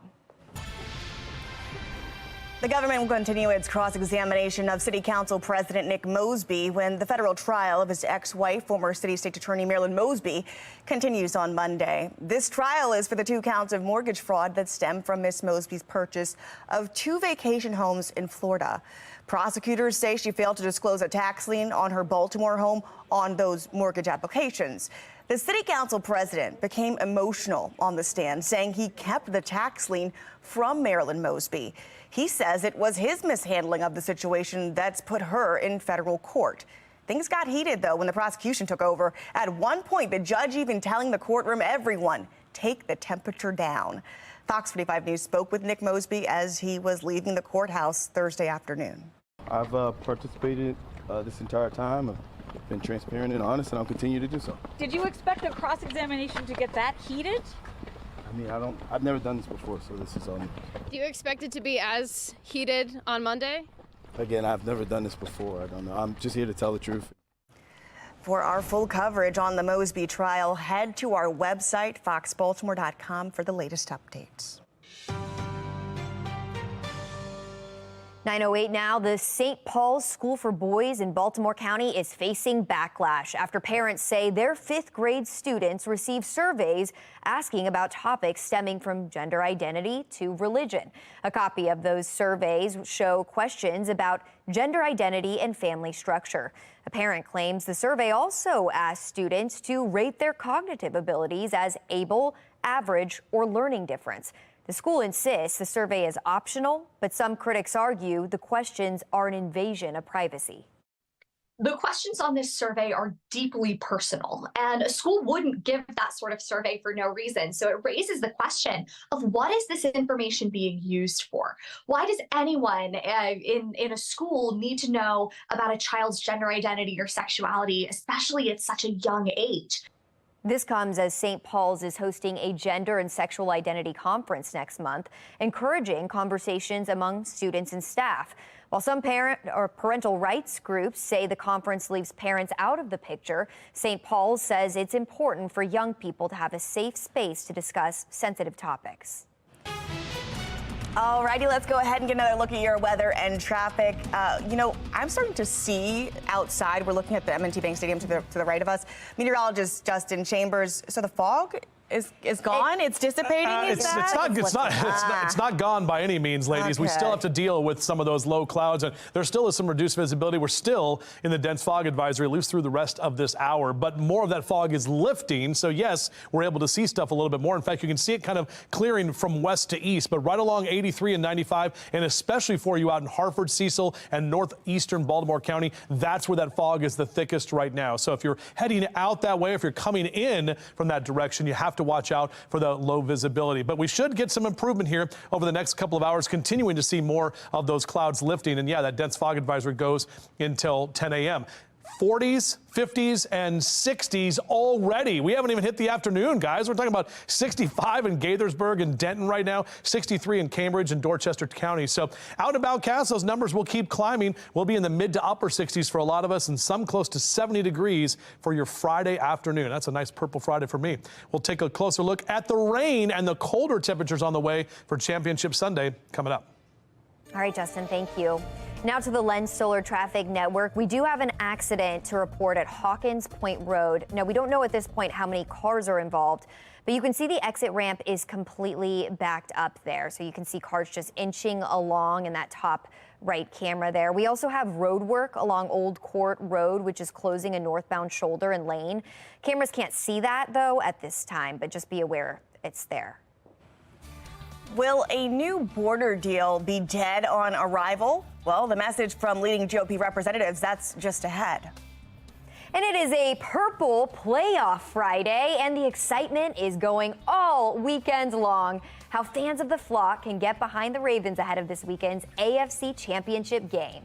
It's 9/11, and you're watching Fox 45 News. Good day, Baltimore.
All right, the deal being worked out in Washington to secure the southern border and send additional aid to Ukraine is possibly collapsing. National correspondent Kayla Gaskins joins us live from Capitol Hill. And Kayla, what's the latest? Well, Shannon and Taylor, this bill is essentially on life support at the moment as Senate Republicans who support the deal, including Minority Leader Mitch McConnell, struggled to keep it together. Yesterday, an aide to House Majority Leader Steve Scalise told a group of Senate Republican chiefs that the deal currently being put together by the Senate Democrats has zero chance of passing in the House. The Washington Post reporting McConnell privately acknowledged former President Donald Trump's opposition to this deal has complicated things. Trump writing last week, quote, "I don't think we should do a border deal at all unless we get everything needed to shut down the invasion." There are plenty of Senate Republicans who do have a lot of issues with the details of this deal, especially with the proposal that would allow 5,000 illegal immigrants to enter the U.S. every day, which means more than 1.8 million illegal crossings a year. There are also reports that Senate Minority Leader Mitch McConnell has brought up the possibility of now separating the border security from the Ukraine funding. Right now, the two are paired together. Now, Kayla, former President Donald Trump's influence over Republicans, it just appears to be growing. He won in Iowa, won in New Hampshire, and some in the RNC were ready to just end the primary process altogether and declare Trump the nominee. That resolution has been dropped. So Kayla, where are we going and what's going on here? Well, the Trump ally who introduced this RNC resolution did drop it after Trump himself came out against it. The former president citing party unity as the reason he did not support this resolution. Only 2 states have voted, and Nikki Haley is still very much in this race. She has no intention of dropping out, and she does have the money to keep going. This resolution would have effectively ended the primary process now and named Trump the nominee. Trump took to Truth Social before the withdrawal, saying while he greatly appreciates the RNC wanting to already declare him the presumptive nominee, and while he believes they do have more than enough votes for this resolution to pass, they should not move forward. He says he wants to do this the old-fashioned way at the ballot box. Nikki Haley's team responded, saying, "Who cares what the RNC says? We'll let millions of Republicans around the country decide, not a bunch of Washington insiders." All right, Kayla, we'll keep watching. Thank you. All right, you hear that. The next weather maker, it is on its way. Let's get over to meteorologist Justin Chambers. Started out with a foggy morning. Right. We've got some rain on the way, right? But hold on. Hold the phone. Because this hour, not only are we announcing the Hippodrome's new season, right? Yes. That's happening here exclusively on Fox 45. I just found out JT is coming here. Justin Timberlake. What? CFG Bank Arena, July 3rd. Yeah. Breaking news right I just here. saw that. Oh I'm my like, he's bringing goodness. sexy back to Baltimore. Oh my goodness. Holy cow. That is huge. My move's ready now. Forget about Taylor. We got JT coming to town. Watch yourself. I know. Swifties, everybody calm down. I know. Anyway, that was very exciting news. You can read more about it at foxbaltimore.com. I just saw that sent out over the Insta. I do follow Justin Timberlake. I mean, he's got a great name. All right, beautiful shot right here from our Towson camera. Finally seeing some of that fog that is lifting away. However, we still have some areas that are dealing with some low visibilities, a quarter mile or less, that big red area right there where that fog is kind of lingering and not really giving way to the drier or clearer skies. So still the dense fog advisory, all of us here in the Eastern Shore and most of us along the Chesapeake up until 10 o'clock this morning. So we are seeing a few light rain showers just north of Cockeysville up into Lancaster, but overall, not really a lot of rain. In fact, today will be dry and warm. Look at all that mild air. That's that red line, that area of low pressure to the north of us. Out ahead of that is the warmer air. So there's the cold front to the west. That's going to sweep through as we head toward the afternoon. We'll get some of the downsloping wind that will help to kind of dry us out and warm us up. I mean, check these numbers. 43 is where we typically are this time of year. Mid to upper 60s and even some lower 70s for Denton, Easton, and Laurel this afternoon, possibly even 70s in D.C. as well. We're going to drop to the 50s tomorrow and then back to reality, just like Soul to Soul said. We're talking about mid to upper 40s here Sunday, Monday, and Tuesday of next week. Those numbers will be quite a bit cooler. That means game time for Championship Sunday, right about 3 p.m. It will be in the 40s. We're talking about some showers and some breezy conditions. Just kind of plan ahead for that. You got to do the if you're doing the tailgating on Sunday morning, you're definitely getting wet. And then as you head to the game, probably have to bring the towel or at least have the, the Ravens rain gear and the ponchos ready to go in case we encounter some showers. Let's show you the future scan. So this is the cold front coming through this afternoon. We're dry through the day today, and tomorrow we're actually dry for most of Saturday. It's going to be after about 4 or 5 p.m. before any of those showers roll in. Really Saturday night, that's when the next weather maker comes, and you can see early Sunday morning some moderate rain showers. Right about 2 p.m. is when I stop the clock here. So that's when we could see some leftover showers. Wind is going to pick up as well as this low slides to the north and to the east. And then back behind that, those showers will continue, especially for the second half of the game and into early Monday morning. And look at that light blue right there. Some of us may see a few flakes kind of flying around with some of that colder air, but not looking for anything to stick because our ground will be too warm. I mean, 60s and 70s today, 50s tomorrow. There's no chance we're going to get any of that snow to be hanging out. Hey, shout out to Bella, the dog right there, who looks like the dog is too big for the jersey. But it doesn't matter because Bella looks great and ready for the Ravens win. So I'm loving these great pet picks. By the way, obviously, if the Ravens win, then I'm going to keep doing Ravens pet picks all the way up into Super Bowl 58. All right, here we go. 7-day forecast looks like this, guys. 50s and 60s this next couple of days. 40s, though, on Sunday. And Monday, some rain left over early Monday morning, but it's out of here by Monday afternoon. And notice next week, we're definitely drier, but a little bit cooler. All right, Dustin, thank you. Now to the Len Stoller Traffic Network. We do have an accident to report at Hawkins Road. It is not known at this point how many cars are involved, but you can see, well, the exit lane was blocked. It looks like from our cameras, everything's looking relatively clear, but we are seeing some volume that's picking up on the roadways in other areas. The good news, though, a lot of the fog is beginning to clear. 9:20, and each minute we inch closer to the AFC Championship, and Charm City cannot wait. We can't wait either. Oh, no, we cannot. Mark Clark is actually one of the flock members who cannot wait. He's live over there with the festivities Ravens fans can take part in today, and the flag. I mean, come on now. Protect this house. Yes. This is the first time.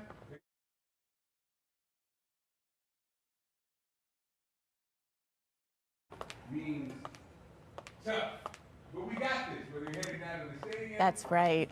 Well, whether you're heading down to the stadium or going to a watch party, we want to see you cheer on the Ravens. Scan the QR code right there on your screen. It'll take you to foxbaltimore.com where you can upload your pictures and videos. It's all powered by Stacklaw. We are hoping this drink is as good as the way Lamar Jackson's been playing lately. In our next half hour, we learn how to make the Margarita. Fox 45 News, winner of 16 2022 Regional Emmy Awards, more than all other Baltimore news stations combined.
All right, you all know it. We are heading into a championship weekend, and Charm City cannot wait for this. That's right. Mark Clark is back. We had a flag on the play earlier, but we got the flag back out.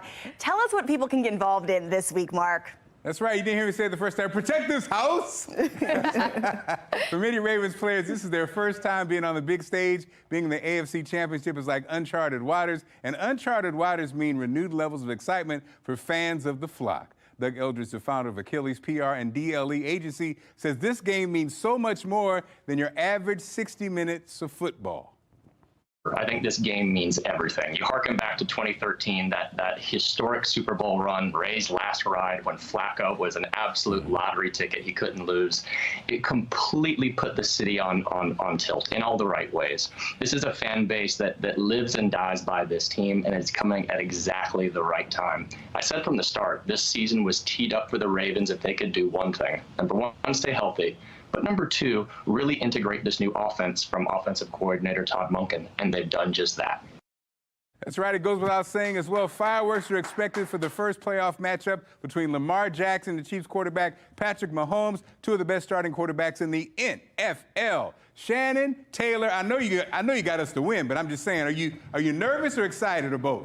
Excited. I feel nothing but excitement and confidence. I feel cocky confidence for the Ravens, I will say. Yeah. And I'm on Taylor Swift watch. Not gonna lie. Likewise. I'll be checking out her fits. Oh yeah, it's going down. We need, if you haven't been excited, we need you. If you're watching this, we need your excitement. Let's go. Let's go.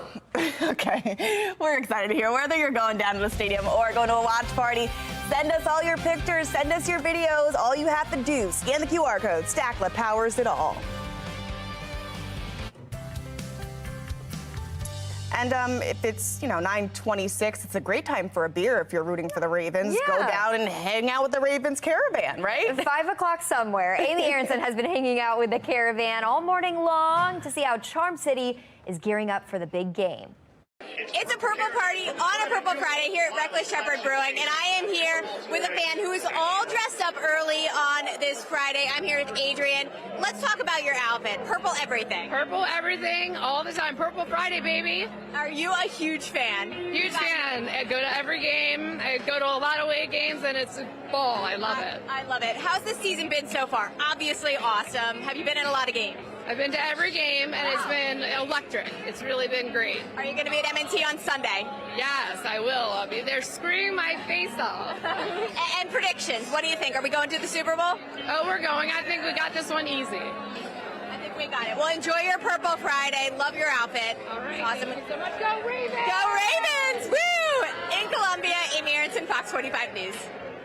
Amy, thank you. For more information, you can go to foxbaltimore.com/newslink. So much purple pride. Love that outfit. Well, juvenile crime is not an easy issue in Baltimore. The troubling trends cities across the country are seeing. An underground fire caused power outages and smoke to come out of several of these manholes here on North Charles Street. I'm Olivia Danson. Coming up next, I'm live from the scene with the latest details and an update on those power outages. You're watching Fox 45. Good day, Baltimore.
Live from WBFF in Baltimore, this is Fox 45 Good Day Baltimore. Good morning to you. It's Friday, January 26th. I'm Taylor Stewart. I'm Tom Rogers. That just sink in right there? It's a Friday morning. It just hit me as I was reading. I was like, Friday morning. Friday morning. It's Purple Friday. It's all about the Ravens this weekend. It is. It's a great day. And we've got meteorologist Justin Chambers, who's like the best. So thanks. It's a great day. Yeah, I appreciate that. Yeah. Tom, nothing? You don't say anything? No. She said it. Fishing for those compliments. Good morning, everybody. Yeah, we've been talking about the fog that's been hanging around, but it is improving. Let's show you that shot here if we have it up from our live cam. There it is. Downtown Baltimore cam, Toyota Inner Harbor sky cam. That sun trying to break through, but definitely that fog has lifted. So that is a good thing as that westerly wind is going to start picking up and drying us out and warming us up today, too. Now, notice on this fog map right here, you can still see that visibility is a little bit on that quarter mile or less for Bel Air up into Perryville, Aberdeen, APG, kind of right along that upper edge of the 95 corridor. So when you go north of Baltimore and into Harford County and up into Cecil County, that's where you're seeing some more of the low clouds. So still, we have the dense fog advisory, at least for the next half hour, hasn't been expanded as of yet. So we'll see if that expires on time. But 50s and 60s right now, and we're on our way to the 60s this afternoon. Look at that, our jogging cash. You're going to get your sweat on here with those temperatures staying mild for the next couple of hours. Back with your full forecast coming up in just a few. All right, sounds good. Let's go ahead and check your Len Stoller traffic network. We're still tracking a major accident, Hawkins Point at Quarantine Road. Now, the exit there is completely backed up. Our cameras aren't showing it. But pack your patience if you are driving that way. Back to our breaking news we've been following for the last 4.5 to 5 hours now. Breaking overnight, an underground fire and manhole explosion causes power outages and road closures. That's right, and some evacuations. Olivia Dance is live at the scene. Now, Olivia, have people been able to go back inside? What have you learned? Yeah, Taylor and Tom, definitely people are walking more freely through this area, and residents are back in their homes, and some businesses are open around here. There's also a lot less crews in this area, but further up, it actually looks like there are some more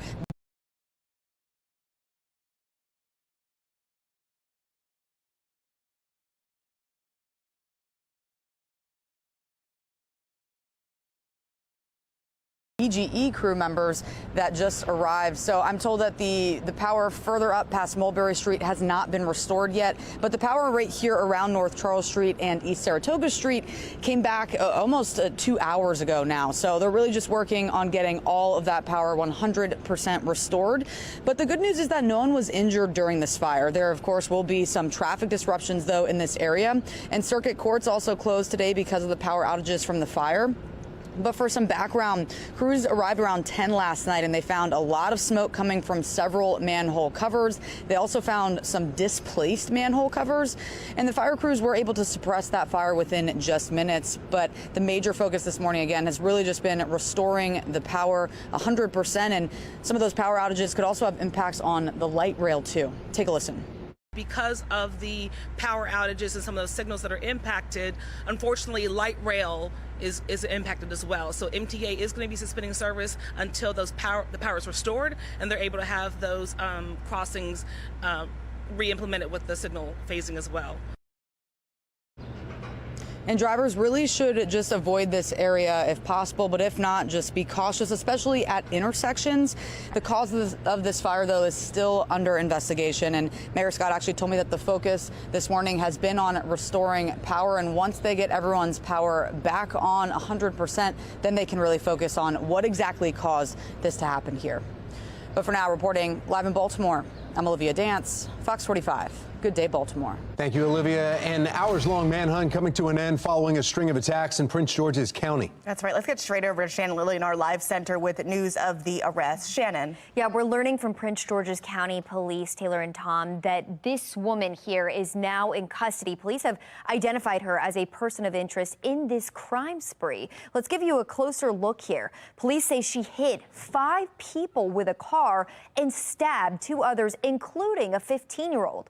Thankfully, all the victims are expected to survive, but right now, police say the attacks appear to be random. They happened one after the other last night in just about an hour-and-a-half time span, beginning around 5 p.m. These were separate incidents happening in Landover, Lanham, and Capitol Heights. Take a listen to what police say happened just 15 minutes after the first person was hit by a car.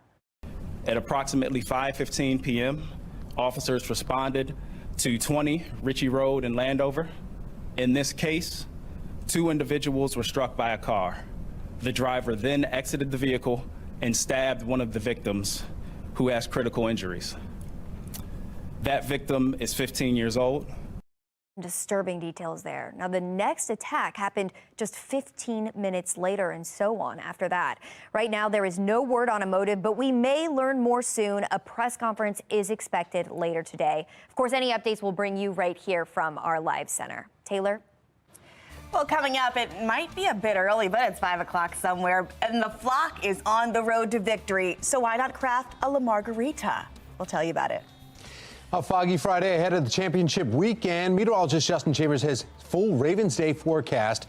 And that's coming up in just a little bit. You're watching Fox 45. Good day, Baltimore.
.39 and across the country, the numbers show there's an alarming spike in juvenile crime. Full Measure Cheryl Atkinson joins us now. She's examining this trend. Tell us more, Cheryl. Well, how about the latest FBI numbers on this showing that murders committed by more than one juvenile up more than 60%? And those numbers are a couple years old. It's even worse when you look at more recent numbers from local communities like Montgomery County, Maryland. You may know the spike in juvenile crime there shows 329% increase in juvenile violent crime. Sunday on Full Measure, we're going to look at what places are trying to do about this, Maryland and beyond. And we're going to look at it from the perspective of a horrible crime in Central Florida where 6 children were supposedly out one night figuring out who to rob so they could buy marijuana, and 3 of the children allegedly ended up executing, killing execution style, 3 of the other children. That's Sunday on Full Measure. Cheryl, you're also reporting from Cuba about the mysterious illness now known as Havana syndrome. Can you tell us more about that? Yeah, you know, people may have heard a couple years ago rumblings about supposedly maybe a secret weapon that was somehow targeting the brains of diplomats in Cuba and around the world. And some of our leaders said this may be Russia or China. Well, we now know there was much less than meets the eye. And I'll be speaking with a Cuban scientist who was probably about the first to say some years ago that this was a lot more urban myth than scientific fact. Okay, well, we'll have to wait and watch. You can watch Full Measure with Cheryl Atkinson right here on Fox 45. It airs Sunday, 10 a.m., again at 11 p.m. And for a behind-the-scenes look at Cheryl's stories and investigations, look up the podcast, Full Measure After Hours. They're wherever you listen to podcasts. Enter Stage Left. We've got a big announcement coming from the Hippodrome ahead of their 2024-2025 season. Drum roll, please. But first, Ravens fans hoping for a good game day. Weather-wise, still to come, meteorologist Justin Chambers has his forecast ahead of the AFC Championship game. You're watching Fox 45. Good day, Baltimore.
All right, everyone's gearing up for the Ravens game this weekend, and what a better way to cheer them on than with a special drink. Joining us this morning with their La Margarita, General Manager for Nacho Mamas in Canton, we've got AJ Medley, along with Bar Manager Jesse Barron. So let's jump right into this. What goes into that La Margarita? Let's start here. So let's make this. All right, guys, we're going to start by grabbing our glass. We're going to top it off with some ice. Bear with me here. Ice it. 32 ounces. That's a pretty big margarita. That's it. We don't play around. All right, so okay, let's get light on the ice because I don't like a lot of ice in my margaritas. All right, so what's next? What else do you put in? All right, so we're gonna start by adding our blue curacao. Okay. We're gonna start by adding our grenadine mix here. You can do the honors. Thank you so much. Grenadine? Yes, ma'am. Grenadine, and then we're gonna start by adding our tequila. Aha. Where's the tequila? It's right around here. All right, we're going to grab that tequila. In the meantime, I'm just going to see the purple coming through. I see the purple coming through. Next, you got a, there you go. Got a nice swirl right there. There we go. All right, and then next we're going to Next, we're going to throw in that tequila, right? There you go. Okay, so toss that in. Yep, this is the whole tequila with thing. the triple sec, absolutely. Oh, that's purple. I see what we're doing here. There you go. And top it off with what? So we're going to top it off with a little bit of Margarita mix as well, and then we're going to just give it a nice little stir. I want you to give that a nice little stir one more time. We're going to give it a nice It's little... going to give you that purple effect. Boom, boom, boom. You're natural. There you go. All right, let's get it all in there. And this is our award-winning Margarita mix here. All right. Well, I'll be the judge of that. Okay. Okay, but I don't really like to just eat. I mean, just drink when I'm enjoying the game. I have to have the entire spread. So, Absolutely. What is this? This is called our illustrious and award-winning Hubcap Tower here. We have the same margarita mix down here outside of our La Margarita. You have your house margarita at the bottom. At the top, you have your chicken tenders, your jumbo chicken tenders. You have your 6 wings here. You have your Southwest egg rolls topped off at the bottom with basic nachos. Well, this is obviously for sharing, right? Absolutely. This is for 2 or more, yes. Okay. And down here is where the drinks are served. Absolutely. They can drink out of the straw here and then get a nice alcoholic beverage. Okay, well, let's go ahead. I'm going to try this margarita. Please do. All right. Can we? I'm There just you going to put it one in a shot glass. All right. Okay. Ooh, there you go. Let's see what you think. Bosses, don't watch. 21 and up. That's pretty good. There you go. That's really good. Okay, so what else? So last question. Yes. What do you guys have going on this weekend? It's a fun weekend. The Absolutely. Ravens are, this is great, by the way. Thank you very much. You answer. Actually, we have a bunch of game day specials going on outside of our Hubcap Towers here in our La Margarita. We have dollar wings specials. We have dollar bow, natty bow specials. We also have some $6 personal pizzas and a lot of game day specials that we encourage everyone to come out and enjoy our Look, food. that La Margarita sells me enough. You guys got it. Absolutely. We're wrapping it Thank up you so here. much. I We're appreciate actually going it. to send it over to meteorologist Justin Chambers, who's, in fact, I'm right here. right here. right here. So do you guys put the La Margarita in the hubcap? Absolutely, we can do that as well. Okay, so that's very important because the hubcap margarita, like that's your thing, Nacho Mamas. I love that. And so the La Margarita in the hubcap. All right, good. Thanks for coming in, guys. We love food and we love drinks and we love how everything is kind of gearing up for the big championship game, and the championship weekend is here, my friends. A little bit nicer outside, at least with the cloud cover and the fog that is lifting. We can actually see the Towson Courthouse. We've been looking at this all morning long. There's still some low visibility out there, especially Edgewood, Bel Air, up into Perryville, really kind of right along the Susquehanna, Havre de Grace. You're seeing more of those low clouds at this time and the foggy conditions that continue all the way up the 95 corridor. That's kind of where we're sticking around with the heaviest fog at this time. But we do have the dense fog advisory. So now this is an update. This just updated since I walked from backstage to right here. Now it's till noon for Baltimore City and County. But notice Howard and Anne Arundel County, you're done with the dense fog advisory, but it continues for Baltimore City and County, Carroll, Hartford, Cecil, Kent County, Queen Anne's, and Talbot and Caroline, all the way out toward the eastern shore. This now goes until noontime. So that means we're still going to see at least some of that fog hanging around, even though we're starting to get some improvement at this time. Our HD radar is mainly dry right now. We are seeing the rain that is moving out of here. All of this warm air. Look at that warm air right there. That's that warm front ahead of the cold front, which is still parked to the west, but starting to move in to western Maryland as we speak. And what will happen later today, we'll get the downsloping winds. That's going to help to really heat us up, warm us up. I mean,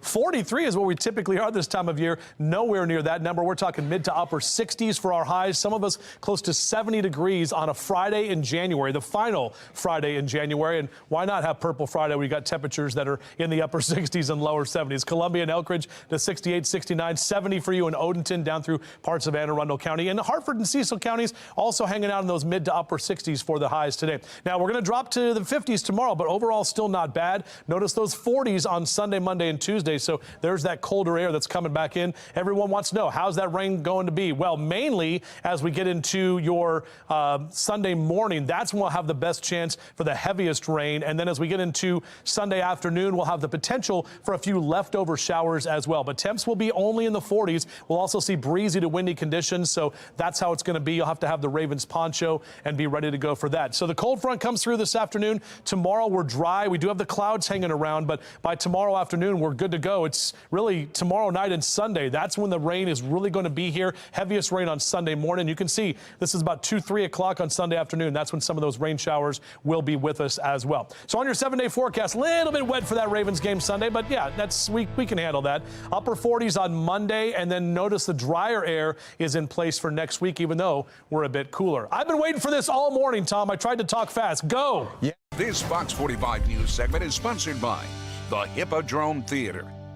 You see the line right there. I know Justin's excited about this. The curtain's closing on the 2023-24 season, but that only means it's time to get excited for the next year. Joining us this morning with a big announcement, the first look at the upcoming shows, the president of the Hippodrome, Ron Legler. Ron, okay, first of all, thank you very much for doing this, giving us the exclusive on this. Your members don't even know what's coming up. How many shows and what are they? Well, we have 8 shows this season, which is huge for us. I mean, what a beautiful day in Baltimore. Purple Friday, everyone's so excited.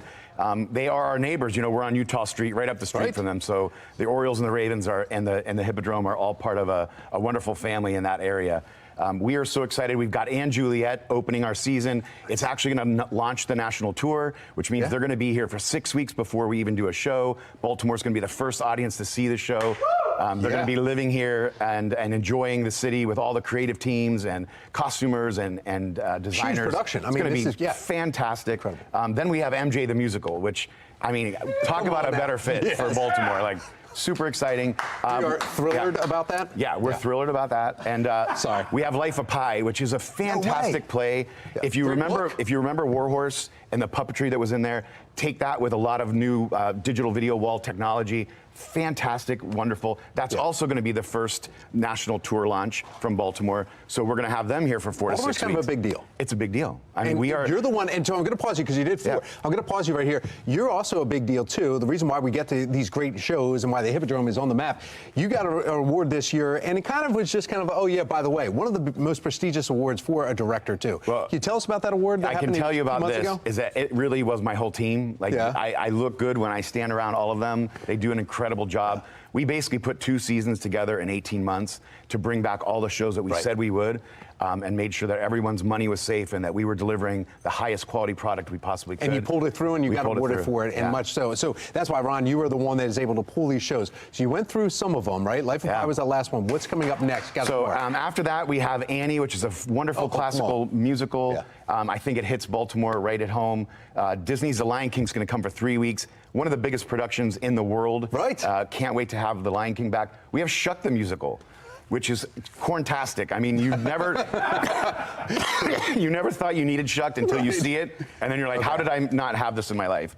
We also have Some Like It Hot right off of Broadway. We have 5 shows that are just leaving Broadway right now that'll go on the road, and Baltimore's going to have them first. So if you can't make it up to New York, you can get it right here. Last one then for us. And then the last one we have is Come From Away. We're bringing that one back because it was a juggernaut the last time we had it here. We sold out every single ticket. We have 30 seconds left in talking about selling the tickets. Tell us about what the prices are at the Hippodrome, because a lot of people are like, oh, it's theater, you have to dress up. It's going to be way too much out of my league. Let me tell you something. Tickets start at cheaper than the Ravens. $39 a ticket. The whole package for 8 shows is $310. You can go to BaltimoreHippodrome.com. We have a website, but really better than that, we have the app. Download the app. It'll put you on the waiting list. We always take care of our season ticket holders first. We're going to upgrade them, get them all ready, and then sometime in early March, we'll be launching out for new subscribers. So join the family, come aboard. It is Broadway in Baltimore is on fire. It is on fire, and right now, I love the purple. You're wearing the purple show with the Ravens, but I mean, there's a huge announcement that was just made right here for the Hippodrome, so thank you very much for sharing that with us. And we'll be back because we need to check out the venue and all the updates that you did, so we'll be heading over to the Hippodrome here in the next few weeks. Hopefully, we'll be able to get that worked out and see We're always welcome to have you guys. Thank you so much for the support. Ron, always then. There you go. As we're heading into the weekend, Justin Chambers very excited about this. You're looking ahead. He's excited about the Hippodrome, but he needs to get back to his job about actually forecasting here in just a little bit. 10-day forecast right after the break. A good season.